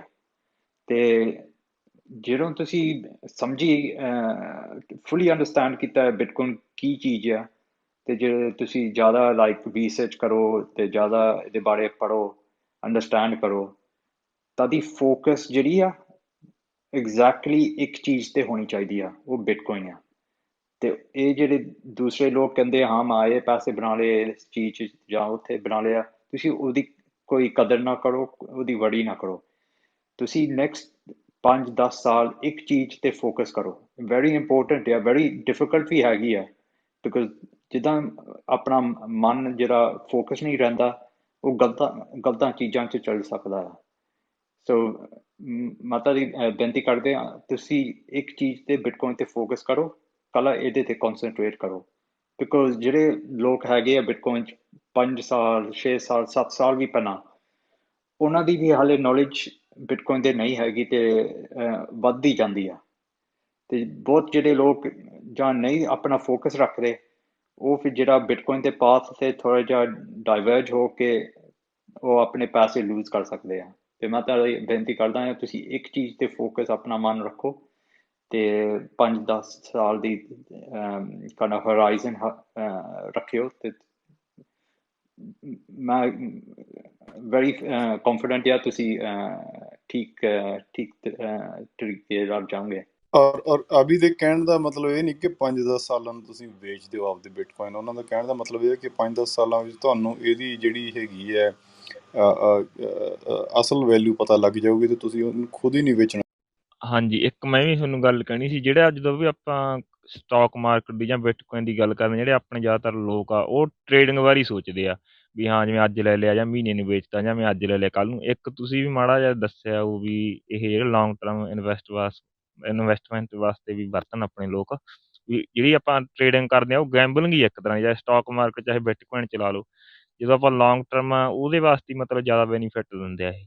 ਉਹ ਮਾੜਾ ਜਿਹਾ ਦੱਸ ਦਿਆ ਕਰੋ, ਮਤਲਬ ਫਿਰ ਵੀ ਆਪਣੇ ਜਿਹੜੇ ਲੋਕ ਆ ਉਹਨਾਂ ਨੂੰ ਸਮਝ ਜਾਇਆ ਕਰੋ ਵੀ ਲੌਂਗ ਟਰਮ ਵਾਸਤੇ ਚੰਗੀ ਆ। ਤੇ ਜ਼ਿਆਦਾਤਰ ਜਦੋਂ ਅਗਲਾ ਸੁਣਦਾ ਵੀ ਬਿਟਕੋਇਨ ਉਹਦੇ ਇੰਨੇ ਵੱਧ ਗਏ, ਉਹ ਮਤਲਬ ਟ੍ਰੇਡਿੰਗ ਬਾਰੇ ਹੀ ਸੋਚਦੇ ਆ। ਉਹੀ ਨਾ ਆਪਣੇ ਕਹਿੰਦੇ ਨੇ ਨਾ ਆਮ ਕਿ ਅਸੀਂ ਤਾਂ ਜੀ ਸਟਾਕ ਮਾਰਕੀਟ 'ਚ ਖੇਡਣਾ ਹੈਗਾ ਗਾ। ਇਹ ਖੇਡ ਨਹੀਂ ਹੈਗੀ, ਇਹ ਆਪਣਾ ਸਿਉਣੇ ਨਾਲ ਥੋੜ੍ਹਾ ਖੇਡਦੇ ਹੈਗੇ ਆ। ਠੀਕ ਹੈ, ਸਿਉਣਾ ਜਿਹੜਾ ਹੈਗਾ ਗਾ ਵਿਆਹਾਂ ਸ਼ਾਦੀਆਂ 'ਚ ਦਿੰਦੇ ਹੈਗੇ ਆ ਅਤੇ ਬੱਚਤ ਖਾਤਰ ਰੱਖਦੇ ਹੈਗੇ ਆ ਤਾਂ ਕਿ ਪੈਸੇ ਨਾ ਖੁਰਨ। ਅਤੇ ਜੇ ਕੋਈ ਹੋਰ ਚੀਜ਼ ਵਸਤ ਨਹੀਂ ਖਰੀਦਣੀ, ਕੋਈ ਜ਼ਮੀਨ ਜਾਂ ਘਰ ਨਹੀਂ ਖਰੀਦਣਾ ਤਾਂ ਸਿਉਣੇ 'ਚ ਪਾ ਲੈਂਦੇ ਹੈਗੇ। ਇਹੀ ਆਪਣਾ ਪਿਛਲੇ ਕਿੰਨੇ 100 ਸਾਲਾਂ ਤੋਂ ਗੱਲ ਚੱਲਦੀ ਆ ਰਹੀ ਹੈਗੀ ਹੈ ਪੰਜਾਬ ਦੇ ਵਿੱਚ। ਠੀਕ ਹੈ ਨਾ। ਸੋ ਉਸੇ ਤਰ੍ਹਾਂ ਇਹ ਸਟਾਕ ਮਾਰਕੀਟ ਦੇ ਵਿੱਚ ਵੀ ਖੇਡਣ ਦੇ ਅਤੇ ਇਸ ਤਰ੍ਹਾਂ ਦੇ ਪੰਗੇ ਲੈਣ ਦੀ ਲੋੜ ਹੈ ਨਹੀਂ ਗੀ। ਪਹਿਲੀ ਗੱਲ ਤਾਂ ਬੰਦਾ ਆਪਦੇ ਕਾਰੋਬਾਰ ਦੇ ਵਿੱਚ ਹੀ, ਨੌਕਰੀ ਦੇ ਵਿੱਚ ਹੀ ਬਥੇਰਾ ਰੁੱਝਿਆ ਹੋਇਆ ਹੁੰਦਾ ਹੈਗਾ। ਕੀ ਲੈਣਾ ਹੈਗਾ ਰੋਜ਼ 4-4 5-5 ਘੰਟੇ ਸਟਾਕ ਮਾਰਕੀਟ ਚਾਰਟਾਂ ਨਾਲ ਮੱਥਾ ਮਾਰ ਕੇ। ਠੀਕ ਹੈ। ਦੂਜੀ ਗੱਲ, ਇਹ ਚੀਜ਼ ਜਿਹੜੀ ਹੈਗੀ ਹੈ ਜਿੰਨਾ ਹੀ ਤੁਸੀਂ ਇਹਨੂੰ ਖਰੀਦੋ ਵੇਚੋਗੇ ਉਨਾ ਹੀ ਤੁਹਾਨੂੰ ਇਹਦੇ ਕਮਿਸ਼ਨ ਫੀਸ ਵਗੈਰਾ ਦੇਣੇ ਪੈਣਗੇ। ਉਹਦੀ ਬਜਾਏ ਤੁਸੀਂ ਜਿੰਨਾ ਕੁ ਤੁਹਾਡੀ ਪਹੁੰਚ ਹੈਗੀ ਹੈ, ਜਿੰਨਾ ਕੁ ਤੁਹਾਡਾ ਜੀਅ ਕਰਦਾ ਹੈਗਾ ਗਾ, ਉਸੇ ਹਿਸਾਬ ਨਾਲ ਉਨੇ ਕੁ % ਆਪਦੀ ਜਿਹੜੀ ਹੈਗੀ ਹੈ ਬੱਚਤ, ਆਪਦੀ ਦੌਲਤ ਤੁਸੀਂ ਇਹਦੇ 'ਚ ਪਾ ਲਓ। ਜੇ ਚੜ੍ਹ ਗਈ ਤਾਂ ਬਹੁਤ ਵਧੀਆ ਗੱਲ ਹੈ, ਕਿਉਂਕਿ ਜੇ ਇਹ ਸਿਸਟਮ ਜਿਹੜਾ ਹੈਗਾ ਨਵਾਂ ਚੱਲ ਪਿਆ ਤਾਂ ਇਹ ਅੱਜ ਦੇ ਨਾਲੋਂ ਬਹੁਤ ਜ਼ਿਆਦਾ ਵੈਲਿਊ ਵੱਧ ਜਾਣੀ ਹੈਗੀ ਬਿਟਕੋਇਨ ਦੀ। ਸਿਰਫ ਖੁਰਦੇ ਹੋਏ ਰੁਪਈਆਂ ਅਤੇ ਡਾਲਰਾਂ ਵਿੱਚ ਹੀ ਨਹੀਂ, ਰੀਅਲ ਪਰਚੇਜ਼ਿੰਗ ਪਾਵਰ ਦੇ ਵਿੱਚ ਵੀ। ਤਾਂ ਕਿ ਕਿਉਂਕਿ ਇਹ ਨਵਾਂ ਮੋਨੀਟਰੀ ਸਿਸਟਮ ਹੈਗਾ ਅਤੇ ਇਹਦੀ 2 ਕਰੋੜ 10 ਲੱਖ ਤੋਂ ਵੱਧ ਮਾਤਰਾ ਹੋ ਹੀ ਨਹੀਂ ਸਕਦੀ ਹੈਗੀ। ਠੀਕ ਹੈ। ਇਹ ਕੋਈ ਨਵੀਂ ਕਲੋਨੀ ਨਹੀਂ ਬਣ ਸਕਦੀ ਜਿੱਥੇ ਤੁਸੀਂ ਨਵੇਂ ਫਲੈਟ ਖਰੀਦ ਲਓਗੇ। ਅਤੇ ਇਹ ਕੋਈ ਹੋਰ ਇਸ ਤਰ੍ਹਾਂ ਦੀ ਨਵੀਂ ਚੀਜ਼ ਨਹੀਂ ਹੋ ਸਕਦੀ। ਨਵੀਂ ਸਿਉਨੇ ਦੀ ਆਪਣਾ ਖਾਣਾ ਦੇ ਵਿੱਚੋਂ ਪ੍ਰੋਡਕਸ਼ਨ ਨਹੀਂ ਹੋ ਸਕਦੀ ਜਿਹਦੇ ਨਾਲ ਤੁਹਾਡੇ ਸਿਉਨੇ ਦੀ ਮਾਤਰਾ ਵੱਧ ਜਾਵੇ। ਸੋ ਇਹ ਬਹੁਤ ਤਗੜੀ ਚੀਜ਼ ਹੈਗੀ ਹੈ। ਹੌਲੀ ਹੌਲੀ ਤੁਸੀਂ ਇਹਨੂੰ ਸਮਝੋ। ਆਪਾਂ ਹੋਰ ਅੱਗੇ ਗੱਲਾਂ ਕਰਾਂਗੇ ਅਗਲੇ ਹਫ਼ਤਿਆਂ ਦੇ ਵਿੱਚ, ਅਗਲੇ ਦਿਨਾਂ ਦੇ ਵਿੱਚ, ਅਤੇ ਹੋਰ ਡਿਟੇਲ ਦੇ ਵਿੱਚ ਇਹਦੀਆਂ ਜਿਹੜੀਆਂ ਹੈਗੀਆਂ ਨੇਗੀਆਂ ਖਾਸੀਅਤਾਂ ਬਿਟਕੋਇਨ ਦੀਆਂ ਉਹਨਾਂ ਦੀ ਚਰਚਾ ਕਰ। ਇੱਕ ਸਵਾਲ ਪੁੱਛਣਾ ਮੈਂ ਜਿੱਦਾਂ ਹਾਂਜੀ ਇੱਕ ਮਿੰਟ, ਸੌਰੀ ਗੁਰਮੀਤ ਜੀ, ਬਸ ਇੱਕ ਗੱਲ ਕਹਿਣਾ ਚਾਹੁੰਦੀ ਹਾਂ ਮੈਂ। ਗਾਇਸ ਮੈਨੂੰ ਹੁਣ ਇਜਾਜ਼ਤ ਦਿਓ ਕਿਉਂਕਿ ਮੈਂ ਇੱਕ ਬਹੁਤ ਇੰਪੋਰਟੈਂਟ ਕਾਲ 'ਤੇ ਜਾਣਾ ਹੈ।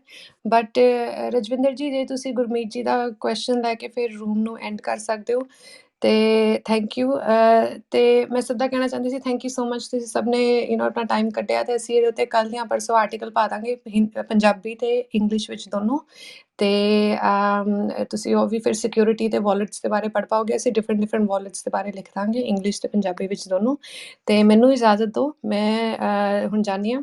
ਵਾਹਿਗੁਰੂ ਜੀ ਕਾ ਖਾਲਸਾ, ਵਾਹਿਗੁਰੂ ਜੀ ਕੀ ਫਤਿਹ। ਮੈਂ ਭਾਜੀ ਸਵਾਲ ਪੁੱਛਣਾ ਸੀ। ਜਿਵੇਂ ਹੁਣ ਮੈਂ ਪਿੰਡ ਦਾ ਬੰਦਾ, ਉਸੇ ਹਿਸਾਬ ਨਾਲ ਗੱਲ ਕਰਾਂਗਾ ਵੀ ਮੈਂ ਪੈਸੇ ਜੋੜੇ ਸੀ। ਮੇਰੇ ਕੋਲ ਥੋੜ੍ਹੀ ਜਿਹੀ ਜ਼ਮੀਨ ਆ, ਉੱਥੇ ਅਸੀਂ ਆਪਾਂ ਕੰਮ ਕਰੀਦਾ ਖੇਤੀ। ਮੈਂ ਪੈਸੇ ਜੋੜੇ ਵੀ ਮੈਂ ਕਿੱਲਾ 1.5 ਕਿੱਲਾ ਜ਼ਮੀਨ ਹੋਰ ਲੈਣ ਨੂੰ ਫਿਰਦਾ ਸੀ। ਜਿਵੇਂ ਆਪਣੇ 20 ਲੱਖ ਨੂੰ ਕਿੱਲੇ ਦਾ ਰੇਟ ਹੈ ਇੱਧਰ ਸਾਡੇ, ਅਤੇ ਮੈਂ ਸੋਚਦਾ ਸੀ ਵੀ ਲੈ ਲਾਂ ਪੈਲੀ। ਅਤੇ ਹੁਣ ਗੱਲਾਂ ਸੁਣ ਕੇ ਤੁਹਾਡੀਆਂ, ਵੈਸੇ ਰੁਚੀ ਤਾਂ ਮੇਰੀ ਥੋੜ੍ਹੀ ਜਿਹੀ, ਪਹਿਲਾਂ ਵੀ ਮੈਂ ਇਹਦੇ ਬਾਰੇ ਸੁਣਿਆ ਸੀ ਬਿਟਕੋਇਨ ਬਾਰੇ, ਅਤੇ ਉਹ ਪੈਸਾ ਫਿਰ ਮੈਂ ਇੱਧਰ ਲਾ ਸਕਦਾ ਹੈ ਨਾ, ਵੀ ਉਹ ਰਹਿਣ ਦੇ ਭਾਵੇਂ ਮੈਂ ਜ਼ਮੀਨ ਨਾ ਖਰੀਦਾਂ ਅਤੇ ਇਹ ਲੈ ਲੈਣਾ ਮੈਂ, ਹੈ ਨਾ। ਠੀਕ ਹੈ ਨਾ ਭਾਜੀ। ਇਹ ਤੁਸੀਂ ਨਾ ਆਪਦੀ ਸਿਚੁਏਸ਼ਨ ਮੁਤਾਬਕ ਦੇਖੋ ਕਿ ਉਹ ਜਿਹੜਾ ਤੁਹਾਡਾ ਜਿੰਨਾ ਕਹਿ ਰਹੇ ਹੋ ਤੁਸੀਂ 20 ਲੱਖ ਕਹਿ ਰਹੇ ਹੋ, ਜਿੰਨਾ ਵੀ। ਬਾਏ ਦਾ ਵੇ ਗੁਰਮੁਖੋ, ਇੱਥੇ ਨਾ ਰਕਮਾਂ ਦੀ ਗੱਲ ਨਾ ਦੱਸਿਆ ਕਰੋ, ਰਕਮ ਨਾ ਦੱਸਿਆ ਕਰੋ ਕਿ ਤੁਸੀਂ ਕਿੰਨੇ ਪੈਸੇ ਜਾਂ ਕਿੰਨੇ ਬਿਟਕੋਇਨ ਜਾਂ ਕਿੰਨੇ ਕਿੱਲੇ। ਆਪਾਂ ਮਤਲਬ ਮੋਟੇ ਤੌਰ 'ਤੇ ਉੱਤੋਂ ਗੱਲ ਕਰੀਏ, ਰਕਮਾਂ ਨਾ ਦੱਸੀਏ ਕਿ ਕਿੰਨੇ ਹੈ, ਕਿਉਂਕਿ ਸੁਣਨ ਵਾਲਾ ਹੋ ਸਕਦਾ ਤੁਹਾਡੇ ਘਰੇ ਆ ਜੇ ਜਾ ਕੇ ਕੋਈ ਹਥਿਆਰ ਦੇ ਛੇੜ। ਸੋ ਆਪਦੀ ਬੱਚਤ ਖਾਤਰ ਇਹ ਥੋੜ੍ਹਾ ਜ਼ਰੂਰੀ ਹੈਗਾ ਕਿ ਇਹ ਰਕਮਾਂ ਨਾ ਦੱਸੀਏ। ਸੋ ਅੱਛਾ, ਮੈਂ ਕਹਿਣਾ ਚਾਹੁੰਦਾ ਸੀਗਾ ਕਿ ਇਹ ਤੁਸੀਂ ਆਪਦੇ ਜੱਜਮੈਂਟ ਮੁਤਾਬਕ ਦੇਖੋ। ਠੀਕ ਹੈ ਨਾ। ਜੇ ਤੁਹਾਡੇ ਕੋਲ ਜ਼ਮੀਨ ਪਹਿਲਾਂ ਹੈਗੀ ਹੈ ਅਤੇ 20 ਤੋਂ 21 ਕਿੱਲੇ ਬਣਾ ਕੇ ਕੋਈ ਐਡਾ ਵੱਡਾ ਫਰਕ ਨਹੀਂ ਪੈਂਦਾ ਹੈਗਾ, ਅਤੇ ਫਿਰ ਇਹ ਠੀਕ ਹੈਗਾ। ਪਰ ਜੇ ਤੁਹਾਡੇ ਕੋਲ 2 ਕਿੱਲੇ ਜ਼ਮੀਨ ਹੈਗੀ ਹੈ, ਤੁਹਾਡੀ ਦੁੱਗਣੀ ਹੁੰਦੀ ਹੈਗੀ, ਤਾਂ ਤੁਸੀਂ ਉਹ ਸਾਰੇ ਦੇ ਸਾਰੇ ਪੈਸੇ ਇੱਧਰ ਨਾ ਪਾਓ, ਆਪਦੇ ਆਪਣੇ ਵਿਵੇਕ ਮੁਤਾਬਕ, ਆਪਣੀ ਸਿਚੁਏਸ਼ਨ ਮੁਤਾਬਕ ਤੁਸੀਂ ਥੋੜ੍ਹਾ ਦੇਖ ਲਓ ਕਿ ਜੀ ਕਿੰਨੇ ਕੁ ਪਾਉਣੇ ਹੈਗੇ ਬਿਟਕੋਇਨ ਦੇ ਵਿੱਚ।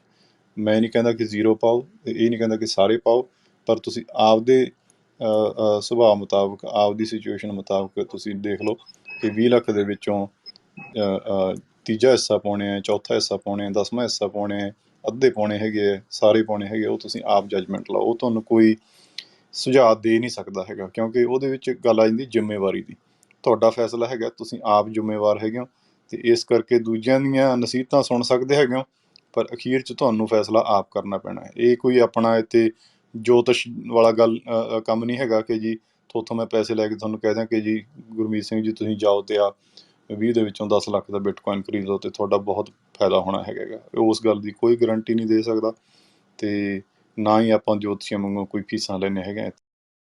ਬਿਲਕੁਲ ਸਹੀ ਗੱਲ ਇੱਕ ਕਿ ਇੱਕ ਰਾਜਵਿੰਦਰ ਚੀਜ਼ ਭਾਜੀ ਨੇ। ਪੁੱਛਣੀ ਤੇ ਸੀ। ਗੁਰਮੀਤ, ਇੱਕ ਗੱਲ ਹੋਰ ਮੈਂ ਤੁਹਾਨੂੰ ਕਹਿਣ ਲੱਗਾ ਸੀ।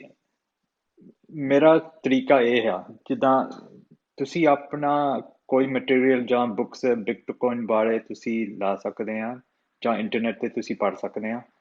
ਉਹਦੇ ਬਾਰੇ ਜਿੰਨੀ ਤੁਹਾਡੀ ਅੰਡਰਸਟੈਂਡਿੰਗ ਵੱਧਦੀ ਜਾਊਗੀ, ਅਤੇ ਜਿੰਨਾ ਤੁਹਾਡਾ ਕਾਇੰਡ ਆਫ ਇੰਗਲਿਸ਼ 'ਚ ਅਸੀਂ ਕਹਿੰਦੇ ਆ ਕਨਵਿਕਸ਼ਨ, ਹੈ ਨਾ, ਪੰਜਾਬੀ 'ਚ ਮੈਨੂੰ ਪਤਾ ਨਹੀਂ ਕੀ ਵਰਡ ਆ, ਰਵਿੰਦਰ ਭਾਜੀ ਦੱਸ ਸਕਦੇ ਆ। ਜਿੰਨਾ ਤੁਹਾਡੀ ਕਨਵਿਕਸ਼ਨ ਵੱਧਦੀ ਜਾਊਗੀ, ਬਿਕੋਜ਼ ਤੁਹਾਡੀ ਅੰਡਰਸਟੈਂਡਿੰਗ ਵੱਧਦੀ ਜਾਂਦੀ ਆ, ਫਿਰ ਤੁਸੀਂ ਉਦੋਂ ਬਾਅਦ ਤੁਸੀਂ ਡਿਸਾਈਡ ਕਰ ਸਕਦੇ ਕਿੰਨੇ ਹੋਰ ਬਿਟਕੋਇਨ ਲਾਣੇ ਆ। ਬਿਕੋਜ਼ ਇਹ ਗੱਲ ਹੈ, ਜਾਂ ਤੁਹਾਡੀ ਅੰਡਰਸਟੈਂਡਿੰਗ ਅਤੇ ਕਨਵਿਕਸ਼ਨ ਨਹੀਂ ਹੈਗੀ, ਅਤੇ ਕਹਿ ਲਓ ਅਗਲੇ ਹਫ਼ਤੇ ਇਹਦੀ ਪ੍ਰਾਈਸ ਥੱਲੇ ਚੱਲ ਜੂਗੀ, ਤੁਸੀਂ ਸ਼ਾਇਦ ਵੇਚ ਦੋਗੇ, ਤੁਹਾਡੀ ਫੁੱਲੀ ਅੰਡਰਸਟੈਂਡਿੰਗ ਨਹੀਂ ਹੈਗੀ। ਉਹ ਜਿਹੜੀ ਤੁਹਾਡੀ ਫੁੱਲੀ ਅੰਡਰਸਟੈਂਡਿੰਗ ਬਣ ਜੂਗੀ, ਫਿਰ ਬੈਟਰ ਗੱਲ ਆ। ਇਹ ਮੈਂ ਤੁਹਾਨੂੰ ਕਹਿੰਦਾ। ਹਾਂ ਬਾਈ, ਮਤਲਬ ਮੈਂ ਵੀ ਇਹੀ ਕਹਿੰਦਾ ਸੀ ਤੈਨੂੰ, ਜਿਵੇਂ ਜਿਵੇਂ ਤੁਸੀਂ ਦੱਸਿਆ ਵੀ ਮੈਨੂੰ ਹਜੇ ਇੰਨਾ ਪਤਾ ਨਹੀਂ। ਪਹਿਲਾਂ ਤੁਸੀਂ ਮਤਲਬ ਥੋੜ੍ਹੇ ਹਜੇ ਕਰੋ, ਜਿਵੇਂ ਤੁਸੀਂ 20,000 ਲਾਤਾ ਹੈ ਨਾ, ਫਿਰ ਤੁਹਾਨੂੰ ਅੰਡਰਸਟੈਂਡ ਵੱਧਦੀ ਜਾਊ ਹੌਲੀ ਹੌਲੀ, ਸਾਲ 'ਚ ਥੋੜ੍ਹੇ ਪਾਉਂਦੇ ਜਾਓ। ਫਿਰ ਜਦੋਂ ਤੁਹਾਨੂੰ ਵੱਧ ਸਮਝ ਆ ਗਈ, ਤੁਸੀਂ ਫਿਰ ਉਦੋਂ ਵੱਧ ਪਾ ਸਕਦੇ ਹੋ। ਇਸ ਹਿਸਾਬ ਨਾਲ, ਮੇਰੇ ਹਿਸਾਬ ਨਾਲ ਵਧੀਆ ਰਹੂ। ਪਰ ਇਹਦੇ 'ਚ ਇੱਕ ਚੀਜ਼ ਹੋਰ ਵੀ ਹੋ ਜਾਂਦੀ ਹੈ ਫਿਰ, ਨਹੀਂ ਬਾਅਦ 'ਚ ਜਦੋਂ ਬੰਦੇ ਨੂੰ ਬਾਅਦ 'ਚ ਪਤਾ ਲੱਗਦਾ ਨਾ। ਮੈਨੂੰ ਕਿਸੇ ਨੇ 2014 ਦੇ ਵਿੱਚ ਇੱਕ ਵਾਰੀ ਕਿਸੇ ਬੰਦੇ ਨੇ ਇੰਟਰੋਡਿਊਸ ਕਰਿਆ ਸੀਗਾ, ਉਦੋਂ 14 ਪਤਾ ਨਹੀਂ 15,000 ਰੁਪਈਆਂ ਦਾ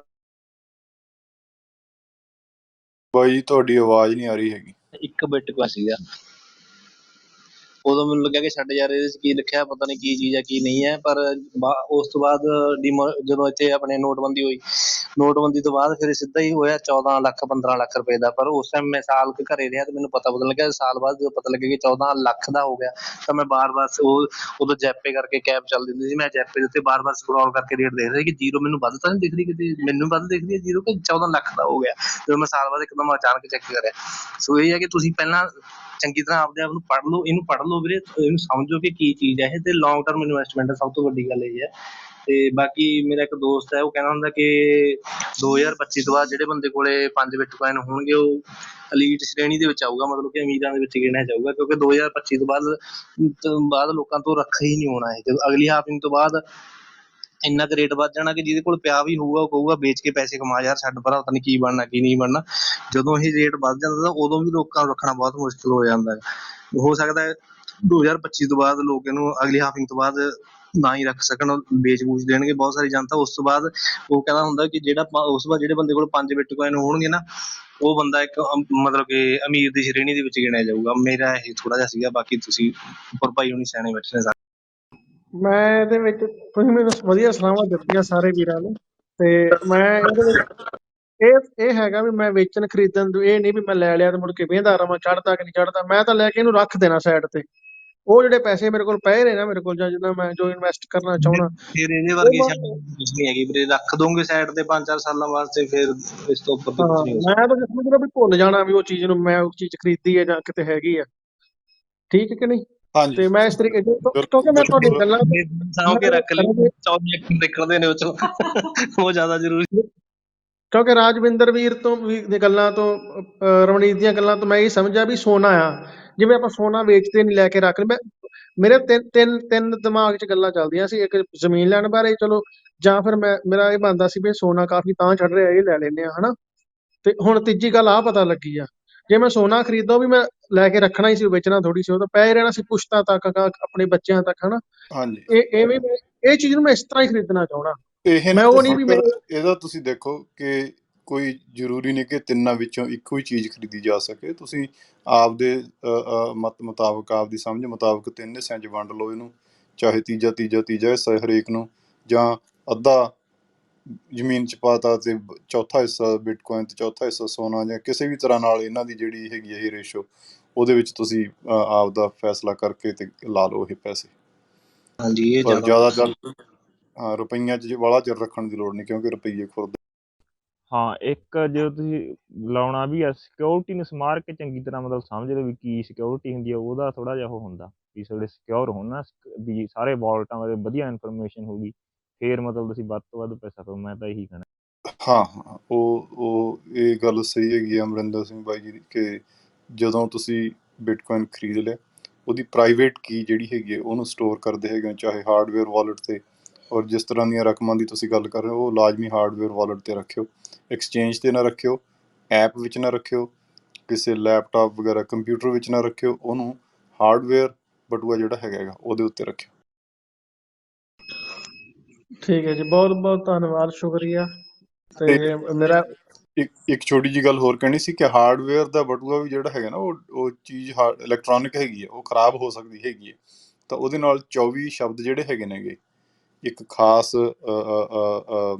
ਸੀਕੁਐਂਸ ਦੇ ਵਿੱਚ ਹੁੰਦੇ ਨੇਗੇ, ਤੇ ਉਹ ਆਪਣਾ ਲਿਖ ਕੇ ਜਾਂ ਕਿਸੇ ਸਟੀਲ ਜਾਂ ਟਾਈਟੇਨੀਅਮ ਵਗੈਰਾ ਧਾਤ ਦੀ ਪਲੇਟ ਦੇ ਉੱਤੇ ਸਟੈਂਪ ਕਰਕੇ, ਠੀਕ ਹੈ ਨਾ, ਉਹਨਾਂ ਨੂੰ ਸਾਂਭ ਕੇ ਰੱਖਿਓ, ਤਾਂ ਕਿ ਜੇ ਤੁਹਾਡਾ ਹਾਰਡਵੇਅਰ ਵਾਲਟ ਜਿਹੜਾ ਹੈਗਾ ਖਰਾਬ ਵੀ ਹੋ ਜਾਵੇ ਤਾਂ ਘੱਟੋ ਘੱਟ ਤੁਸੀਂ ਆਪਦੇ ਬਿਟਕੋਇਨ ਰਿਕਵਰ ਕਰ ਸਕਦੇ ਹੈਗੇ। ਜਿੰਨਾ ਚਿਰ ਤੁਹਾਡੇ ਕੋਲ 24 ਜਾਂ 12 ਸ਼ਬਦ ਹੈਗੇ ਨੇਗੇ, ਉਹਨਾਂ ਚਿਰ ਕਿਧਰੇ ਨਹੀਂ ਖੁੱਸਦੇ ਹਨ। ਚੋਰੀ ਹੋ ਸਕਦੇ, ਪਰ ਬਿਟਕੋਇਨ ਮਤਲਬ ਗਾਇਬ ਨਹੀਂ ਜਿਹੜੇ ਹੈਗੇ ਨੇਗੇ ਬੇਅਰਥ ਨਹੀਂ ਹੁੰਦੇ ਹੈਗੇ, ਕਿਉਂਕਿ ਜੇ ਉਹ ਪ੍ਰਾਈਵੇਟ ਕੀ ਗੁੰਮ ਹੋ ਗਈ ਤਾਂ ਉਹਨਾਂ ਬਿਟਕੋਇਨਸ ਨੂੰ ਕਦੇ ਵੀ ਕੋਈ ਵਰਤ ਨਹੀਂ ਸਕਦਾ ਹੈ, ਕਿਉਂਕਿ ਉਹਨਾਂ ਨੂੰ ਕੋਈ ਖਰਚ ਨਹੀਂ ਸਕਦਾ। ਪ੍ਰਾਈਵੇਟ ਕੀ ਦੀ ਲੋੜ ਹੁੰਦੀ ਹੈ ਖਰਚ ਕਰਨ ਲਈ, ਅਤੇ ਹਾਰਡਵੇਅਰ ਵਾਲਟ ਦੇ ਵਿੱਚ ਤੁਹਾਡੀ ਪ੍ਰਾਈਵੇਟ ਕੀ ਸਟੋਰ ਕੀਤੀ ਜਾਂਦੀ ਹੈ। ਪਰ ਜੇ ਵਾਲਟ ਖਰਾਬ ਹੋ ਜਾਵੇ ਕਿਸੇ ਗੱਲ ਕਰਕੇ, ਤਾਂ ਉਹ 24 ਸ਼ਬਦ ਜਿਹੜੇ ਹੈਗੇ ਜਾਂ 12 ਸ਼ਬਦ, ਡਿਪੈਂਡ ਕਰਦਾ ਕਿ ਕਿਹੜਾ ਵਾਲਟ ਹੈਗਾ, 12 ਹੁੰਦੇ ਨੇ ਟ੍ਰੈਜ਼ਰ ਵਾਲਿਆਂ ਦੇ, 24 ਹੁੰਦੇ ਨੇਗੇ ਲੈਜਰ ਵਾਲਿਆਂ ਦੇ ਮੇਨਲੀ ਆਮ ਤੌਰ 'ਤੇ। ਸੋ ਉਹਨਾਂ ਨੂੰ ਜਿੰਨਾ ਚਿਰ ਤੁਸੀਂ ਸਾਂਭੀ ਰੱਖੋਗੇ ਚੰਗੀ ਤਰ੍ਹਾਂ, ਤੁਹਾਡਾ ਨੁਕਸਾਨ ਨਹੀਂ। ਠੀਕ ਹੈ ਜੀ, ਮਤਲਬ ਜਿੱਦਾਂ ਪਾਸਵਰਡ ਹੁੰਦਾ ਆਪਣਾ ਕਿਸ ਚੀਜ਼ ਦਾ, ਉੱਦਾਂ ਉਹ ਅੱਖਰ ਜਿਹੜੇ 24 ਅੱਖਰ ਆਪਾਂ ਉਹਨਾਂ ਨੂੰ ਲਿਖ ਕੇ ਸੰਭਾਲ ਸਕਦੇ ਹਾਂ। ਹਾਂਜੀ, ਠੀਕ, ਬਹੁਤ ਬਹੁਤ ਸ਼ੁਕਰੀਆ, ਧੰਨਵਾਦ ਜੀ ਤੁਹਾਡਾ, ਤੁਸੀਂ ਠੀਕ ਬਹੁਤ ਸੋਹਣੀ ਜਾਣਕਾਰੀ ਦਿੱਤੀ, ਵਧੀਆ, ਥੈਂਕ ਯੂ ਜੀ। ਠੀਕ ਹੈ ਜੀ। ਹਰਪ੍ਰੀਤ ਸਿੰਘ ਜੀ। ਹਰਪ੍ਰੀਤ। ਹਾਂਜੀ ਵੀਰ ਜੀ, ਸਤਿ ਸ੍ਰੀ ਅਕਾਲ ਜੀ। ਅਸੀਂ ਤੇ ਵੀਰ ਜੀ, ਮੈਂ ਥੋੜੀ ਜਿਹੀ ਗੱਲਾਂ ਵੀ ਬਿਟਕੋਇਨ ਦੇ ਰਿਲੇਟਡ ਵੀ ਹੈਗੀਆਂ ਨੇ, ਬਟ ਇਹ ਇਨਫੋਰਮੇਸ਼ਨ ਜ਼ਰੂਰੀ ਆ। ਜਿੱਦਾਂ ਕਿ ਆਪਣੇ ਨੋਟਬੰਦੀ ਹੋਈ ਇੰਡੀਆ ਦੇ ਵਿੱਚ, ਤੇ ਇਹ ਸਾਰੀ ਰਿਲੇਟਡ ਟੂ ਕ੍ਰਿਪਟੋ ਕਰੰਸੀ ਹੀ ਆ। ਇਹਨਾਂ ਨੇ ਜੋ ਡੀਮੋਨੇਟਾਈਜੇਸ਼ਨ ਕੀਤੀ ਆ, ਉਹਦਾ ਬੈਕ ਐਂਡ ਤੇ ਇਹਨਾਂ ਨੇ ਬਾਅਦ ਦੇ ਵਿੱਚ UPI ਐਪਸ ਲਾਂਚ ਕਰਤੀਆਂ, ਉਹਨੂੰ ਬਸ ਜਸਟ ਕ੍ਰਿਪਟੋ ਹੈਂਡਲ ਦੇਣਾ ਬਾਕੀ ਆ, ਤੇ ਉਹ ਸਾਰਾ ਡਿਜੀਟਲ ਵਰਜਨ ਬਣ ਜਾਣਾ। ਹੁਣ ਡਿਜੀਟਲ ਟਵਿਨ ਆ ਰਿਹਾ ਵਾ, ਵੀ ਜਿੰਨੀਆਂ ਆਪਣੀਆਂ ਪ੍ਰੋਪਰਟੀਆਂ ਨੇ ਸਾਰੀਆਂ ਡਿਜੀਟਲ ਵਰਜਨ ਦੇ ਵਿੱਚ ਆ ਜਾਣੀਆਂ। ਈਵਨ ਕਿ ਹਿਊਮਨ ਆਪਾਂ ਬੰਦੇ ਵੀ ਡਿਜੀਟਲ ਟਵਿਨ ਬਣਨ ਲੱਗੇ ਆ, ਵੀ ਜਿੱਦਾਂ ਬਿਟ ਕਲਾਊਡ ਨਾਂ ਦੀ ਆਪਣੇ ਐਪ ਆਈ ਆ ਟਵਿੱਟਰ ਦੀ, ਤੇ ਵੀ ਉਹਦੇ ਤੇ ਆਪਦੇ ਆਪ ਨੂੰ ਟੋਕਨਾਈਜੇਸ਼ਨ ਕਰ ਰਹੇ ਹੋ। ਤੇ ਇਹ ਸਾਰਾ ਪੈਸਾ ਜਿਹੜਾ ਵੀ ਹੈਗਾ ਆਪਣਾ ਲੀਗੇਸੀ ਸਟਾਕ ਮਾਰਕੀਟ ਆ ਜਿਹੜੀ, ਉਹਦਾ ਸਾਰੇ ਦਾ ਪੇਅਰਿੰਗ ਬਿਟਕੋਇਨ ਨਾਲ ਬਣ ਜਾ ਰਿਹਾ। ਈਵਨ ਤੁਸੀਂ ਬਿਟਰੈਕਸ ਐਕਸਚੇਂਜ ਤੇ ਜਾ ਕੇ ਦੇਖੋਗੇ, ਉਹਦੇ ਤੇ ਆਪਣੇ SpaceX, ਟੈਸਲਾ, ਜਿੰਨੇ ਵੀ ਆਪਣੇ ਨਾਰਮਲ ਸ਼ੇਅਰ ਹੁੰਦੇ ਨੇ, ਸਾਰਿਆਂ ਦੇ ਪੇਅਰ BTC ਨਾਲ ਬਣ ਚੁੱਕੇ ਨੇ। ਈਵਨ ACB ਅਰੋਰਾ ਕੈਨਬਿਸ ਦਾ ਸਟਾਕ ਆ, ਉਹਦਾ ਵੀ ਬਿਟਕੋਇਨ ਨਾਲ ਪੇਅਰ ਬਣ ਚੁੱਕਿਆ ਵਾ। ਵੀ ਬਸ ਸਵਿੱਚ ਦੱਬਣੀ ਬਾਕੀ ਆ, 1-2 ਮਹੀਨੇ ਤੱਕ ਸਾਰੀ ਮਨੀ ਜਿੰਨੀ ਵੀ ਹੈਗੀ ਆ ਇਹਦੇ ਵਿੱਚ ਕ੍ਰਿਪਟੋ ਕਰੰਸੀ ਦੇ ਵਿੱਚ ਆ ਜਾਣੀ ਆ। ਤੇ ਇਹ ਸਾਰਾ ਪੈਸਾ ਆ ਰਿਹਾ ਆਪਣੇ ਫਿਲੀਪੀਨ ਦੇ ਵਿੱਚੋਂ। ਉੱਥੇ TVM LSM 666 ਨਾਂ ਦਾ ਫੰਡ ਆ, ਜਿਹੜਾ ਕਿ 1.5 ਮਿਲੀਅਨ ਟਨ ਗੋਲਡ ਆ, ਉਹ ਸਾਰਾ ਟਰਾਂਸਫਰ ਹੋ ਰਿਹਾ ਆ ਵੈਲਥ ਦੇ ਵਿੱਚ। ਤੇ ਉਹ ਸਾਰਾ ਆਪਣੀ ਵੀ ਜਿੰਨੇ ਸੈਂਟਰਲ ਬੈਂਕ ਦੀਆਂ ਕਰੰਸੀਆਂ ਨੇ, ਉਹ ਬੈਕਡ ਨਹੀਂ ਸੀਗੀਆਂ ਕਿਸੇ ਵੀ ਫਿਜ਼ੀਕਲ ਐਸਟ ਦੇ ਨਾਲ। ਤੇ ਹੁਣ ਇਹਨਾਂ ਨੇ ਇਥੇਰੀਅਮ ਐਂਟਰਪ੍ਰਾਈਜ਼ ਅਲਾਇੰਸ ਇਥੇਰੀਅਮ ਕੁਆਂਟਮ ਗਵਰਨੈਂਸ ਦੇ ਬੇਸ ਦੇ ਉੱਤੇ ਸਾਰਾ ਕੁਝ ਲੈ ਕੇ ਆਉਣਾ ਵਾ, ਤੇ ਇਹ ਵਿਦਨ 2 ਮੰਥਸ ਆ ਜਾਣਾ ਵਾ।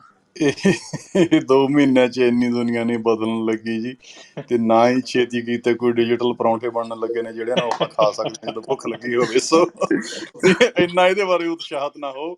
ਗੱਲ ਸਹੀ ਹੈ ਤੁਹਾਡੀ ਕਿ ਹੌਲੀ ਹੌਲੀ ਇਹ ਢਾਂਚਾ ਬਦਲ ਜਾਣਾ, ਖਾਸ ਕਰਕੇ ਜਿਹੜਾ ਅੰਗਰੇਜ਼ੀ 'ਚ ਕਹਿੰਦੇ ਸਾਊਂਡ ਮਨੀ ਸਿਸਟਮ, ਜਿਹੜਾ ਪੈਸਾ ਜਿਹੜਾ ਮਤਲਬ ਜਿਹਦੀ ਪ੍ਰਿੰਟ ਕਰ ਕਰਕੇ ਵੱਧ ਹੋਰ ਮਾਤਰਾ ਤੇ ਪੈਸੇ ਨੂੰ ਖੋਰਾ ਨਹੀਂ ਲਾਇਆ ਜਾ ਸਕਦਾ, ਉਹ ਸਿਸਟਮ ਜਿਹੜਾ ਹੈਗਾ ਉਹਨੇ ਬਾਕੀ ਸਾਰਿਆਂ ਨੂੰ ਖਾ ਜਾਣਾ ਹੈਗਾ। ਸਰਕਾਰਾਂ ਨਾਲ ਟੱਕਰ ਵੀ ਲੱਗਣੀ ਹੈਗੀ ਇਹ ਨਵੇਂ ਸਿਸਟਮ ਦੀ, ਪਰ ਇਹਨੂੰ ਹਰਾਉਣ ਖਾਤਰ ਸਰਕਾਰਾਂ ਦੇ ਵਿੱਚ ਹੈਸੀਅਤ ਹੈ ਨਹੀਂ, ਉਹਨਾਂ ਦੇ ਵਿੱਚ ਸਮਰੱਥਾ ਹੈ ਨਹੀਂ ਗੀ। ਸੋ ਹੌਲੀ ਹੌਲੀ ਗੱਲ ਹੋਣੀ ਹੈ। ਇਹ ਆਪਣਾ 2 ਮਹੀਨਿਆਂ ਦੇ ਵਿੱਚ ਨਹੀਂ ਇੰਨਾ ਬਦਲਣ ਲੱਗਿਆ। ਤੇ ਜਿਹੜਾ ਤੁਸੀਂ ਗੱਲ ਕਰ ਰਹੇ ਹੋਗੇ ਉਹ ਫਿਰ ਵੀ ਮਤਲਬ ਸਾਵਾਂ ਹੀ ਢਾਂਚਾ ਹੈਗਾ, ਸਿਰਫ ਜਿਹੜਾ ਹੈਗਾ ਰੁਪਈਆਂ ਜਾਂ ਡਾਲਰਾਂ ਤੋਂ ਬਦਲ ਕੇ ਤੁਸੀਂ ਬਿਟਕੋਇਨ ਵਿੱਚ ਵੀ ਲਾ ਦਿਓ, ਚੀਜ਼ ਤਾਂ ਉਹੀ ਰਹਿਣੀ ਹੈਗੀ ਹੈ ਜਿਹੜੀ ਹੈਗੀ ਆ। ਉਹਦੀ ਵੈਲਿਊ ਚਾਹੇ ਤੁਸੀਂ ਬਿਟਕੋਇਨ ਦੇ ਵਿੱਚ ਗਿਣ ਲਓ, ਚਾਹੇ ਉਹਨੂੰ ਡਾਲਰਾਂ ਦੇ ਵਿੱਚ ਕੈਲਕੂਲੇਟ ਕਰ ਲਓ, ਚਾਹੇ ਰੁਪਈਆਂ ਦੇ ਵਿੱਚ, ਚਾਹੇ ਯੈਨ, ਪਾਊਂਡ, ਯੂਰੋ, ਜੋ ਮਰਜ਼ੀ ਕਰ ਲਓ, ਠੀਕ ਹੈ ਨਾ। ਜਿਹੜੀ ਅਸਲ ਚੀਜ਼ ਹੈਗੀ ਹੈ ਕਿਸੇ ਕੰਪਨੀ ਦਾ ਸਟਾਕ ਸਰਟੀਫਿਕੇਟ ਹੈਗਾ, ਉਹਦੀ ਵੈਲਿਊ ਤਾਂ ਉਹੀ ਰਹਿਣੀ ਹੈ ਜਿਹੜੀ ਕੰਪਨੀ ਦੇ ਮਤਲਬ ਪਰਫੋਰਮੈਂਸ ਕਰਕੇ, ਮੁਨਾਫੇ ਕਰਕੇ ਹੈਗੀ ਹੈ। ਥੋੜ੍ਹਾ ਮੋਟਾ ਇਹ ਗੱਲ ਹੈਗੀ ਹੈ ਕਿ ਇਸ ਵੇਲੇ ਸਟਾਕ ਮਾਰਕੀਟ ਅਮਰੀਕਾ ਵਗੈਰਾ ਦੀ ਤੇ ਹੋਰ ਬਹੁਤ ਚੜ੍ਹ ਰਹੀਆਂ ਨੇ। ਉਹਦਾ ਕਾਰਨ ਇਹ ਹੈ ਕਿ ਇਹ ਸਰਕਾਰਾਂ ਨਵੇਂ ਪੈਸੇ ਬਹੁਤ ਪ੍ਰਿੰਟ ਕਰ ਰਹੀਆਂ ਨੇਗੀਆਂ, ਠੀਕ ਹੈ ਨਾ। ਤੇ ਦੋਨੇ ਫਿਸਕਲ ਪਾਲਿਸੀ, ਜਿੱਥੇ ਸਰਕਾਰ ਟੈਕਸ ਵਸੂਲ ਕੇ ਖਰਚ ਕਰਨ ਦੀ ਬਜਾਏ ਕਰਜ਼ਾ ਲੈ ਕੇ ਖਰਚ ਕਰਦੀ ਹੈਗੀ ਹੈ, ਤੇ ਮੋਨੀਟਰੀ ਪਾਲਿਸੀ, ਜਿੱਥੇ ਸੈਂਟਰਲ ਬੈਂਕ ਜਿਹੜੇ ਹੈਗੇ RBI ਹੋਇਆ, ਅਮਰੀਕਾ ਦਾ ਫੈਡਰਲ ਰਿਜ਼ਰਵ ਹੋ ਗਿਆ, ਉਹ ਪੈਸੇ ਦੀ ਜਿਹੜੀ ਰੁਪਈਆਂ ਦੀ ਜਾਂ ਡਾਲਰਾਂ ਦੀ ਸਪਲਾਈ ਵਧਾ ਰਹੇ ਨੇਗੇ, ਸਿਰਫ ਹਵਾ ਦੇ ਵਿੱਚੋਂ ਕਾਇਮ ਕਰਕੇ ਨਵੇਂ ਪੈਸੇ ਪ੍ਰਿੰਟ ਕਰਕੇ ਬਟਨ ਦੱਬ ਕੇ ਕੰਪਿਊਟਰ ਦਾ ਕਹਿੰਦੇ ਲਓ ਜੀ ਆ ਖੜੇ ਹੈਗੇ 20 ਕਰੋੜ ਡਾਲਰ ਹੋਰ। ਸੋ ਉਸ ਗੱਲ ਕਰਕੇ ਥੋੜ੍ਹਾ ਸਟਾਕ ਮਾਰਕੀਟ, ਰੀਅਲ estate ਮਾੜਾ ਮੋਟਾ ਚੜ੍ਹ ਰਹੇ ਹੈਗੇ ਨੇਗੇ। ਉਹ ਗੱਲ ਹੈਗੀ ਹੈ ਕਰੰਸੀ ਡਿਬੇਸਮੈਂਟ ਦੀ। ਪਰ ਉਸੇ ਵੇਲੇ ਆਪਾਂ ਇਤਿਹਾਸ ਦੇ ਵਿੱਚ ਇੱਕ ਐਸੇ ਮੋੜ ਤੇ ਹੈਗੇ ਆ ਜਿੱਥੇ ਨਵੀਂ ਟੈਕਨੋਲੋਜੀ ਨਾਲ ਨਵਾਂ ਜਿਹੜਾ ਹੈਗਾ ਦੌਲਤ ਦਾ ਸਾਂਭਣ ਦਾ ਤੇ ਪੇਮੈਂਟਸ ਵਗੈਰਾ ਦਾ ਢਾਂਚਾ ਪਹਿਲੀ ਵਾਰੀ ਹੁਣ ਸ਼ੁਰੂ ਹੋਇਆ ਹੈਗਾ, ਠੀਕ ਹੈ ਨਾ। ਇਹਦਾ ਕਾਰਨ ਕੋਈ ਹੋਰ ਨਹੀਂ, ਇਹਦਾ ਕਾਰਨ ਹੈਗਾ ਕਿ ਟੈਕਨੋਲੋਜੀ ਹੁਣ ਬਣ ਚੁੱਕੀ ਹੈਗੀ ਹੈ। ਕ੍ਰਿਪਟੋਗ੍ਰਾਫੀ ਪਿਛਲੇ 30-35 ਸਾਲਾਂ ਵਿੱਚ ਤਿਆਰ ਹੋਈ ਹੈਗੀ ਹੈ, ਠੀਕ ਹੈ ਜੀ। ਡਿਸਟਰੀਬਿਊਟਡ ਕੰਪਿਊਟਰ ਨੈਟਵਰਕ, ਸਾਰੀ ਦੁਨੀਆ ਦੇ ਕੰਪਿਊਟਰ ਇੱਕ ਦੂਜੇ ਨਾਲ ਗੱਲ ਕਰ ਸਕਦੇ ਹੈਗੇ ਨੇ। ਹੁਣ ਤੁਸੀਂ ਦੇਖੋ ਕਿ ਮੈਂ ਅਮਰੀਕਾ 'ਚ ਬੈਠਾ ਹੈਗਾ ਆਪਣੇ ਘਰੇ ਫੋਨ ਲਈ, ਤੁਸੀਂ ਆਪਣਾ ਆਬੀ ਲੰਡਨ ਦੇ ਵਿੱਚ ਹੈ ਜੀ, ਜਾਂ ਵਰਜੰਗ ਸਿੰਘ ਬਾਈ ਜੀ ਮੋਹਾਲੀ 'ਚ ਹੈਗੇ ਨੇਗੇ, ਤੇ ਆਪਾਂ ਸਾਰੇ ਅੱਡ ਅੱਡ ਥਾਵਾਂ 'ਤੇ ਬੈਠੇ ਹਾਂ, ਪਰ ਐਂ ਲੱਗਦਾ ਜਿਵੇਂ ਸਾਵੇਂ ਕਮਰੇ 'ਚ ਬੈਠ ਕੇ ਗੱਲਾਂ ਕਰ ਰਹੀਏ ਹੋਈ, ਠੀਕ ਹੈ। ਇਹ ਹੋ ਗਈ ਡਿਸਟਰੀਬਿਊਟਡ ਕੰਪਿਊਟਿੰਗ। ਤੇ ਕੰਪਿਊਟਰ ਨੈਟਵਰਕ ਨੇ ਜਿਹੜੇ, ਉਹਨਾਂ ਨਾਲ ਇਹ ਪਹਿਲੀ ਵਾਰੀ ਮੁਮਕਿਨ ਹੋਇਆ, ਪਹਿਲੀ ਵਾਰੀ ਸੰਭਵ ਹੋਇਆ ਕਿ ਇਸ ਤਰ੍ਹਾਂ ਦੀ ਗੱਲ ਕੀਤੀ ਜਾ ਸਕੇ। ਉਹਦੇ ਨਾਲ ਨਵਾਂ ਮੋਨੀਟਰੀ ਸਿਸਟਮ ਵੀ ਜਿਹੜਾ ਹੈਗਾ ਹੁਣ ਇਹ ਕਾਇਮ ਹੋ ਜਾਊਗਾ, ਤੇ ਇਸ ਗੱਲ ਦਾ ਦੂਜੀਆਂ ਗੱਲਾਂ ਨਾਲ ਲੈਣ ਦੇਣ ਕੋਈ ਹੈ ਨਹੀਂ, ਪਰ ਉਹ ਸਾਵੇਂ ਟਾਈਮ 'ਤੇ ਹੋ ਰਹੀਆਂ ਗੱਲਾਂ। ਤੇ ਇਸ ਕਰਕੇ ਬਿਟਕੋਇਨ ਸਿਸਟਮ ਜਿਹੜਾ ਹੈਗਾ ਇਹਦੇ ਵਿੱਚ ਦੂਜੇ ਤਰ੍ਹਾਂ ਦਾ ਜਿਹੜਾ ਹੈਗਾ, ਦੂਜੇ ਪਾਸਿਓਂ ਪੈਸਾ ਆਊਗਾ। ਵੈਲਿਊ ਜਿਹੜੀ ਹੈਗੀ ਹੈ ਬਿਟਕੋਇਨ ਦੇ ਵਿੱਚ ਇਕੱਠੀ ਹੋ ਰਹੀ ਹੈਗੀ ਹੈ ਬਹੁਤ। ਤੁਸੀਂ ਇਹਦਾ ਪ੍ਰਾਈਸ ਚਾਰਟ ਦੇਖੋ ਕਿ 2009 ਦੇ ਵਿੱਚ 0 ਤੋਂ ਸ਼ੁਰੂ ਹੋ ਕੇ ਤੇ ਹੁਣ ਇਸ ਵੇਲੇ ਆਪਣਾ 29 ਲੱਖ ਰੁਪਈਆਂ ਦਾ ਜਾਂ 39,300 ਡਾਲਰ ਦਾ ਅੱਜ ਇਹਦੀ ਵੈਲਿਊ ਹੈਗੀ ਹੈ, ਠੀਕ ਹੈ ਨਾ। ਚੜ੍ਹਦੀ ਵੀ ਹੈਗੀ ਹੈ, ਡਿੱਗਦੀ ਵੀ ਹੈਗੀ ਹੈ, ਕਈ ਵਾਰੀ 90% ਵੀ ਡਿੱਗ ਪੈਂਦੀ ਹੈ, ਹੁਣ ਵੀ 90% ਡਿੱਗ ਸਕਦੀ ਹੈ, ਚਾਹੇ ਚਾਂਸ ਘੱਟ ਹੈ, ਉਹ ਕੋਈ ਗਰੰਟੀ ਨਹੀਂ ਹੈ। ਪਰ ਲੰਮੇ ਦੌਰ ਵਿੱਚ ਅੱਜ ਤੋਂ, ਜਿਵੇਂ ਆਬੀ ਨੇ ਕਿਹਾ ਸੀ, 5-10-20 ਸਾਲਾਂ ਤਾਈਂ ਉਹਦਾ ਜਿਹੜਾ ਹੈਗਾ ਸਫ਼ਰ ਜਿਹੜੇ ਪਾਸੇ ਨੂੰ ਚੱਲ ਰਿਹਾ ਹੈਗਾ, ਉਹ ਤੁਸੀਂ ਲੌਂਗ ਟਰਮ ਪ੍ਰਾਈਸ ਚਾਰਟ 'ਤੇ ਦੇਖ ਸਕਦੇ ਹੈਗੇ। ਸੋ ਉਸ ਗੱਲ ਨੂੰ ਦੇਖ ਕੇ ਤੁਸੀਂ ਦੇਖੋ ਕਿ ਉਹਦੇ 'ਚ ਮਾੜਾ ਮੋਟਾ ਤੁਹਾਡੇ ਹੱਥ 'ਚ ਵੀ ਆ ਜਾਵੇ ਚੀਜ਼। ਸਾਰੇ ਦੇ ਸਾਰੇ ਪੈਸੇ ਲਾਉਣ ਦੀ ਲੋੜ ਨਹੀਂ ਹੈਗੀ ਆਪਦੇ ਉੱਧਰ। ਉਹ ਇਸ ਚੀਜ਼ ਨੂੰ ਸਮਝੋ, ਇਸ ਚੀਜ਼ ਦੇ ਵਿੱਚ ਜੇ ਥੋੜ੍ਹਾ ਯਕੀਨ ਬਣਦਾ ਹੈਗਾ, ਠੀਕ ਹੈ, ਭਰੋਸਾ ਬਣਦਾ ਹੈਗਾ, ਤਾਂ ਥੋੜ੍ਹਾ ਵੱਧ ਪਾ ਲਓ। ਜੇ ਨਹੀਂ ਬਣਦਾ ਹੈਗਾ, ਵੇਚ ਕੇ ਤੇ ਜਿਹੜਾ ਢਾਂਚਾ ਦੂਜਾ ਚੱਲ ਰਿਹਾ ਉਹ ਚੱਲਦਾ ਰਹਿਣ ਦਿਓ, ਕਿਉਂਕਿ ਪੈਸੇ ਤਾਂ ਖੁਰਦੇ ਰਹਿੰਦੇ ਨੇਗੇ ਰੁਪਈਏ ਹਰ ਸਾਲ। ਪਰ ਸਟਾਕ ਮਾਰਕੀਟ, ਰੀਅਲ estate ਵਗੈਰਾ ਦਾ ਮਾੜਾ ਮੋਟਾ ਵੱਧਦੀ ਹੈਗੀ ਹੈ ਪੈਸਿਆਂ ਦੇ ਵਿੱਚ ਕੀਮਤ। ਉਹ ਉਹਨਾਂ ਦੀ ਜਿਹੜੀ ਹੈਗੀ ਹੈ ਵੈਲਿਊ, ਉਹਨਾਂ ਦੀ ਪਰਚੇਜ਼ਿੰਗ ਪਾਵਰ ਉਹ ਨਹੀਂ ਬਦਲਦੀ ਹੈਗੀ। ਸੋ ਇਹ ਤੁਹਾਡੀਆਂ ਆਪਸ਼ਨਸ ਹੈਗੀਆਂ, ਇਹ ਤੁਹਾਡੇ ਕੋਲ 3-4 ਅੱਡ ਅੱਡ ਚੀਜ਼ਾਂ ਹੈਗੀਆਂ ਜਿਨ੍ਹਾਂ ਨੂੰ ਤੁਸੀਂ ਆਪਦੇ ਹਾਲਾਤ ਮੁਤਾਬਕ, ਆਪਦੇ ਸੁਭਾਅ ਮੁਤਾਬਕ ਮਿਕਸ ਐਂਡ ਮੈਚ ਕਰਕੇ ਤੇ ਆਪਦੇ ਪਰਿਵਾਰ ਦੀ ਜਿਹੜੀ ਦੌਲਤ ਹੈਗੀ ਹੈ, ਤੁਹਾਡੀ ਜਿਹੜੀ ਬਚਤ ਕੀਤੀ ਹੋਈ ਹੈ ਆਪਦੀ ਮਿਹਨਤ ਨਾਲ ਕਮਾਏ ਧਨ ਦੀ, ਉਹਨੂੰ ਸਾਂਭਣ ਦੀ ਜਿਹੜੀ ਹੈਗੀ ਹੈ ਅਪਰੋਚ, ਉਹਨੂੰ ਸਾਂਭਣ ਦਾ ਪਲਾਨ, ਉਹਨੂੰ ਸਾਂਭਣ ਦੀ ਸਕੀਮ ਤੁਸੀਂ ਆਪ ਤਿਆਰ ਕਰੋ। ਹਰ ਕਿਸੇ ਲਈ ਸਾਵੀਂ ਚੀਜ਼ ਨਹੀਂ ਚੱਲਦੀ ਹੈਗੀ। ਆਬੀ ਅਤੇ ਮੈਂ ਸਾਨੂੰ ਬੜਾ ਭਰੋਸਾ ਹੈਗਾ ਇਹਨਾਂ ਚੀਜ਼ਾਂ, ਸੋ ਸਾਡੇ ਪੈਸੇ ਵੱਧ ਨੇਗੇ ਬਿਟਕੋਇਨ ਦੇ ਵਿੱਚ। ਪਰ ਇਹਦਾ ਮਤਲਬ ਇਹ ਨਹੀਂ ਕਿ ਸਾਰਿਆਂ ਨੂੰ ਇਹ ਕਰਨਾ ਚਾਹੀਦਾ। ਪਹਿਲਾਂ ਤੁਸੀਂ ਇਸ ਚੀਜ਼ ਨੂੰ ਸਮਝੋ, ਅਤੇ ਜੇ ਇਹਦੇ 'ਚ ਤੁਹਾਡਾ ਯਕੀਨ ਬਣਦਾ ਤਾਂ ਉਸ ਮੁਤਾਬਕ ਸਟੈਪ। ਯਸ਼ਪ੍ਰੀਤ ਸਿੰਘ ਜੀ, ਵਾਹਿਗੁਰੂ ਜੀ ਖਾਲਸਾ, ਵਾਹਿਗੁਰੂ ਜੀ ਫਤਿਹ। ਹਾਂਜੀ, ਵਾਹਿਗੁਰੂ ਜੀ ਕਾ ਖਾਲਸਾ, ਵਾਹਿਗੁਰੂ ਜੀ ਕੀ ਫਤਿਹ ਜੀ। ਹਾਂਜੀ ਭਾਅ ਜੀ, ਮੈਂ ਇਹ ਪੁੱਛਣਾ ਸੀਗਾ ਕਿ ਜਿਵੇਂ ਬਿਟਕੋਇਨ ਤਾਂ ਚਲੋ ਬਿਟਕੋਇਨ ਹੀ ਹੈ, ਅਤੇ ਜਿਵੇਂ ਮੈਂ ਆਲਟ ਕੋਇਨ 'ਚ ਵੀ ਥੋੜ੍ਹੇ ਬਹੁਤ ਪੰਗੇ ਲੈ ਕੇ ਵੇਖ ਰਿਹਾ ਸੀਗਾ ਆਪਣਾ, ਜਿਵੇਂ ਏਡਾ ਦੇ ਵਿੱਚ ਜਾਂ ਮੈਟਿਕ ਦੇ ਵਿੱਚ। ਜਿਵੇਂ ਏਡਾ ਵੀ ਕਾਫੀ ਜ਼ਿਆਦਾ ਲਿਮਿਟਿਡ ਹੈ ਨਾ, ਅਤੇ ਜੇ ਆਪਾਂ ਕੰਪੈਰੀਜ਼ਨ ਕਰਕੇ ਦੇਖੀਏ ਏਡਾ ਵੀ ਇੰਨਾ ਜ਼ਿਆਦਾ ਥੱਲੇ ਨਹੀਂ ਗਿਆ ਹੈਗਾ ਬਾਕੀ ਕੋਇਨਸ ਦੇ ਕੰਪੈਰੀਟਿਵਲੀ। ਅਤੇ ਜੇ ਆਪਾਂ ਏਡਾ ਜਿਵੇਂ ਹੁਣ ਉਹ ਬਿਟਕੋਇਨ ਆ ਹੈ ਨਾ, ਜਿੰਨੀ ਦੇਰ 'ਚ ਬਿਟਕੋਇਨ ਜਾਂ $65,000 'ਤੇ ਜਾਣਾ, ਬੇਸਿਕਲੀ ਕਈ ਵਾਰੀ ਇੱਦਾਂ ਹੋ ਜਾਂਦਾ ਕਿ ਏਡਾ ਵਰਗੇ ਕੋਇਨਸ ਉਹ ਡਬਲ ਉੱਤੇ ਚਲੇ ਜਾਂਦੇ ਆ। ਅਤੇ ਜੇ ਬਾਏ ਚਾਂਸ ਉਹਨਾਂ ਦਾ ਪ੍ਰੋਫਿਟ ਹੋਵੇ, ਆਪਾਂ ਬਿਟਕੋਇਨ 'ਚ ਇਨਵੈਸਟ ਕਰਦੇ ਕਿ ਏਡਾ ਇੱਦਾਂ ਕਰ ਸਕਦੇ ਹਾਂ, ਕਿ ਤੁਹਾਡੇ ਹਿਸਾਬ ਨਾਲ ਸਹੀ ਹੈ ਕਿ ਜੇ? ਹਾਂਜੀ, ਇਹ ਚੰਗਾ ਹੋਇਆ ਤੁਸੀਂ ਏਡਾ ਦਾ ਨਾਂ ਲੈ ਦਿੱਤਾ, ਕਿਉਂਕਿ ਏਡਾ ਵਾਲਾ ਜਿਹੜਾ ਬੰਦਾ ਹੈਗਾ ਚਾਰਲਸ ਹੌਸਕਿਨਸਨ, ਇਹ ਇਥੀਰੀਅਮ ਟੀਮ ਦਾ ਮੈਂਬਰ ਹੁੰਦਾ ਸੀਗਾ, ਔਰ ਉੱਥੋਂ ਇਹਦੀ ਲੜਾਈ ਹੋਈ ਅਤੇ ਫਿਰ ਇਹਨੂੰ ਕੱਢ ਦਿੱਤਾ ਗਿਆ ਉਸ ਟੀਮ 'ਚੋਂ। ਅਤੇ ਇਹ ਬੰਦਾ ਠੱਗ ਹੈਗਾ, ਇਹ ਬਹੁਤ ਜ਼ਿਆਦਾ ਘਪਲੇਬਾਜ਼ ਬੰਦਾ ਹੈਗਾ। ਇਹ ਏਡਾ ਜਿਹੜਾ ਪ੍ਰੋਜੈਕਟ ਹੈਗਾ, ਇਹਨਾਂ ਦੀ ਟੈਕਨੋਲੋਜੀ ਕੋਈ ਨਹੀਂ ਵਰਤਣਾ ਚਾਹੁੰਦਾ। ਇਹ ਸਾਰੇ ਕਦੇ ਅਫਰੀਕਾ 'ਚ ਪਹੁੰਚ ਗਏ, ਕਦੇ ਮੰਗੋਲੀਆ 'ਚ, ਕਿਤੇ ਹੋਰ ਉਹਨਾਂ ਥਾਵਾਂ 'ਤੇ ਦੂਰ ਦਰਾਡਿਆਂ 'ਤੇ ਜਾ ਕੇ ਉੱਥੋਂ ਫੋਟੋਆਂ ਵਗੈਰਾ ਖਿਚਵਾ ਕੇ ਉੱਥੋਂ ਦੇ ਜਿਹੜੇ ਹੈਗੇ ਨੇਗੇ ਮਿਨਿਸਟਰ ਵਗੈਰਾ ਜਾਂ ਸਰਕਾਰੀ ਜਿਹੜੇ ਬਿਊਰੋਕਰੈਟਸ ਹੈਗੇ ਆ, ਉਹਨਾਂ ਨੂੰ ਰਿਸ਼ਵਤਾਂ ਦੇ ਕੇ ਮਾੜਾ ਮੋਟਾ ਮਾਰਕੀਟਿੰਗ ਹਾਈਪ ਜਿਹੜੀ ਹੈਗੀ ਉਹਨੂੰ ਖੜੀ ਕਰਦੇ ਰਹਿੰਦੇ ਨੇ। ਏਡਾ ਵਗੈਰਾ ਦੇ ਵਿੱਚ ਕੋਈ ਕੰਮ ਦੀ ਗੱਲ ਨਹੀਂ ਗੀ। ਤੁਸੀਂ ਉੱਧਰ ਜਿਵੇਂ ਕਹਿੰਦੇ ਪੰਗੇ ਲੈਣੇ ਉਹ ਪੰਗੇ ਹੀ ਹੈਗੇ ਨੇਗੇ। ਪੰਗੇ ਲੈਣੋਂ ਮੈਂ ਨਹੀਂ ਤੁਹਾਨੂੰ ਰੋਕਦਾ, ਪਰ ਇਹ ਗੱਲ ਯਾਦ ਰੱਖਿਓ ਕਿ ਸਿਰਫ ਪੰਗਾ ਹੀ ਹੈਗਾ, ਇਹ ਜੂਏਬਾਜ਼ੀ ਹੈਗੀ ਹੈ। ਔਰ ਤੁਸੀਂ ਬਹੁਤ ਤਕੜੇ ਠੱਗਾਂ ਦੇ ਨਾਲ ਜੂਏਬਾਜ਼ੀ ਕਰ ਰਹੇ ਹੋ, ਤਾਂ ਤੁਸੀਂ ਇਹ ਦੇਖ ਲਿਓ ਕਿ ਉਸ ਜੂਏਬਾਜ਼ੀ ਦੇ ਵਿੱਚ ਵੱਡੇ ਠੱਗ ਜਿੱਤਣਗੇ ਜਾਂ ਮਾਤੜ ਜਿੱਤਣ। ਹਾਂਜੀ, ਅਤੇ ਤੁਹਾਡੇ ਹਿਸਾਬ ਨਾਲ ਬਿਟਕੋਇਨ ਤੋਂ ਇਲਾਵਾ ਕੋਈ ਹੋਰ ਆਲਟ ਕੋਇਨਸ ਜਿਹੜੇ ਤੁਸੀਂ ਦੱਸ ਸਕਦੇ ਹੋ ਕਿ ਬੈਟਰ ਹੈਗੇ ਨੇ? ਕਿ ਨਹੀਂ, ਕੁਛ ਨਹੀਂ ਹੈਗਾ ਬੈਟਰ। ਆਪਣਾ ਪਹਿਲਾਂ ਵੀ ਅਸੀਂ ਗੱਲ ਛੇੜੀ ਸੀ, ਆਪਣਾ ਬੰਦੇ ਦੀ ਮਨ 'ਚ ਫੋਕਸ ਜਿਹੜੀ ਰਹਿੰਦੀ ਹੈ ਬਹੁਤ ਮੁਸ਼ਕਿਲ ਹੁੰਦੀ ਹੈ ਨਾ। ਹੁਣ ਜਿਹੜਾ ਤੁਸੀਂ ਕਹਿੰਦੇ ਆਡਾ ਬਾਰੇ, ਮੈਂ ਨਾ ਜ਼ਿਆਦਾ ਰਿਸਰਚ ਵੀ ਨਹੀਂ ਕੀਤਾ ਉਹਦਾ, ਜਾਂ ਤਦੀ ਨਜ਼ਰ ਪੈ ਜਾਂਦੀ ਹੈ ਹੋਰ ਕਿਸੇ ਚੀਜ਼ ਦੀ, ਤਦੀ ਫੋਕਸ ਬਿਟਕੋਇਨ 'ਤੇ ਨਹੀਂ ਰਹਿੰਦੀ। ਬਿਟਕੋਇਨ ਐਸੀ ਚੀਜ਼ ਹੈ, ਜਿੰਨਾ ਵੀ ਤੁਹਾਡਾ ਐਨਰਜੀ ਅਤੇ ਟਾਈਮ ਜਾਂ ਫੋਕਸ ਹੈਗਾ ਆ, ਬਿਟਕੋਇਨ ਨੇ ਸਾਰਾ ਤੁਹਾਡਾ ਖਿੱਚ ਲੈਣਾ ਆ।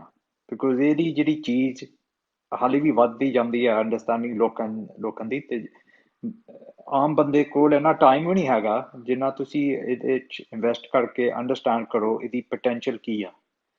ਜਿਹੜੇ ਵੱਡੇ ਇੰਸਟੀਟਿਊਸ਼ਨ ਹੈ ਸਾਰੇ ਦੁਨੀਆ ਦੇ, ਉਹ ਸਾਡਾ ਬਾਰੇ ਤਾਂ ਕੋਈ ਸੋਚਦੇ ਨਹੀਂ ਹੈ ਨਾ, ਬਿਟਕੋਇਨ ਬਾਰੇ ਸੋਚਦੇ। ਕਿਉਂ? ਬਿਕੋਜ਼ ਉਹਨਾਂ ਨੂੰ ਪਤਾ ਹੈ ਬਿਟਕੋਇਨ ਦੀ ਪਿਓਰਲੀ ਡੀਸੈਂਟਰਲਾਈਜ਼ ਮੋਨੇਟਰੀ ਨੈਟਵਰਕ ਹੈਗਾ ਆ। ਇਹਦੀ ਜਿਹੜੀ ਸਿਕਿਉਰਿਟੀ ਇਹਦੇ ਬਾਰੇ ਬਣੀ ਆ, ਜਿਹੜੀ ਸਾਰੀ ਹੈਸ਼ ਰੇਟ ਹੁਣ ਉਹ ਵੀ ਜਿਹੜੀ ਡਿਸਟਰੀਬਿਊਟ ਹੋਈ ਜਾਂਦੀ ਆ ਚਾਈਨਾ ਤੋਂ ਅਤੇ ਦੂਸਰੇ ਦੇਸ਼ਾਂ 'ਤੇ, ਇਹ ਸਾਰੀ ਇਹਦੀ ਵੈਲਿਊ ਪ੍ਰੋਪੋਜੀਸ਼ਨ ਵੱਧਦੀ ਜਾਂਦੀ ਆ। ਹੁਣ ਜਿਹੜੇ ਤੁਸੀਂ ਕਹਿ ਲਓ ਆਮ ਬੰਦੇ ਨੇ ਇਨਵੈਸਟ ਕਰਨਾ ਆ, ਉਹਦੇ ਵਾਸਤੇ ਬਹੁਤ ਇੰਪੋਰਟੈਂਟ ਆ ਉਹ ਇਨਵੈਸਟ ਕਰੇ ਜਿਹੜੀ ਉਹ ਚੀਜ਼ ਸਮਝ ਸਕਦੇ ਆ, ਅੰਡਰਸਟੈਂਡ ਕਰ ਸਕਦੇ ਆ, ਬਿਲੀਵ ਕਰ ਸਕਦੇ ਸਾਰਾ ਕੁਛ, ਅਤੇ ਉਹ ਇੱਕੋ ਚੀਜ਼ ਆ। ਅਤੇ ਬੰਦੇ ਦੀ ਜਿਹੜੀ ਫੋਕਸ ਆ ਉਹਦੀ ਬਿਟਕੋਇਨ 'ਤੇ ਰਹਿਣੀ ਚਾਹੀਦੀ ਆ, ਇਹ ਮੇਰੀ ਬਿਲੀਫ ਆ। ਹੁਣ ਜਿੱਦਾਂ ਰਵਿੰਦਰ ਭਾਅ ਜੀ ਕਹਿੰਦੇ ਆ, ਜਾਂ ਲੋਕਾਂ ਨੇ ਪੰਗੇ ਲਾਈ ਜਾਣੇ ਆ, ਅਤੇ ਫਿਰ ਅਸੀਂ ਕੀ ਕਰ ਸਕਦੇ ਹਾਂ ਨਾ, ਉੱਦਾਂ ਅਸੀਂ ਥੋੜ੍ਹਾ ਜਿਹਾ ਐਡਵਾਈਸ ਦੇ ਸਕਦੇ ਆ ਕਿਉਂ ਬਿਟਕੋਇਨ ਦੂਸਰੇ ਬਾਰੇ, ਇਥੇਰੀਅਮ ਬਾਰੇ ਵੀ ਕੰਪੇਅਰ ਨਹੀਂ ਕਰ ਸਕਦੇ ਬਿਟਕੋਇਨ ਨੂੰ, ਹੈ ਨਾ। ਬਿਟਕੋਇਨ ਜਿਹੜੀ ਆਪਣੀ ਇਹ ਦੁਨੀਆ ਨੂੰ ਮਿਲੀ ਆ, ਬਹੁਤ ਵੈਲਿਊਬਲ ਚੀਜ਼ ਆ। ਤੁਸੀਂ ਕਹਿ ਸਕਦੇ ਆ ਹਿਸਟਰੀ ਆਫ ਦ ਵਰਲਡ ਇਹਦੇ ਬਿਟਕੋਇਨ 'ਚ ਕਦੀ ਵੀ ਨਹੀਂ ਆ। ਹੁਣ ਜਿਹੜੀ ਆਪਣੀ ਮਿਲੀ ਆ ਉਹ ਓਪਰਚੁਨਿਟੀ, ਇਹ ਅਸੀਂ ਲੂਜ਼ ਨਹੀਂ ਚਾਹੁੰਦੇ ਜਿੱਦਾਂ ਦੂਸਰੇ ਆਲਟ ਕੋਇਨਾਂ 'ਚ। ਉਹਦਾ ਬੰਦੇ ਦੀ ਫੋਕਸ ਰਹਿਣੀ ਚਾਹੀਦੀ ਹੈ, very important, very hard to do. ਬੰਦੇ ਦੀ ਫੋਕਸ ਰਹਿਣੀ ਚਾਹੀਦੀ ਹੈ ਇੱਕ ਚੀਜ਼ 'ਤੇ, ਅਤੇ ਉਹਦੀ ਸਟੱਡੀ ਕਰੋ। ਹਾਂਜੀ, ਧੰਨਵਾਦ ਜੀ ਬਹੁਤ। ਹਾਂਜੀ, ਇਹ ਬਾਈ ਜੀ ਨੇ ਗੱਲ ਬਹੁਤ ਵਧੀਆ ਦੱਸੀ ਹੈ। ਇਹਦਾ ਤੁਸੀਂ ਇਹ ਦੇਖੋ ਕਿ ਜਿੰਨਾ ਚਿਰ ਤੁਹਾਨੂੰ ਬਿਟਕੋਇਨ ਪੂਰੀ ਚੰਗੀ ਤਰ੍ਹਾਂ ਨਹੀਂ ਸਮਝ ਆ ਜਾਂਦਾ, ਇਹਦਾ ਗੱਲ ਦਾ ਮਤਲਬ ਕੀ ਹੈਗਾ, ਇਹ ਕਿਉਂ ਇਹਦੇ 'ਚ ਦੁਨੀਆ ਦਾ ਮਤਲਬ ਦਿਲਚਸਪੀ ਹੈਗੀ ਹੈ, ਕਿਸ ਪ੍ਰੋਬਲਮ ਨੂੰ, ਕਿਸ ਆਰਥਿਕਤਾ ਦੀਆਂ ਕਿਸ ਜਿਹੜੀਆਂ ਹੈਗੀਆਂ ਪ੍ਰੋਬਲਮ ਇਹ ਹੱਲ ਕਰਦਾ ਹੈਗਾ, ਠੀਕ ਹੈ ਨਾ। ਸਿਉਨੇ ਦੇ ਮੁਤਾਬਕ ਇਹਦੀ ਕਿਸ ਤਰ੍ਹਾਂ ਦੇ ਇਹਦੇ ਗੁਣ ਹੈਗੇ ਨੇਗੇ ਸਿਉਨੇ ਦੇ ਨਾਲ, ਸਿਉਨੇ ਦੀ ਤੁਲਨਾ ਵਿੱਚ। ਇਹ ਸਾਰੀਆਂ ਗੱਲਾਂ ਸਮਝਣ ਤੇ ਤੁਹਾਨੂੰ ਕਾਫੀ ਟਾਈਮ ਲਾਉਣਾ ਚਾਹੀਦਾ, ਅਤੇ ਉਹ ਟਾਈਮ ਦੇ ਵਿੱਚ ਜੇ ਤੁਸੀਂ ਲੱਲੂ ਪੰਜੂ ਦੂਜੇ ਹੈਗੇ ਨੇ ਜਿਹੜੇ ਪਖੰਡ ਕੋਇਨ ਕਹਿ ਦਿਓ, ਉਹਨਾਂ ਵੱਲ ਨਹੀਂ ਝਾਕੋਗੇ ਤਾਂ ਤੁਹਾਡਾ ਧਿਆਨ ਉੱਧਰ ਜਾਊਗਾ। ਬਿਟਕੋਇਨ ਨੂੰ ਸਮਝਣ ਦੇ ਵਿੱਚ ਤੁਹਾਡੀ ਦਿਲਚਸਪੀ ਘੱਟ ਜਾਊਗੀ, ਜਾਂ ਤੁਹਾਨੂੰ ਟਾਈਮ ਨਹੀਂ ਮਿਲਣਾ, ਜਾਂ ਸਮਝ ਘੱਟ ਆਊਗੀ, ਜਾਂ ਜੋ ਵੀ ਗੱਲ ਹੈ, ਠੀਕ ਹੈ। ਤੁਸੀਂ ਇੱਧਰ ਫੋਕਸ ਕਰੋ, ਇੱਧਰ ਧਿਆਨ ਨਾਲ ਇੱਕ ਵਾਰੀ ਚੰਗੀ ਤਰ੍ਹਾਂ ਸਮਝ ਲਓ ਇਹਨੂੰ, ਚਾਹੇ ਤੁਹਾਨੂੰ 2 ਦਿਨ ਲੱਗਣ, ਚਾਹੇ 2 ਮਹੀਨੇ, ਜਾਂ ਚਾਹੇ 2 ਸਾਲ ਲੱਗਣ। ਜਦੋਂ ਤੁਹਾਨੂੰ ਉਹ ਗੱਲ ਸਾਰੀ ਸਮਝ ਆ ਗਈ, ਇਸ ਗੱਲ ਦੀ ਮੈਂ ਤੁਹਾਨੂੰ ਗਰੰਟੀ ਦੇ ਦਿੰਦਾ ਕਿ ਉਸ ਵੇਲੇ ਏਡਾ ਜਾਂ ਕੋਈ ਪੋਲੀਗੌਨ ਜਾਂ ਇਥੀਰੀਅਮ ਹੋਵੇ ਨਾ ਹੋਵੇ, ਉਹਨਾਂ ਦੇ ਵਰਗੇ ਹੋਰ ਬਥੇਰੇ ਅਜੇ ਵੀ ਹੋਣਗੇ। ਅਤੇ ਉਸ ਤਰ੍ਹਾਂ ਦਾ ਜਿਹੜਾ ਪੰਗੇ ਲੈਣ ਦਾ ਕੰਮ ਜਿਹੜਾ ਹੈਗਾ, ਉਹ ਹਮੇਸ਼ਾ ਤੁਹਾਨੂੰ ਉਪਲਬਧ ਰਹੇਗਾ ਮੌਕਾ। ਪਰ ਬਿਟਕੋਇਨ ਦਾ ਜਿਹੜਾ ਹੈਗਾ, ਇਹਦੀ ਜਿਹੜੀ ਤੁਸੀਂ ਪਿਛਲੇ 12 ਸਾਲਾਂ ਦੀ ਹਿਸਟਰੀ ਦੇਖ ਲਓ, ਇਤਿਹਾਸ ਦੇਖ ਲਓ, ਇਹਦਾ ਮੌਕਾ ਜਿਹੜਾ ਹੈਗਾ ਮਹਿੰਗਾ ਪੈਣਾ ਬਾਅਦ ਦੇ ਵਿੱਚ। ਹੁਣ ਸਸਤਾ ਹੈ, ਹੁਣ ਤੋਂ 2 ਸਾਲ ਪਹਿਲਾਂ ਵੱਧ ਸਸਤਾ ਸੀ, ਹੁਣ ਤੋਂ 6 ਸਾਲ ਪਹਿਲਾਂ ਉਦੋਂ ਵੀ ਵੱਧ ਸਸਤਾ ਸੀ। ਸੋ ਉਸ ਗੱਲ ਨੂੰ ਤੁਸੀਂ ਯਾਦ ਰੱਖਿਓ। ਹਾਂਜੀ, ਧੰਨਵਾਦ ਜੀ ਬਹੁਤ ਬਹੁਤ। ਅਤੇ ਬਾਈ ਜੀ ਇੱਕ ਆਪਣਾ ਜ਼ਰੂਰ ਉਹ ਕੋਲਡ ਵਾਲਟ ਵਾਲਾ ਟਿਊਟ ਜ਼ਰੂਰ ਬਣਾ ਲਿਓ ਅਤੇ ਪਿੰਗ ਕਰ ਦਿਓ। ਹਾਂਜੀ, ਧੰਨਵਾਦ ਜੀ। ਕੋਲਡ ਵਾਲਟ ਬਾਰੇ ਕੀ ਕਿਹਾ ਸੀ ਜੀ? ਆਪਣਾ ਰਵਨੀਤ ਹੋਣੀ ਕਹਿ ਕੇ ਗਏ ਸੀਗੇ ਨਾ ਜੀ, ਕਿ ਉਹਨਾਂ ਨੇ ਦੱਸਿਆ ਸੀਗਾ ਕਿ ਆਪਾਂ ਥੋੜ੍ਹਾ ਜਿਹਾ ਕਰਕੇ ਵੇਖਾਂਗੇ, ਐਕਸਪੈਰੀਮੈਂਟ ਕਰਕੇ ਵੇਖਾਂਗੇ ਕਿ ਹਾਂ ਉਹ ਬੰਦੇ ਹਾਂਜੀ ਨੂੰ ਹਾਂਜੀ ਤਜਰਬਾ ਕਰਵਾਉਣਾ। ਹਾਂ ਜ਼ਰੂਰ, ਲਾਜ਼ਮੀ ਲਾਜ਼ਮੀ।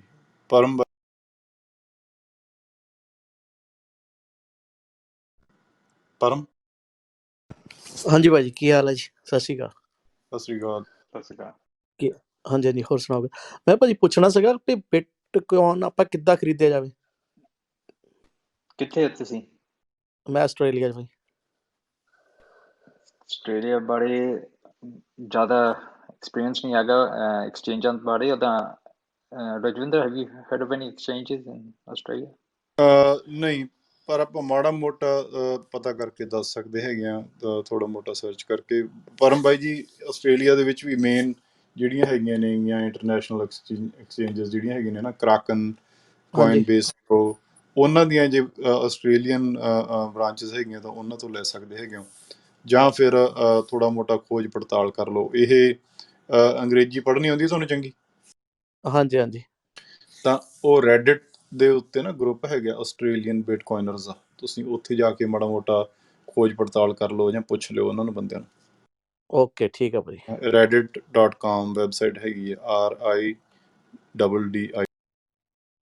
ਠੀਕ ਆ ਜੀ, ਥੈਂਕ ਯੂ ਭਾਜੀ। ਆਸਟ੍ਰੇਲੀਆ ਦੇ ਜਿਹੜੇ ਪੋਰਚੁਗੀ ਵੀ ਆਸਟ੍ਰੇਲੀਆ ਦੇ ਸਿਟੀਜ਼ਨ ਲੈ ਸਕਦੇ ਨੇ ਬਿਟਕੋਇਨ। ਜੇ ਨਾਨ ਸਿਟੀਜ਼ਨ ਲੈਂਦੇ ਨੇ ਤਾਂ ਉਹਨਾਂ ਤੇ ਸ਼ਾਇਦ ਮੇਰੀ ਸਿਸਟਰ ਨੇ ਲੈਣ ਦੀ ਕੋਸ਼ਿਸ਼ ਕਰੀ ਸੀ ਪਿਛਲੇ ਸਾਲ।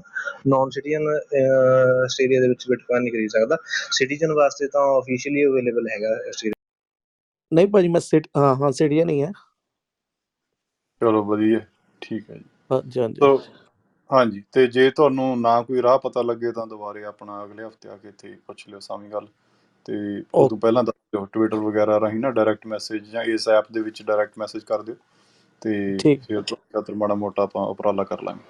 ਓਕੇ, ਥੈਂਕ ਯੂ ਭਾਜੀ, ਧੰਨਵਾਦ। ਇੰਦਰ ਵਾਹਿਗੁਰੂ ਜੀ ਕਾ ਖਾਲਸਾ, ਵਾਹਿਗੁਰੂ ਜੀ ਕੀ ਫਤਿਹ ਜੀ। ਵਾਹਿਗੁਰੂ ਜੀ ਖਾਲਸਾ ਜੀ।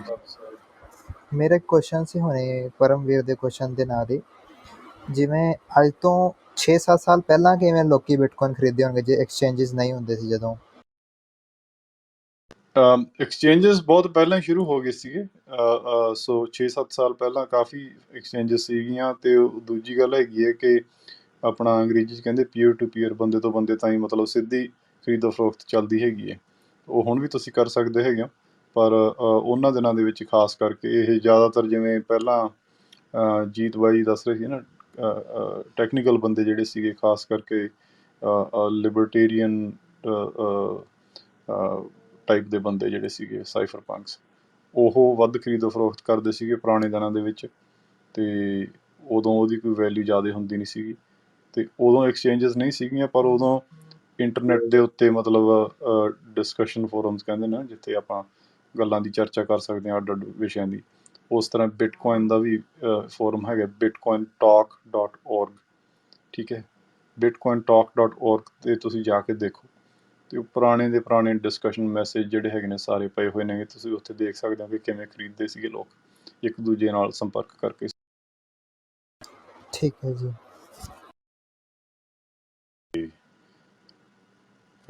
ਓਕੇ ਐਵਰੀਵਨ, ਜੇ ਕੋਈ ਹੋਰ ਸਵਾਲ ਨਹੀਂ ਹੈਗਾ ਤਾਂ ਆਪਾਂ ਇਹ ਰੂਮ ਬੰਦ ਕਰ ਦਿੰਦੇ ਹੈਗੇ ਹਾਂ। ਅਗਲੇ ਹਫਤੇ ਫੇਰ ਸਾਵੇਂ ਟਾਈਮ 'ਤੇ ਆਪਣਾ ਇੰਡੀਆ ਦਾ 8 ਵਜੇ ਅੱਠ ਨੇ, ਅਮਰੀਕਾ ਦਾ ਵੈਸਟ ਕੋਸਟ ਦਾ 7:30 ਵਜੇ ਸਵੇਰੇ ਸਾਵਾਂ ਪ੍ਰੋਗਰਾਮ ਆਪਾਂ ਚਲਾਵਾਂਗੇ। ਹੋ ਸਕਦਾ ਹੋਰ ਵੀ ਰੂਮਸ ਥੈਂਕ ਯੂ, ਖੋਲੀਏ, very shukriya।